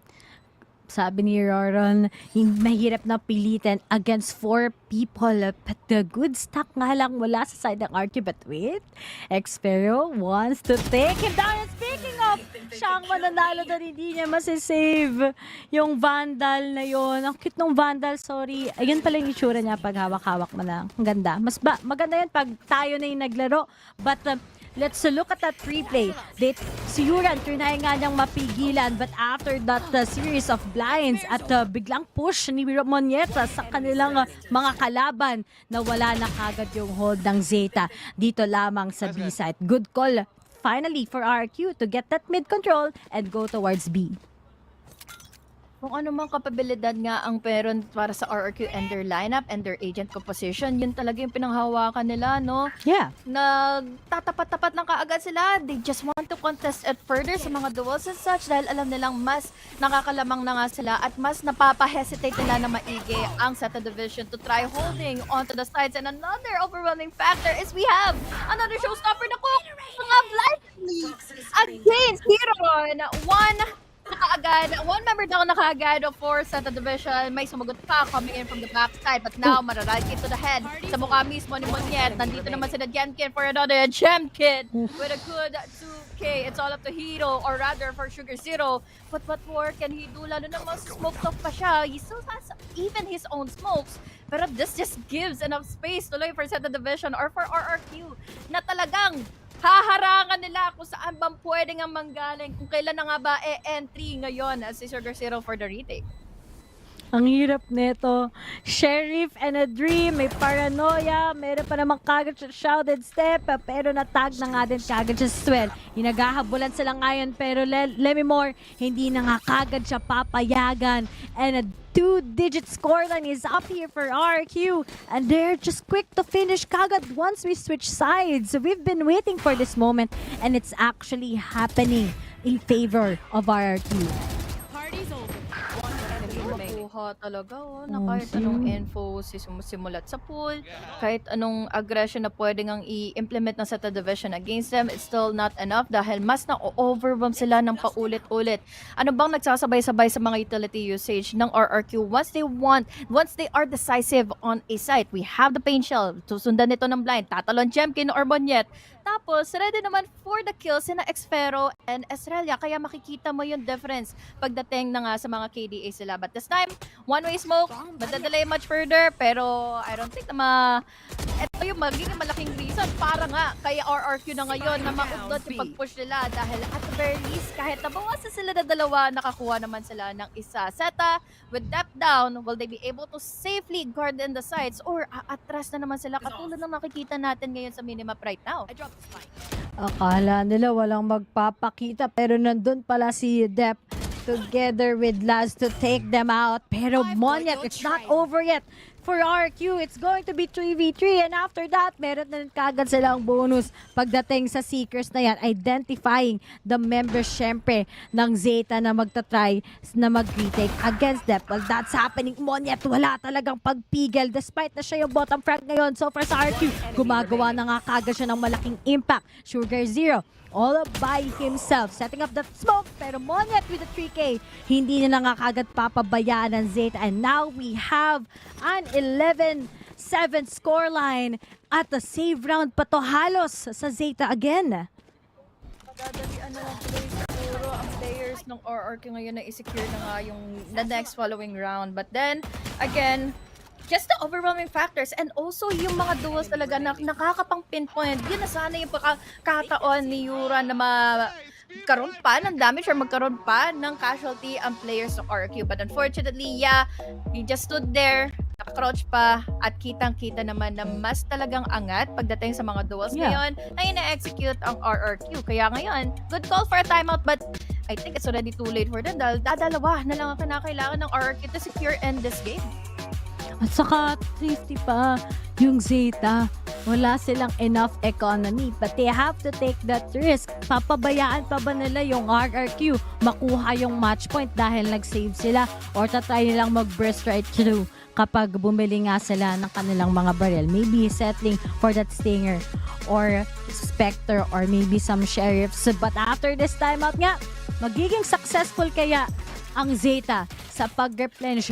Try lang na lang makahabol against RQ, or RQ with the help of what they have right now, pagdating sa kanilang ultimates, can finally get this into a match point. Medyo mahirap talaga ang pangyayari, but mukhang sa ZETA, okay, tatry talaga natin yung best para lang makakuha tayo ng point in this round. Kaya naman, showstopper still available for them. Marinig lang nila yung mga sound sa makaligtas dito sa pang-aabuso na naman ng aggression ng Press W from RRQ. They're all ready here, compiling themselves one by one. Tapos ang pagtiti pa si Estrella, and wala rin talaga mismo magawa pa sa ZETA Division. They're just holding their ground. Hindi nila mismo nilalaban ito with either utility and such dahil nga katulad ng ganito, isa-isa silang mapapatumba ni Lemimore and Monyet, completely securing themselves a site for them to take. And now Sugar Zero magagaling pa nga on the DK. Not going to be enough even. Hero run with just the Sheriff. Even though na merong mga broken bike coming in from ZETA Division, still wala silang nagawa, wala silang napala. Match point for RRQ. Pati yung traps no? Kung kahit saan ilagay ni Heroron, sobrang quick to adapt ng RQ. May panihila ka pa naman ng traps mo. Tapos meron ka din kagad pagdating sa Trailblazer to seek out kung saan yan. Everything is just favoring RRQ, and the way that Jemkin together with Monyet take up some space, sigurado sila na may kasamang kill as well. Heartbreaking for ZETA, but at least they tried. After that pause nga para mapag-usapan, and RQ isa na lang before they can win this, at hindi nila muna aggressive take ito against ZETA division.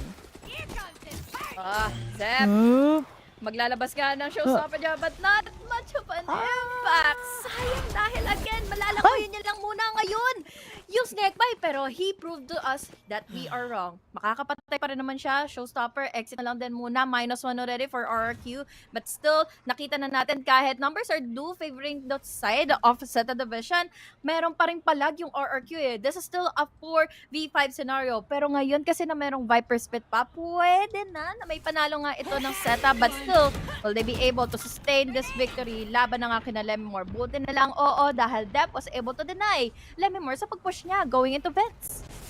This is a big opportunity sa ZETA. Tatlo na lang to. Dapat talaga manalo sila sa round na to para lang makakuha syempre if they want to make this into an overtime. Laz tries to contest ito against Jemkin at magiging successful siya. Estrella na lang together with Monyet ang natitira habang kumpletos recados pa ang mga miyembro ng ZETA. Ang daming utilities para lang mapigilan ang RQ from defending themselves, but Monyet tries to get some kills while his teammate is waiting. And speaking of, count na ka tayo. 1, 2. It's all up to Monyet para lang sa clutch na yan. Pero Laz denying him together with his teammate Estrella, at hindi pa tapos sa ZETA dahil 12-8 pa tayo ngayon.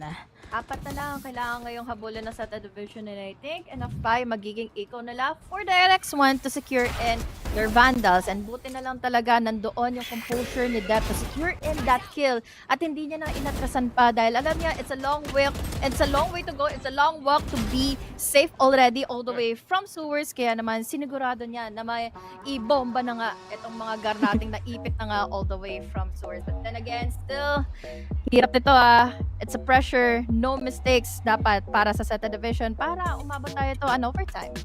Ibomba pa nga. Dapat talaga. Sobra na to. ZETA.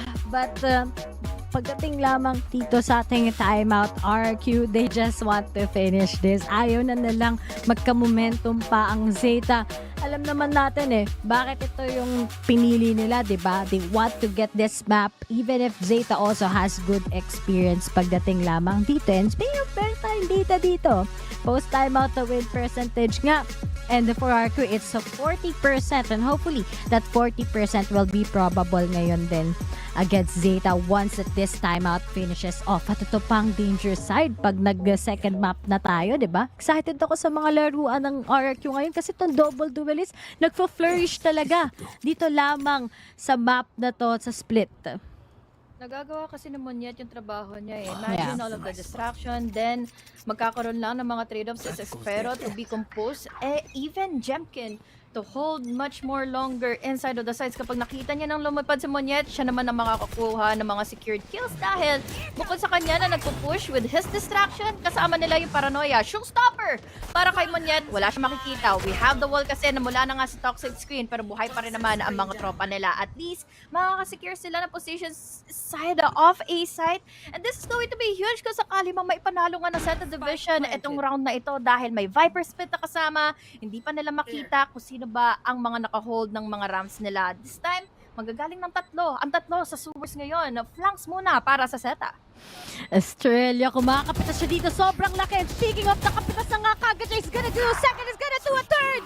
Yura na lang together with Heroron. After that, the gap, very tactical para to sa RRQ.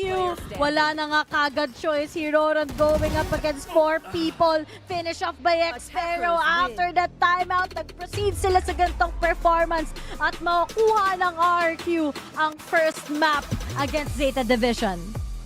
What a map it really was para sa ZETA division. Para gumapang sana for for a comeback. But unfortunately, RQ is just really decisive when it comes to taking over the sides. At alam naman natin na yes, wala man silang pang anti-flanks, pero they just want to contest everyone that defend na nga kanina ng mga sides. So unfortunately, for RRQ or for ZETA Division, hindi nila kinaya. But at the very least, meron pang map 2. Pero bago yan, syempre pakinggan muna natin kung ano ba mag-breakdown ng ating mga panelists for game number 1.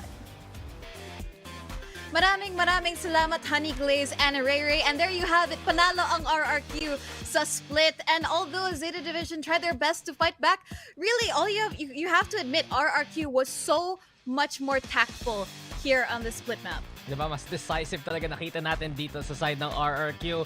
And it was interesting kasi sana, good start na sana yung ZETA Division, diba? We were very much so watching, especially the early rounds, na nakuha ng ZETA Division yung bonus doon ng third round. Pero biglang binalikan ng RRQ. And truthfully, I see big step-ups here from RRQ right now. Xpero, he's had a shaky season sa totoo lang sa mga performances niya individually. Pero he came up big in this game especially. They need that, especially knowing na yung composition does kind of go for this double duelist comp. And if you don't have both of your duelists on fire, minsan mahirap medyo stabilize, especially in a map here like Split. But luckily for them, they did have a double controller. So pagdating sa attacking side nila, there's a lot of information drained away from ZETA. Kaya nahirapan yung ZETA din dun sa second half because they just never really were sure kung saan ba talaga mag-commit minsan yung RRQ. I think exactly. I think we did see may mga moments then, especially on the latter part of this match, where we did see ZETA looked a little bit lost in the smokes, and you could see from the likes of Jemkin and even Elmi Moore, they were doing their due diligence, looking through all of the smokes, because there were layers upon layers of smokes here from Sugar Zero and Estrella. And I think that it's no surprise here that Xpero, with the way that he was able to just divide the map here and gain so much control for RRQ as our MVP. Diba? Ang puro clutch talaga, kahit 1v2 kaya niya. Big 4K there nung first half talaga. And I do like that RRQ is allowing now this kind of composition to work. Kasi, diba ibang mapa, tingin tayo Icebox, may magaling kang player na duelist na Jemkin, may magaling kang player na duelist na Monyet. Tapos pag no duelist comp kayo doon, dito naman sa split, they take a page out of the Genji playbook. Sinabi nga kanina ni Black and Blue, diba? Na ito nga yung double duelist, hindi gaano naman nakaperform si Monyet, but it doesn't matter because RRQ as a whole has stepped up. I do also want to point out dito na Hero Run on the Cypher. Maraming actually humihingi nun galing sa VCT Japan just because that was his old role before he came into ZETA. We know how Laz is accustomed to it. They made a bit of a swap here, konting adjustment, and you can see na it has helped his game as a whole, pero wala pa rin para sa side ng ZETA Division na hihirapan pa rin sila in the closer rounds eh. You know, it was almost like Sugar Zero was the only one able to get kills here sometimes, but then again, some of those kills medyo mga trades lang or cleanup kills, except for this one round that we're watching right now. So first half, it was looking good for ZETA. Yung second half kung kailan nga sila nahirapan, and as I mentioned a while ago, you know, those double controller comp that RRQ do have, even though they're running the double duelist, it allows them to have a bit more stabilization. That's why when you look at where tama yung score natin dito, it was Xpero rather, and Estrella who did the best in this game, and a lot of that was because of, even though namamatay si Monyet, and that's been common actually for RRQ games as of very recent, most of his games he hasn't been top fragging, but he's been buying that space for the rest of the team. There are shaky moments though for RRQ, but you can tell na ever since yung Talon match nila,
lagi Siyempre, best player eh. Yung last siyempre season tama nila. yung mga punto natin. Hindi naman pwede Oo. maging caster rito kung silver ka lang, di ba? Kaya, Teacher Reby, palaging tama pa yan. Grabe talaga yung sinasabi nito ko sa team.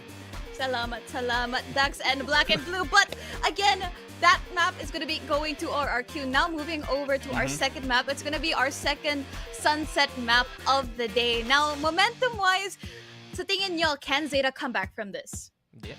Tapos na No? to. 0 na to. Ken, yes. Will, no. Probably.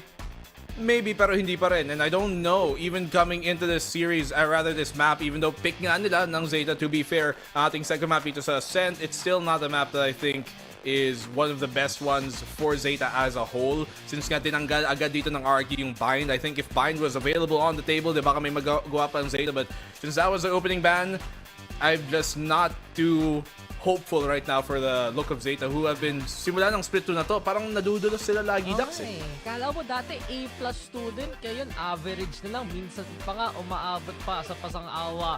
And that's really the truth here about ZETA Division. You look especially, nung kalaban nila yung DFM, di ba, nung Sunset, okay sana coming into the defending side. Pero pagdating sa attack, talaga DFM took the reins of the game and just ran away with it for most of it. I also want to point out again na ito pa nga, yung matatanong natin ngayon, does ZETA Division still make that shift na si Laz na ang magiging initiator, si Hero na ba ang magiging sentinel? Kasi yun yung experiment nila. Pero by this point in the season, dapat na-hammer mo na yung mga points na yun na okay na ang lahat dapat sa team mo eh.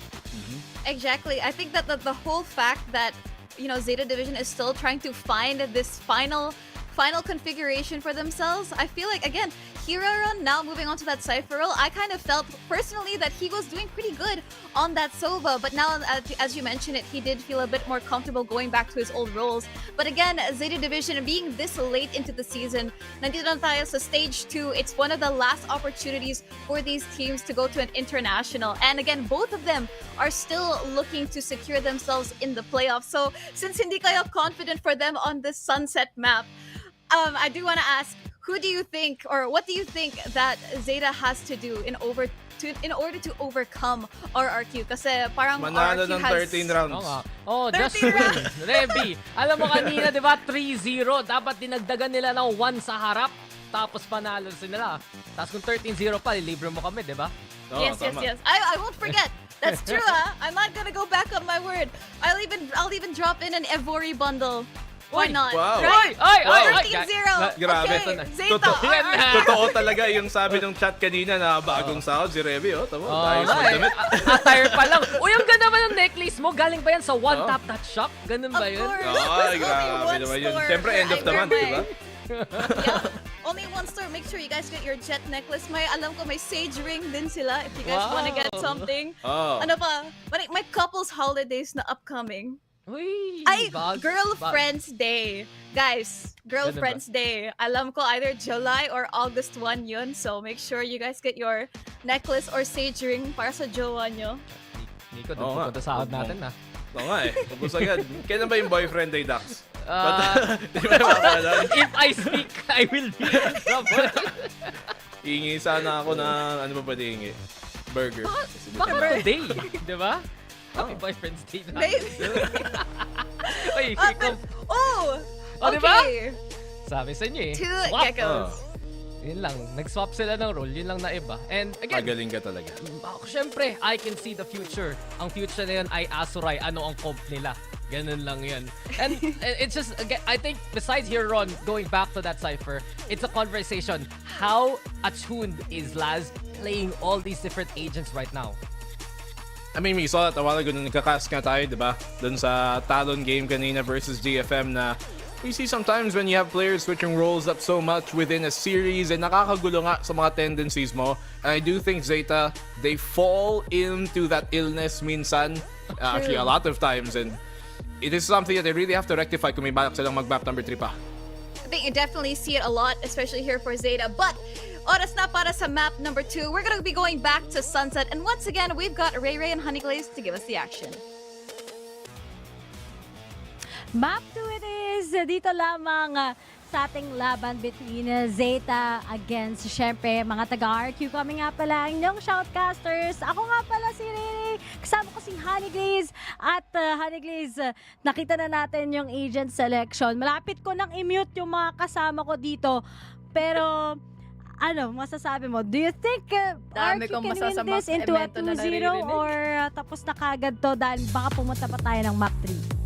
Alam ko pwede itong may 2-0 nga ng RQ. Pero kanina, no, ang dami nating masamang elemento na naririnig dahil sabay-sabay. Pakaaga nating nakikita na nga yung possibility na sa ZETA Division na magkaroon ng comeback, makakuha ng panalo dito laban sa RRQ. Dahil then again, there's still a sunset map na pwedeng makapag-turn around ng tides in favor of ZETA Division as they play on the defense. Alam naman natin kung gaano kalupet ang depensa nila pagdating sa kanilang agent position. But again, wala namang halos difference din dahil RRQ is on another matchup as well. Gusto ko talaga yung gantong agent dito lamang sa Sunset. Yung meron yung ZETA together with RRQ, sobrang powerful ng breach together with that Gecko. Alam nila na yung aggressiveness ng RRQ gagawin ng ZETA and vice versa. Pero Yuran, hinahanapan niya kung meron bang magpapakita sa kanya. Mukhang sasakto nga. He's gonna go with the podcast pero naunahan na nga kagad si Dep and there's the big spacing and as Xferio gets the kill at si Dep ngayon ay mapapunish. Yun lang ang magiging problema. Grabe din kasi yung naging lakas ng RRQ kanina on the attacking side. So, they're also implementing it as well here. But Spero, oh boy! Again, he only has the frenzy. So, hindi yun talaga maaari pagdating sa low ang elevated angles. At yun na nga din mo kung bakit buhay pa nga ang kanilang mga tropa. Pero this time, tatlo, laban sa dalawa. Ray, nako, isang bala lang kasi. Isang daplis na lang ng bala sila at hindi na rin naman siya. 1-0 na for RRQ and Ray. Naku po, hirap nito for ZETA dahil momentum na naman ay mabibuild up pa for RRQ side. Oo, tama ka dun eh. Alam mo naman natin na attacking pa yung start ng RRQ. Gigil na gigil kagad sila maghanap lamang ng space. At dito si Xferio talaga eh. Nakapag-kuha sila ng mid-control. Lahat ng miyembro kagad ng ZETA ay na-punish na naman muli. At ito no, hindi na nga at sama nga sila kanina sa panel kung kailan pa nila nakukuha na yung footage tsaka lang na naman ulit sila nag-iba ng agent composition and I really do believe na ang laki ng impact nito on how ZETA plays their style. Pero syempre, dito lamang sa RRQ wala gano dahil sanay na si Monyet sa ginagamit niya, sanay na din kagad si Xferio on what he does. But then, slow approach lang ang RQ papuntang B-side. Pa nila to though, dahil parang ang nilang objective dito, Ray, is magpa-farm lang ng ultimate orb, another, and then kapag kaya nilang implement ulit yung pang-overwhelm na lalaban sa ZETA Division, kabahan na yung ZETA Division dahil baka sakaling yun ay mangyari multiple times for this half. But still, different story pa rin sa mula ng mga nangyari na nga kanina. But then, mukhang kukulit na nga yata dito for a bit lang as ZETA dahil ngayon, natuloy sila ng isa. And speaking of, wala na kagad si Hero Ron, pero dami ng oras para sa RQ ma-open up kagad ang B-site. At yan na nga kagad nakapag-open up na, naghanap pa kagad ng space ang RQ and they are able to make that as Sugar Zero is gonna go down. Depuran together with Laz na try nila makapag-retake sa kanilang mga hawak-hawak. 2 classics and 1 sheriff it is. But against RQ, mahirap talaga to. Pa sila mismo ng site nag-play around for their postman to and sobrang reserve pa yung kanilang utilities later on pero ay nako ang tiniti ko na utility dito for the postman is Jemkin and his mates or rather his pain shells and also the boom bots but now Laz tried to make a name for himself. 2 heads already popping into his favor. Ngayon, dalawa pa yung matitira. Problema, may fault line na kasama at hindi ito magiging laganap pa kanilang pabor ngayon. Unfortunately, kahit okay na sana, it was a good start for that round, Ray, pero wala eh, di talaga kaya, lalo na't may mga baral kasi yung RRQ. Nice try na lang sa ZETA. But then, it's still a good one sa kanila. Imagine, kuha ng madaming kills si Laz pagdating lamang doon as he finish them out. Pero syempre, Lemimore, di na nga niya papayagan ng mga tagal ZETA to get that. And then, vast approach ng RQ. If this is just going to be the same mindset na meron sila, well, ZETA, they have to be prepared. May kasama pa naman kagad neural theft. Pero mo ma-ult ka na kagad, third round pa lang. Iba talaga si Xfero performance today. Totoo. At hindi pa siya yung nagpa-farm ng mga orbs, ha? Yeah. Na let me more pa yung parati na nga kumukuha noon dahil again, ang laking bagay pa rin naman, ang laking impact pa rin naman yung pag-create ng space using it. Speaking of creating in some space, this is not how you want to create in some space. Susunod pa nga si Yuran sa hukay niya, napapatay sila gamit lang ng mga stingers, and last, he needs to make an exit, but now, he immediately popped up with 2-3 heads. May sumagot naman kaagad for a trade. There goes Lemimore to take him down as well. We're down quick 2v4, 2v1 even dahil si Sugar Zero. Enough na kaagad yung presence niya to take another player from RRQ. But now still, Lemimore parang hindi niya tatantanan yung ace. Talagang sharp on that word. Hindi niya ile-let go. Etong meron siya ngayon, meron pa naman siya kagad dizzy, meron pa naman din kagad siyang wingman. He still also has the spark to just roam around and go to B site. Ang dami pa naman din niyang oras para tumakbo. Pero naka-knife out siya. Baka sumasaktan agad siya ngayon kay Sugar Zero. Pero hindi pa. Maglalabanan pa sila. Stalling time is up there. And finally, Lemimore is out. Maybe he was thinking na may space pa siya kagad enough dito sa A. Pero di na inalaw ng ZETA yan. Sana ang mangyari lang is hindi mangyari yung ganitong klaseng loss for RRQ na probable na sana yung round na yan, but then again, either kinulit nila masyado na nga yung try nilang pumasok ng side, but then again kasi hindi naman din nila in-anticipate that last will also be there na tatlo yung mag-hold ng angle all the way from elbow, so yun na, napunish tuloy sila ng tuloy. Then again, there's still eco, pwede pa, half armors, just a Spectre for Xfero, pero still doable kung sakali mali pa yung ZETA. Oo, no, yung mga gaps ng ZETA, kanina muntikan pa nga silang matalo eh. Despite na wala ganang magagandang guns yung RRQ, but Xfero right now tries to get some space again, katulad ng succession niya nung kaninang pistol round, while RRQ members say hi to A-site. And speaking of the dyan na kagad, may kasama pang Dizzy, may kasama ng mosh pit as well, pero nasa likod ni Jefkin. It's going to be Hiroron taking him out. Hindi niya kagad nakuha yung perfect timing as Hiroron tries to hide and he gets the second. At tatlo na lang kagad ang natitira sa isang iglap while Xfero hears them out. Ganda nito dahil kailangan ng bilisan, madaliin, pero para makapag-double na nga, maka-i-contest pa yung magagaling ng cut off by rotations coming in from ZETA on the defense, and now he only has the Spectre, but how? At least, napanalo niya yun laban kay Sugar Zero who is caught off guard, maglalabas agad na Cyber Cage, but now, he did not win the wall. Estrella only had one jump to buy in some time para sana kay X, but yan nga, understood na kulang nga sa gun etong player RQ. They were only relying on half armors, but then again, it was such a buy even para sa kanila. Ang sakit sa RQ to. At kanina ko may loopholes ang ZETA RQ. Ang dami nga nalang shaky plays this time. Hindi nila masyado na-clear angle at hindi nila naharangat kagad yung smokes for Jemkin to grasp. Pero good call kagad kay Coach. Ayusin na natin habang maaga pa. Hindi na dapat tayo maghanap ng band-aid solutions, diba? Gumawa na kagad tayo ng prevention. Kasi sabi nga nila, prevention is better than cure. At kapag naayos nila to, I think it will nourish again ang RRQ to come back sa kanilang pacing. Kasi mahirap na, it is what is it, kasi kapag umabot na nga in a good situation in favor of RRQ again.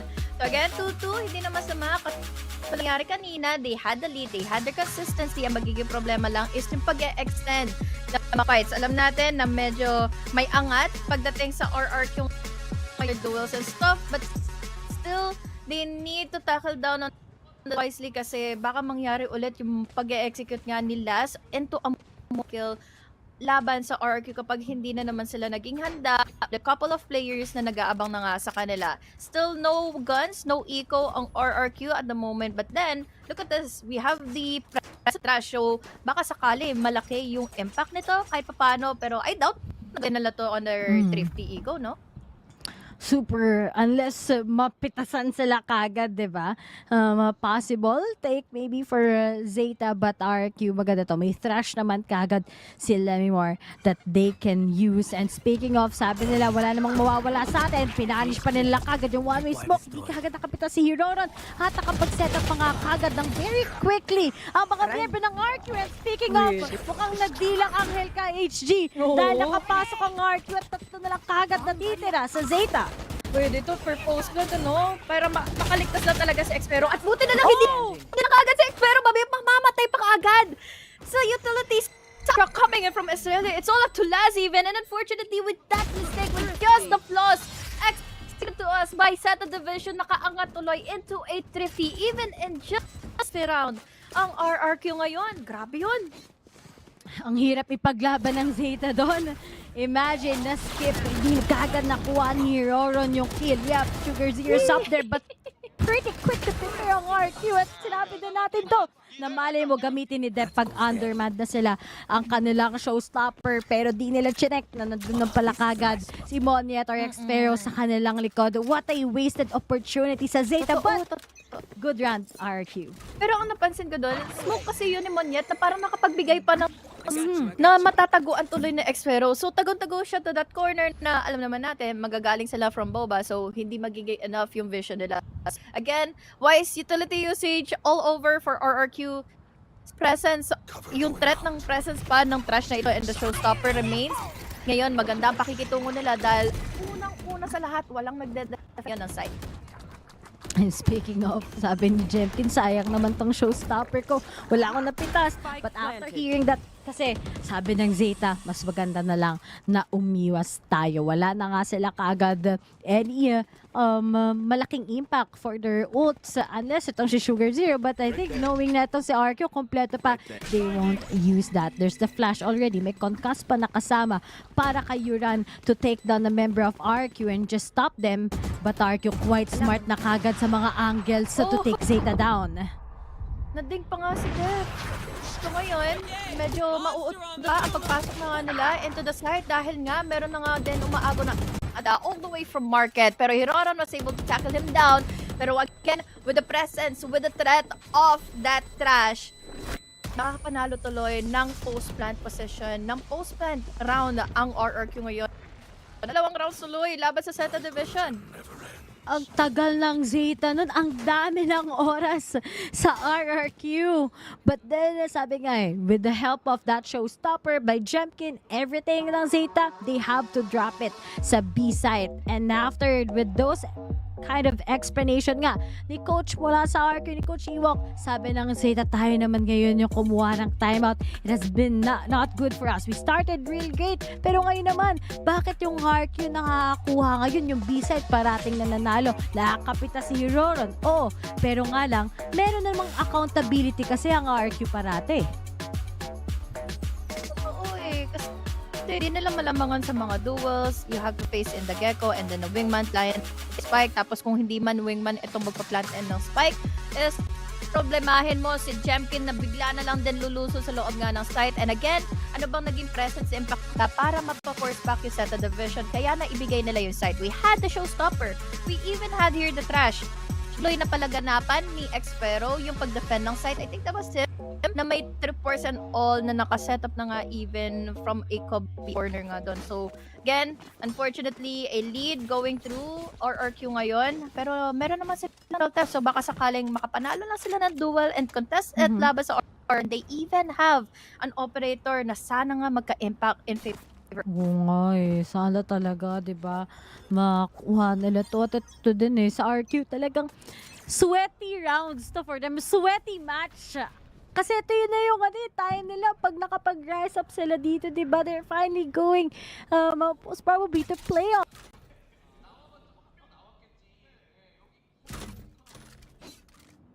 Pero mukhang dediretso pa rin naman sila going into B. Bakit pa natin titigilan kung ano naman laging para sa atin? Aftershock, para ma-deny lang sila fully. Pero that was just wasted opportunity to them back ngayon.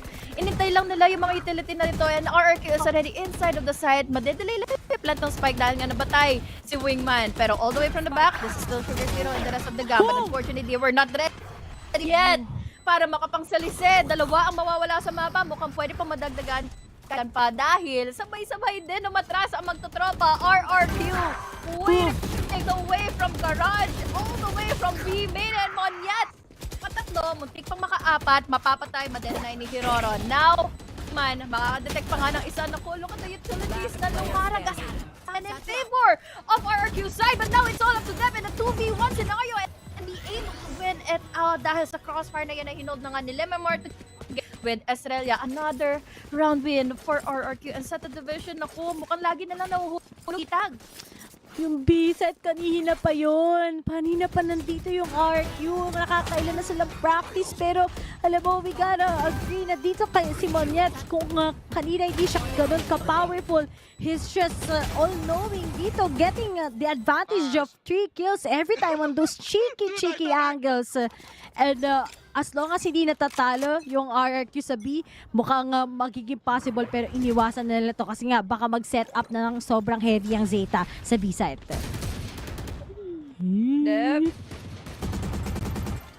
Gusto ko yung ganitong i-contest talaga ni Dep dahil meron naman silang DC na kasama. Pero kasi all the way from the back pa, sinayuran nga, they had the fault line pero ngayon na na-exhaust na, makakapag-exit lang kaagad ang RRQ kung magagaw lang nila yung attention to make them waste and exhaust their utilities. Will have another winnable advantage in case na iba naman yung angulo na nila ngayon. Mid-take, pwede, but this time I think all of the intensity sa pagro-rotate na nga ng RRQ going into B main.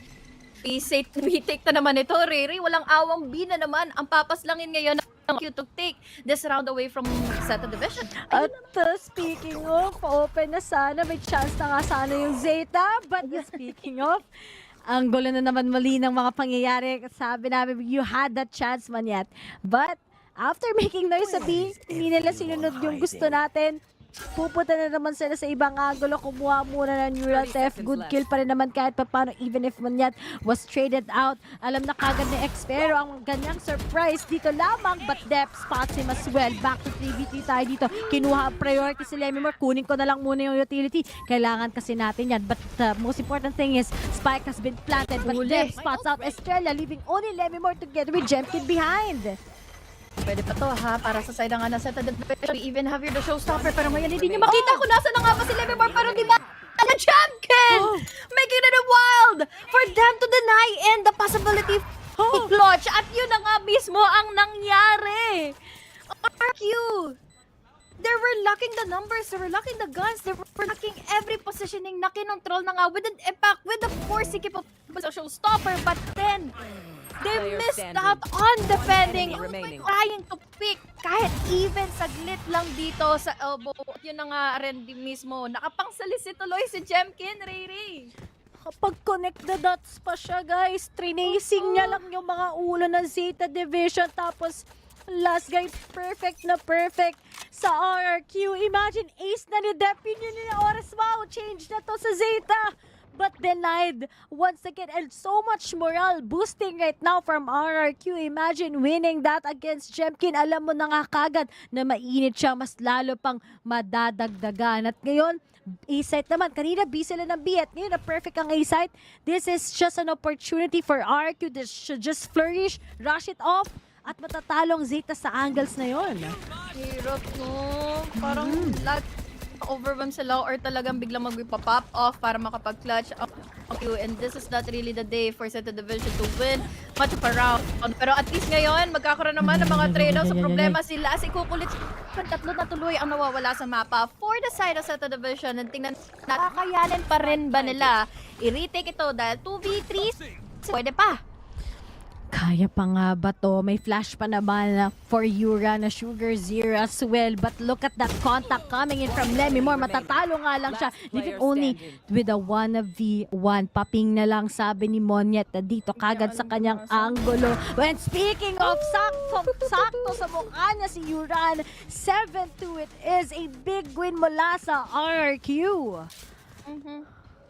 A big win. I think there was another buy round pa for ZETA Division na completely denied din naman sa pag-defend nga nila in elbow. Pero kung tutuusin, yun din kasi yung ginawa nila kanina. So was for the best, but again, you cannot do the exact timing ng ginawa mo kanina to win couple of heads, to win a couple of pick-offs para sa trades dito, para kay Laz na nag-on out to that fight and he was already low. He should have backed away. But then, yun na ang nangyari. It is what is it para sa side ng RRQ and 7-2 na ngayon ang ating score. Guys, joke lang yun ha. Yan ha, joke lang yun ha. Mamaya, pangaralan nun na. Maklip siya ha. Maklip pa ako ha. Ano yung mga ganon, di ba yung, di ba, it is what is it? Ano ba yung mga ganon na mga quotes? Ang witty talaga ng mga Pinoy. Grabe.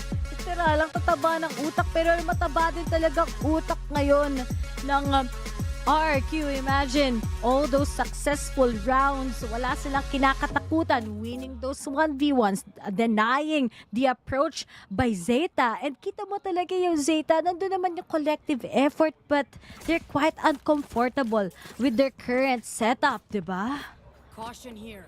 Super uncomfy dahil kita mo naman din sa body language ni ni Monyet. He was always comfortable, pero grabe, baby girl ka bigla kapag hawak mo yung one na ito ng every bundle. But still, yun yata siguro ang nagiging buff ngayon ng players ng RRQ, kaya naman they are just really comfortable taking in the space, taking their time inside of the sites. But now, we have the trash combined pa ng showstopper. Naku po, mamamaala, magdadasal-dasal muna ang ZETA Division dahil papasok na agad ng B-site ang mga tropa from RRQ. At talagang nabura sa isang iglap yung setup ni Heroron. May kasama na naman kagad na showstopper dito, si Jemkin. Pero nga lang, Xpero, nililito lang din kagad yung mga miyembro ngayon ng ZETA. At paiba-ibang angulo. Pero Xpero wins it with a 3K. And we only have Laz. Ang galing talaga nila sa mga ganun na kills. Pero nga lang, mas lamang ang RQ dahil ang dami-dami nila against him. 8-2 it is. And it's just perfect sa RRQ. Tamang-tama ang timpla. Totoo.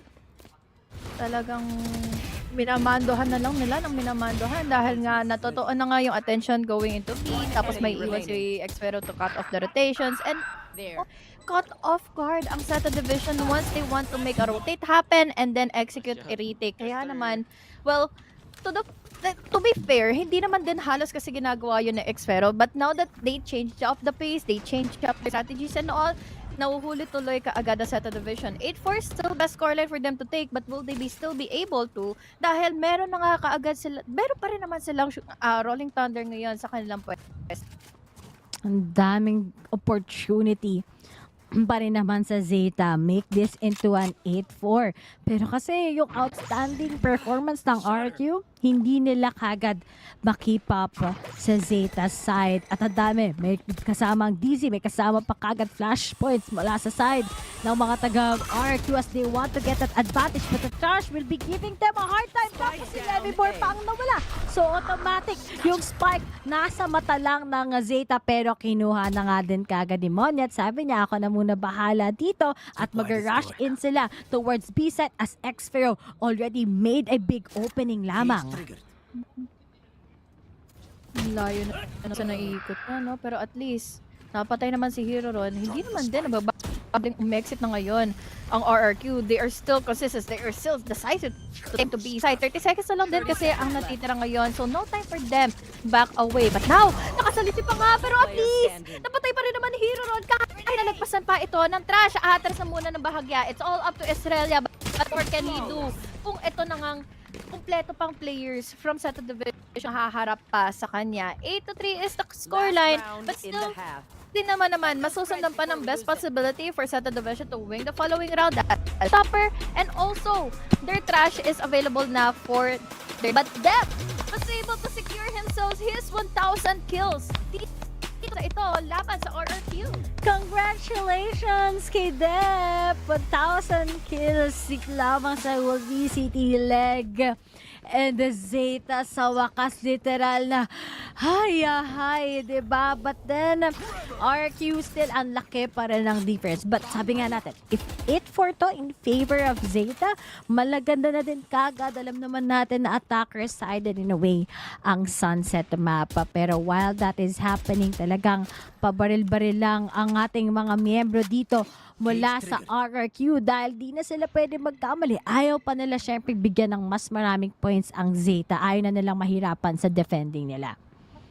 May panabot sila eh. Meron silang Rolling Thunder as a counter pabalik, but they have to be careful pa sa mga sound cues na gagawin nila. Kahit nga si Dep nag-iingat na eh. He's all the way from defender spawn dahil nga hindi mo gugustuhin na ikaw ang maging initial ng RRQ. And speaking of, ako, eto na naman, parang nabibait out lang nila yung info. Kahit yung showstopper sana. At yun na nga mismo na Ray ginamit yung Rolling Thunder and the showstopper ngayon ng session and Jabeira na rin.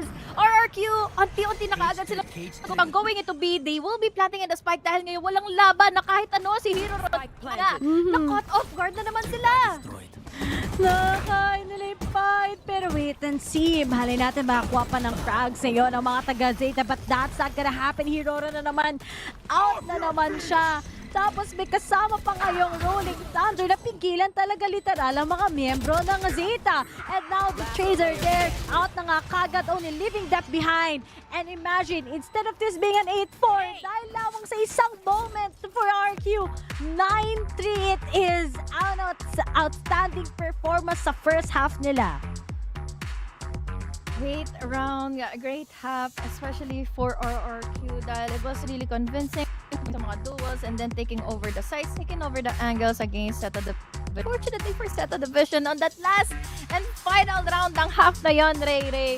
That's a winning factor for them, winning round for them, pero they were baited na hulit dahil nga they have the initiators at play. Dalawa yung initiator for RRQ. Almost the same naman din for ZETA Division. But then, ang wais lang ng RRQ dahil lahat, they just use the fault line and also yung mga flares. Tapos, unti-unti nang naka-crawl up into market ang player ng RRQ. So, Hiroron was caught off guard. Wala na siyang nagawa. Alam ka, kapatay pa siya ng isa kahit nasa backside siya. Great improvement from RRQ. Nakita natin yung start pa lang ng mismong relegation natin. Sobrang nahihirapan sila step by step and right now everything's very smooth. Imagine, this is a map pick by ZETA and yet lamang na lamang ang RRQ. Pero alam mo, question ko din for ZETA. Alam kong magaling sila dito sa mapang to. Pero ang dami ng teams na alam how they maneuver themselves. Tapos nagkaroon pa sila ng big changes, di ba? Nag-switch sila ng roles.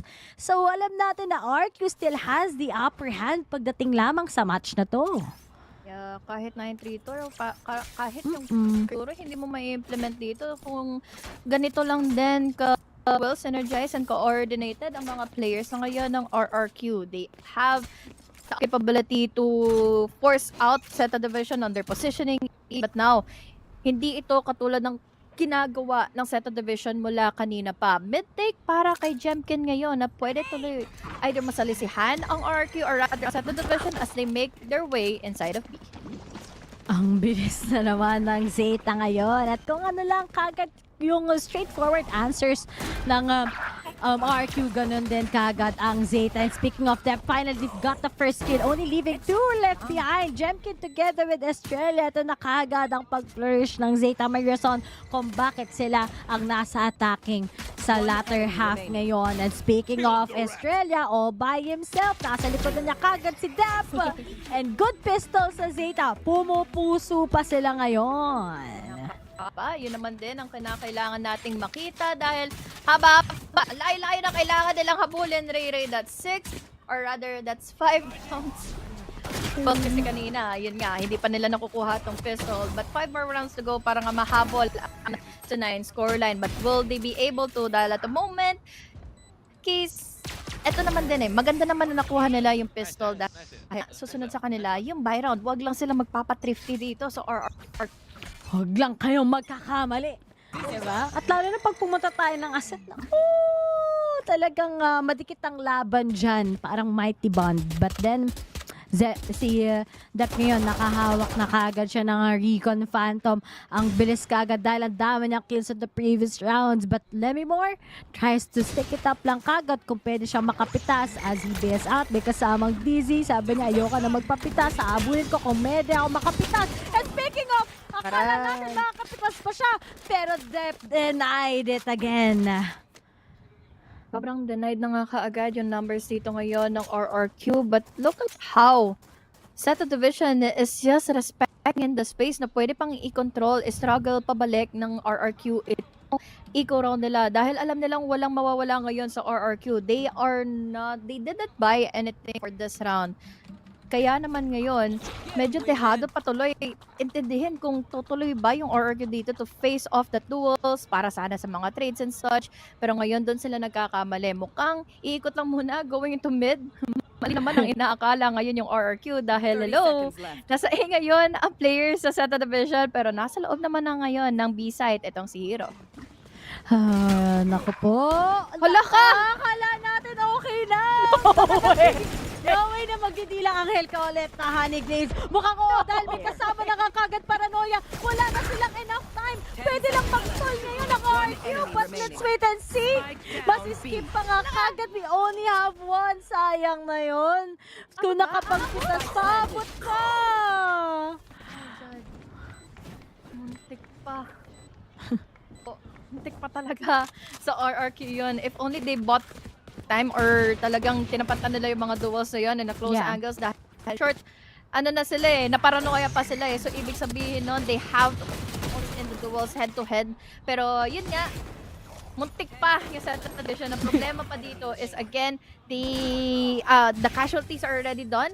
Na-execute na nga na tama yung objective ng RRQ against them. 2 players are down. 2 players were down earlier. So, medyo higpit tuloy ko ngayon ang ZETA. Ang ganda na ng performance sa RRQ. Double digit. But then, let's move on. What a setup as Step takes the Monya together with Lemimore. Tatlo na lang kagad na titira. Tatandaan nyo, alisin upgrades na to para sa ZETA. They can get the guns of Lemimore together with Monyet. And speaking of, in-upgrade na nga din kagad ni Laz yung kanyang baril as well. RQ. Dito naman sila kilala. Save na lang kagad. Wala nang makakapunta sa mahirap na mag-fast rotation dito Lahat tayo malayong-malayo na sa nakuha ng kalaban.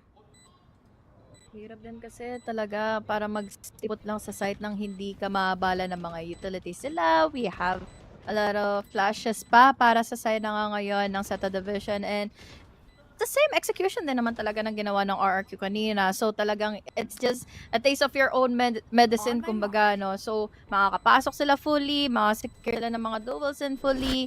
At ngayon, round win para division at 3 na lang ito 9-9 na tayo next na magiging objective for ZETA. Sim. ZETA, I rather RQ tatlo na lang. Just some quick setups mula sa ZETA this time. Dep back on track already and ito na.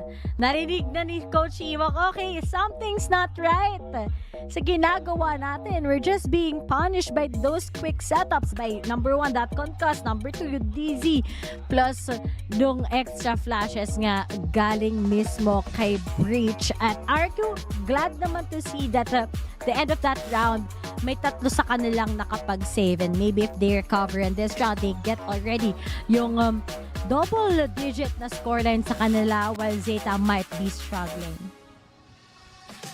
And buti na lang may natira pa sa timeout dahil nga again, hindi pa sila nakakakuha kahit isang round for this half. Nagagambala na sila dito every time na may ikutan sila ni Ladep for ZETA Division. And what I love about ZETA Division is that they already their plan B on the way doon habang ina-execute nila yung plan nila. For example, we have someone na makakapag-plant na cut and from mid and then tackle then the site with so much commitment and aggressiveness. So now, different story. Half armors now for RRQ. Doable, pero you need to be careful dahil tigi-isang orb na lang ngayon si Laz with the trash at 2 pa pala dito para kay Dep. Ingat-ingat ang RRQ dahil ilang rounds na ang nawawala sa kanila. 3 rounds it is. But buti na sense na nga kaagad na may magagaling sa tiles. May mas malaking map awareness na ang RRQ and Australia waiting for that push. Pero to, ganda ng ZETA. Kanina sobrang init lang. Very fast approach. But right now, sabi nila, we need to calm down. Kasi pag masyado tayo nagmadali, mahuhuli tayo ng RQ. And speaking of, papunta na sila sa B-set ngayon. Nandyan na, ready na yung contact kagad na gagawin ng RQ against them. That didn't work. Maraming pre-spray sa isa't isa at nag-out lang din kagad. Gumive up ang mga taga-ZETA Division. Tama lang dahil hindi na nila pilit yung anong... Oh! Buti na lang, nakapanglaki na dahil ngayon, hindi naman chinek ni Hero Ron yung mga na dapat nilang tinitingnan. Ngayon, bantay sarado naman kaagad kung saan ba magagalas. And last, all the way from a corner, naku, nagdadalawang isip pa kung saan ba manggagaling. But still, more check your corner, bro. It's all up to Xfero or para kay na Sugar Zero and Last. Pero this time, mukhang hindi na muna tatangkain pa ni Last na pumasok na gamit ng trash dahil dalawa na lang silang natitira eh. 4 pa and look at this, Australia still has a lot of utilities at hand. And speaking of... What a round! Naririnig ka ng RQ, sabi na Honeygliss eh. Coach ka nila. Hindi nakatingin sa mga corner. Ilang beses yan nangyari, ha? Oh, ito pa. Pangalawang beses na yan. Oo, kumbaga sa isang round, ito na yung tutorial para mag-VALORANT. Check your corners, bro. At yun nga mismo ang mismong ginawa na nga. In-amplify kumbaga ni Australia na bilang weakness nga ng ZETA Division para ma-turn ito into a win advantage pa sa RRQ. And again, totoo na lang para sa RRQ. How much more will they need to sacrifice? Dahil Monyet quite smart. Naiwasan pa niya yung trash. Sabi niya, hello, may kasama na kagad flashpoint. Pero kung ako kay Monyet, baback out ako. Medyo mahirap to i-take against Lance. Pero nandiyan naman kasi si Gemkid para purihin siya. At nangyayarap pa kagad ng mga tao sa kanilang likod. Leaving only Sugar Zero together with Hero Ron. They can TP actually going to B-side. Pero ayaw silang i-let go ni Xfero. So maganda ngayon yung full capabilities ng RRQ. Totoo. Dahil una sa lahat, they went in with the bait and switch tactic. Kaya naman ngayon, na-take an advantage tuloy yung ZETA Division into pushing into elbow. Kaya naman ngayon, it's just the trades na mas pumabor patuloy sa RQ dahil it's a 2 to 3 trades. 3 pa ang natitira ngayon for RQ. At isa pa, ang nakaabang na nga as contingency plan in case na mag-rotate na nga, mag-TP inside of B etong players na nga ng ZETA. Madi-disappoint ba ng ZETA ang kanilang sarili or RQ just managing yung kanilang man stack ngayon? Pabor sa kanila to in a way, but then na-isolate pa yung mga anggulo. Ano yun? But nice smoke, I guess. Leaving only Xfero together with Gemkin. Na-reveal pa nga kagad kung nasaan sila. Now, through the smoke, pumapasok si Gemkin trying to make space. Sa iba sila nakatutok. 1v1, alam na kagad kung nasaan si Hiroran. As it does his 4K. And ZETA wins this against RRQ. Well, understandable that they can potentially turn around that round kahit may numbers in favor na of RRQ dahil una sa lahat, parusahan nila yung mga nagde-defend na nga kanina inside of A site and hindi rin naman din naging ready si Estrella doon sa pick na ginawa na nga ni Hiroron. And to the fact na nagamit niya pa yung kanyang neural theft, it made a lot of capabilities patuloy para sa ZETA Division na bumawi na nga. May watch party pala yung ZETA Division. Nila? Oo nga, napaka-chill naman. Pa-invite naman kami minsan. Kayo na sa plane ticket, kami na sa punta. Ayun lang. What is Monyet doing there? Okay But fine, okay. Info naman din yun. 4-4 pa rin. Kaya na, okay lang. 4v4 pa rin. Ang pagiging problema lang doon ng ZETA Division is paano nila gagampangin yung mga rounds na ito and even itong pag-push sila ng site kung na-hesitant na kaagad sila because of that trash. One-way smoke sana para ma-bait out tayo utility na ito from RRQ but then sobrang advanced na kasi na position na gina-hold ngayon ng RRQ to defend in A eh. Ang ZETA naman on the other side, good space taking nga sa kanila so far. Sugar Zero, talagang consistent together with Hero Run ngayon. Very on fire, but this angle by Lemmy Moore, is just waiting for that opportunity. Pero magbaback out ang mga taga ZETA. Wag na tayo dyan, medyo alanganin. Baka naka-crossfire sila. But little do they know, may isa pang anchor si X. Pero napakainit and he can just delay so much time together with Estrella. Habang natutunugan na nga nila na dito na papunta ang ZETA Division. Pag na-concast ni talaga to, Estrella, GG sila. Yun na nga, napag-stay back sila. But then X pero maluluto. Jemkin gets Sugar Zero. It's back to 3v3. Say hello it is. Walang nag-line up. Lemmy Moore na lang kagad ang natitira. What more can he do? Kahit na may trash siyang kasama, paano kapag na-one-tap siya or kaya naman ma-isolate siya ng mga fights dito ng ZETA Division? Unfortunately for RRQ, hindi na yata kaya pa ng ego nila. Let's see. Parang medyo kaya pa rin naman, pero half armors nga lang ang isa-secure nila. The biggest problem again na matatapatan ngayon ng ZETA Division is the ultimate available ngayon for RRQ. But at the meantime, it's looking well in favor of ZETA Division because of the flaws na parang paulit-ulit na sinesecure or ginagawa nga ng RRQ. Extending in the push na hindi naman na dapat. Pero I gotta give it to Dep as well for giving in the space here for ZETA Division. Now, on a lead pa rin RRQ, pero kanina pa nauudlot yung mga 11-point advantage nila. Kailangan nila kumalma. Dahil next round, pag natalo pa sila, this will be a tie most probably. But then, kanina gata na ng mga concast pero medyo talagang pagdating sa angles, pagdating sa fire shots, talo sila. Dep napigilan ngayon. Pero out na naman kagad si Estrella. Jemkin on the other side, meets up with him. Good trade na lang din kagad na wala na si Dep ang #1 problema nila at na-spot na nga kagad ni X-Pharaoh ang isa. Pero marireveal na nga kagad as they want to approach. There's the trash, there's the trades na naman muli. Back to 3v3 tayo ngayon at makakuha nga ba nila to or hindi?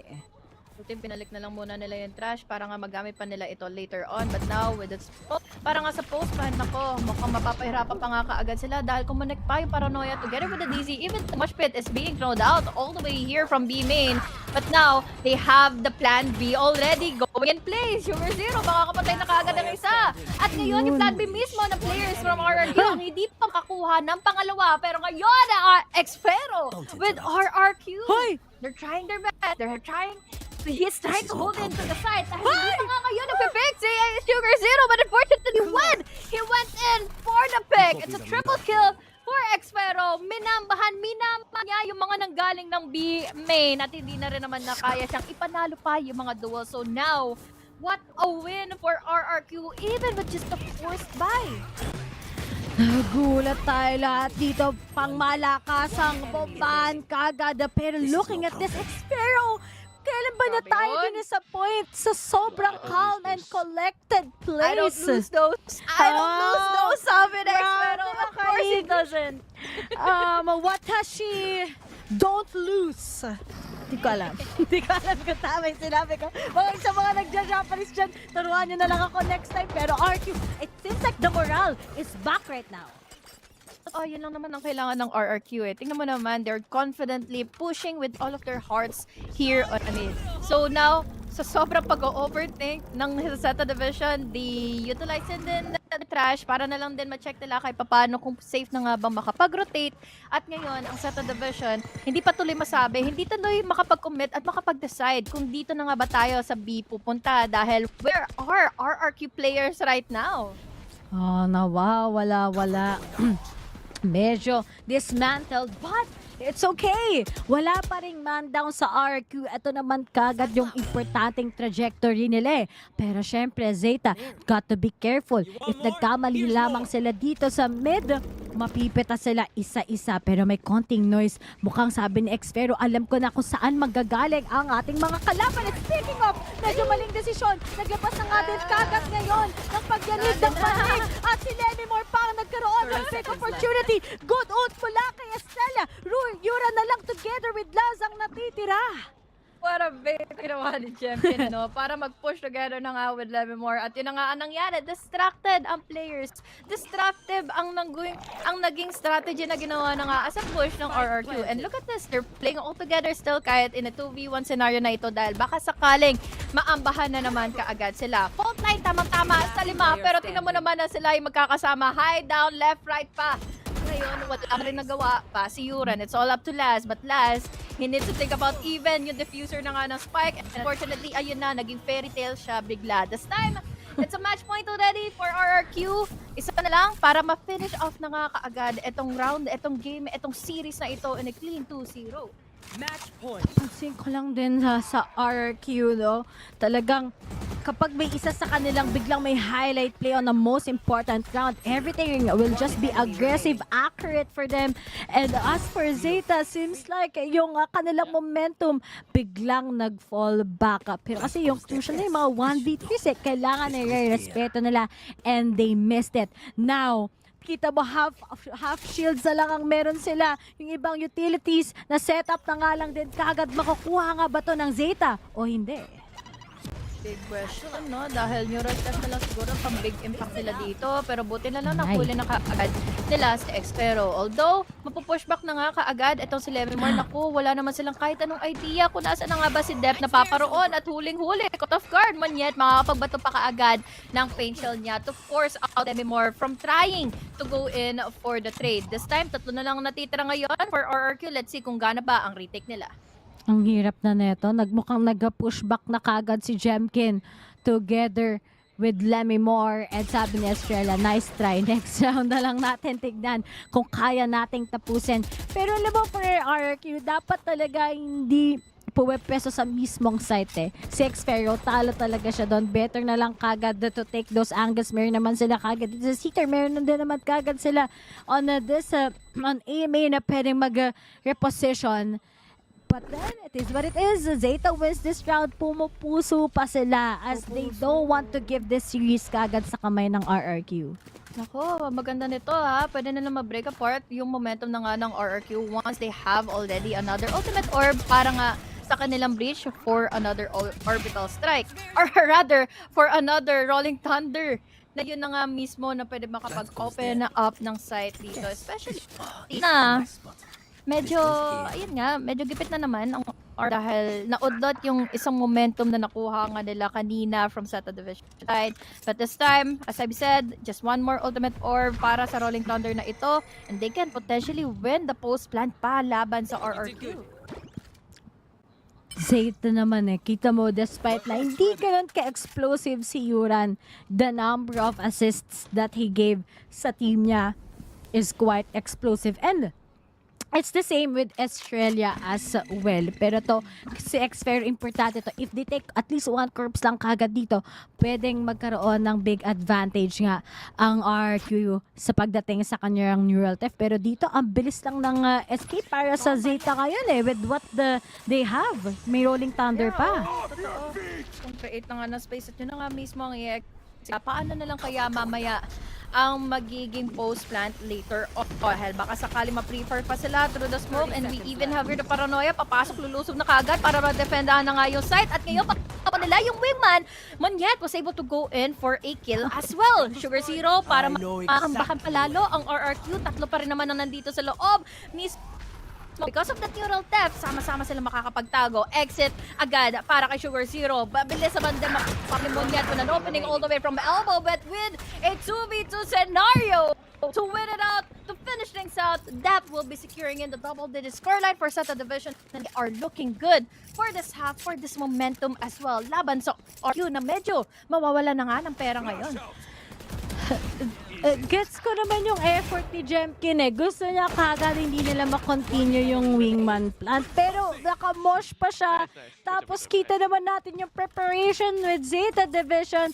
They were quite desperate. So kung matatalo pa kagad dito ang RRQ, the number 1 thing they gotta do is to win yung round 24 mismo. Yung saktong-sakto pa.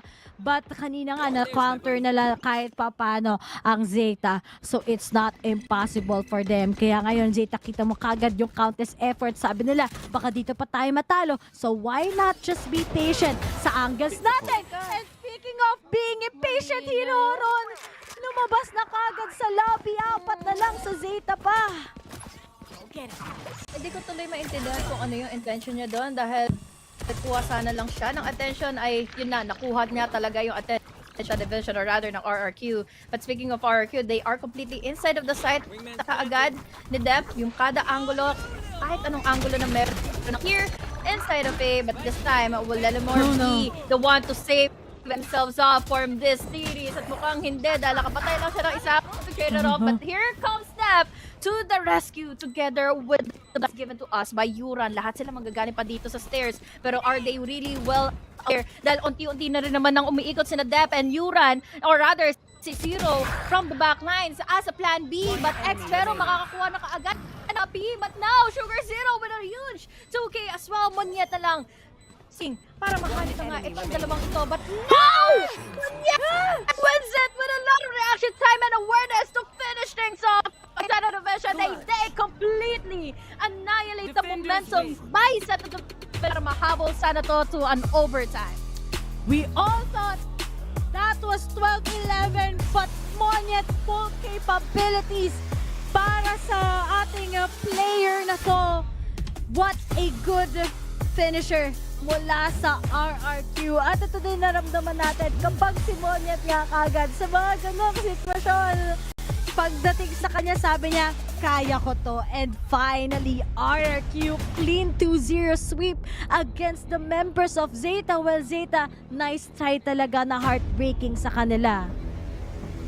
Super heartbreaking it really was dahil pati na lang nakuha na nila yung momentum nila pero ang naging problem lang is malaki na masyado yung naging agwat. The comparison when it comes to the rounds as well and also how decisive the players like Champion are here for the side of the RRQ. They know already what to do kapag nasa loob na siya ng site. We had the paranoia coming into play. Yung mga full pa. At doon ako so na-amaze talaga ng paulit-ulit inside the concept because of the fault lines, because of the breach.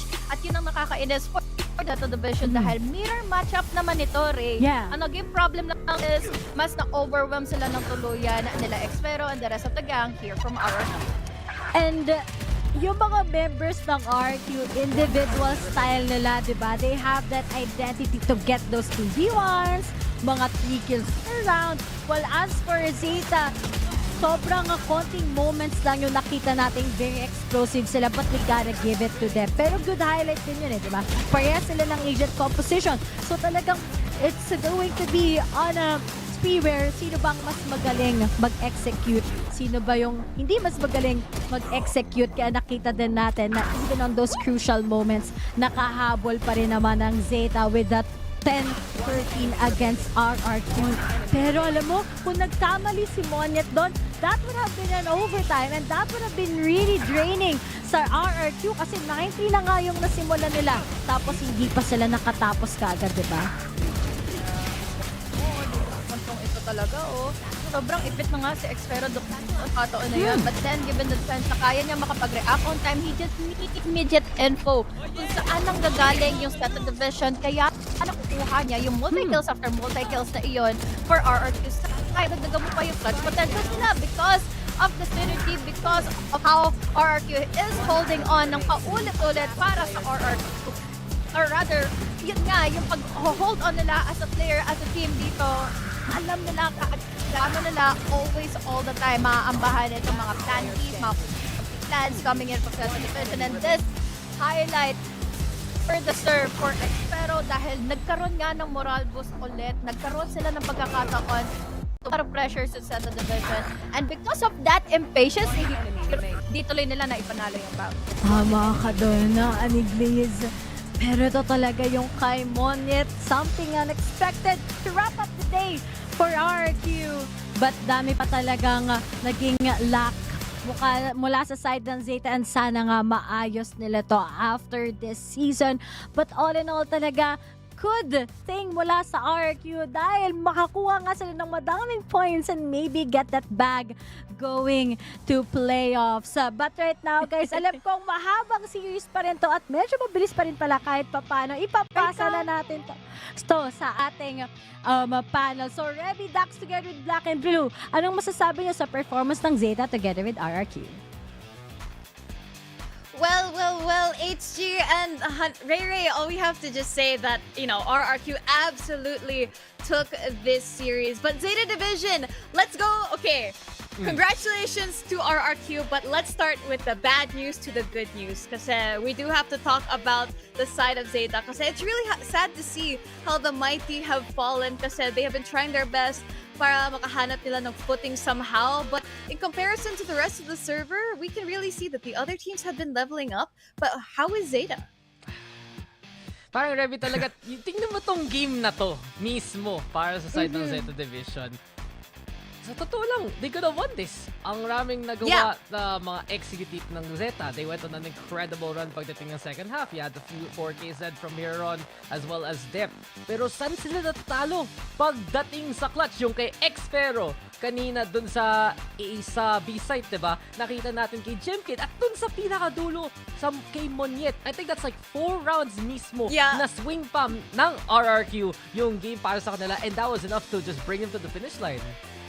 Well, I mean, it's similar to yung mga wins dito ng RRQ as of recent, diba? Even though 2-0 din yung nakuha nila versus DRX, like DRX, some of these maps medyo magulo actually mga pangyayari. Hindi siya malinis na 2-0 na talagang based on the scoreline you might expect. And part of that was may mga gaps pa din sana dito na pwedeng gamitin ng Zeta. There were many opportunities that RRQ gave them, pero Zeta siguro, since they're not really feeling themselves, they can't close it out, and that was, I guess, more so apparent dun sa pinaka-holding round nakita natin, diba? 2v1 na against him, the plant, and yet still na-clutch pa ni Monyet. Ang daming mga oportunidad na gano'n. Same with especially Zephyro, who came up big, and he's been having himself 2 series in a row na siya ang top performer dito para sa RRQ.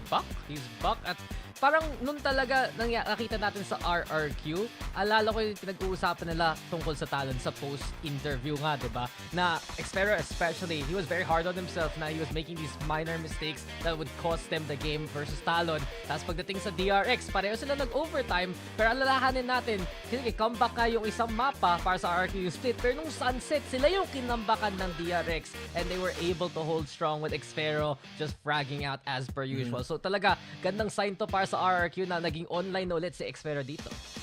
I think definitely, like the way that RRQ has kind of solidified themselves, especially in comparison to a lot of teams na masasabi natin are giants dito sa Pacific, it's a really good sign for them. And I think yung mga wins nila recently, DRX, Zeta, Talon, this is a telltale sign that RRQ has now become maybe, if not one of the most competitive teams here in the Pacific. And now going up against Zeta, who once again coming up from a loss against DFM, they really want to step it up here. And I think this is RRQ qualifying to playoffs, or they do need one more.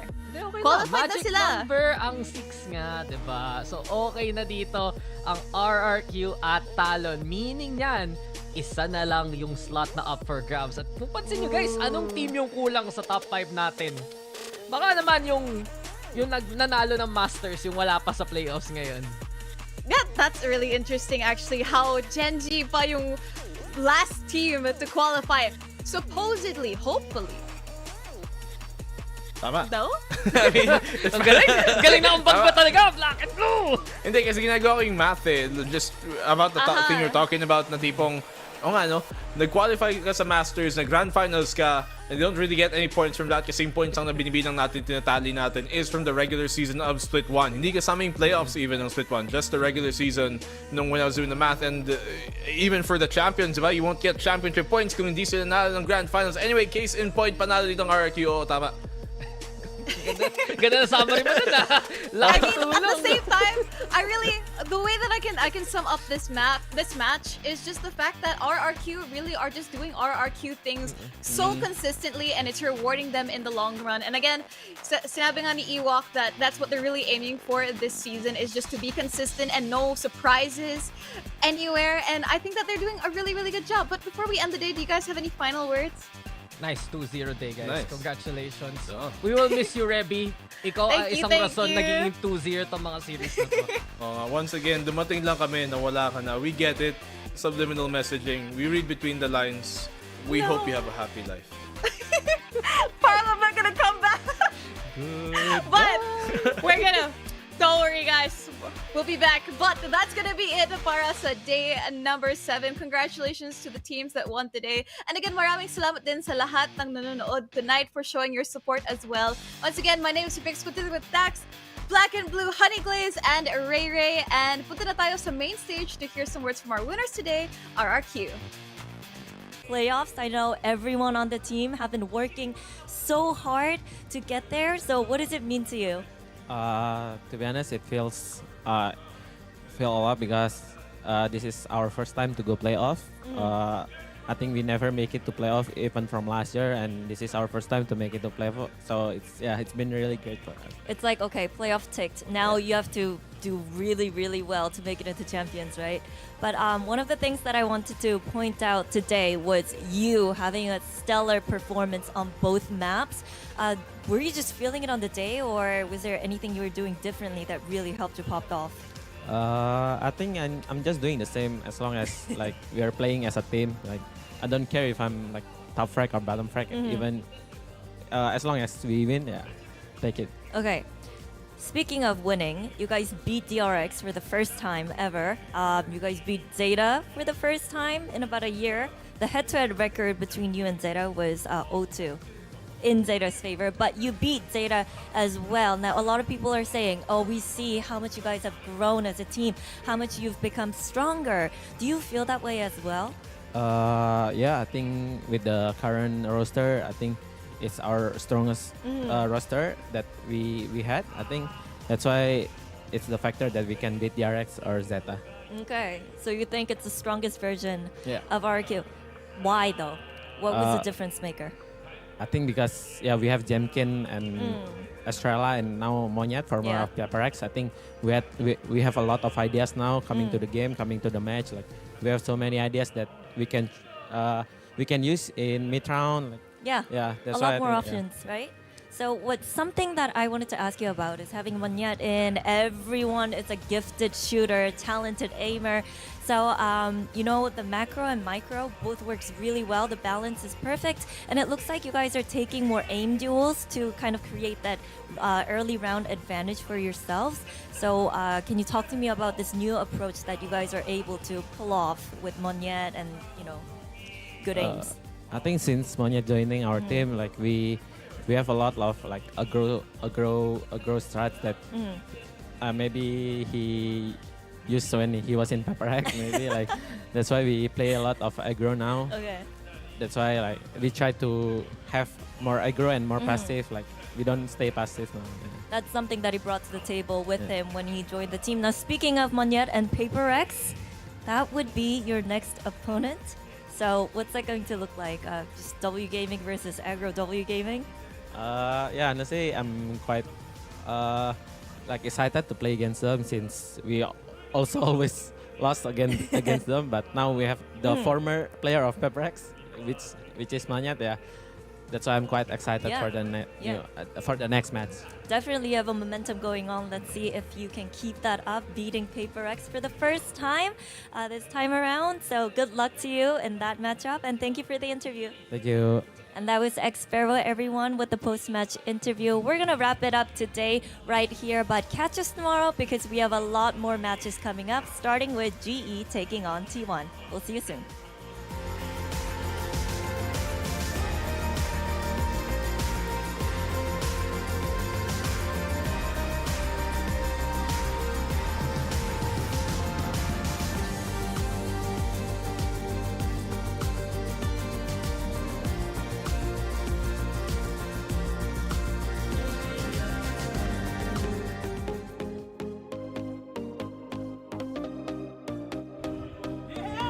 Yeah!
on me, bro. It's on me, eh?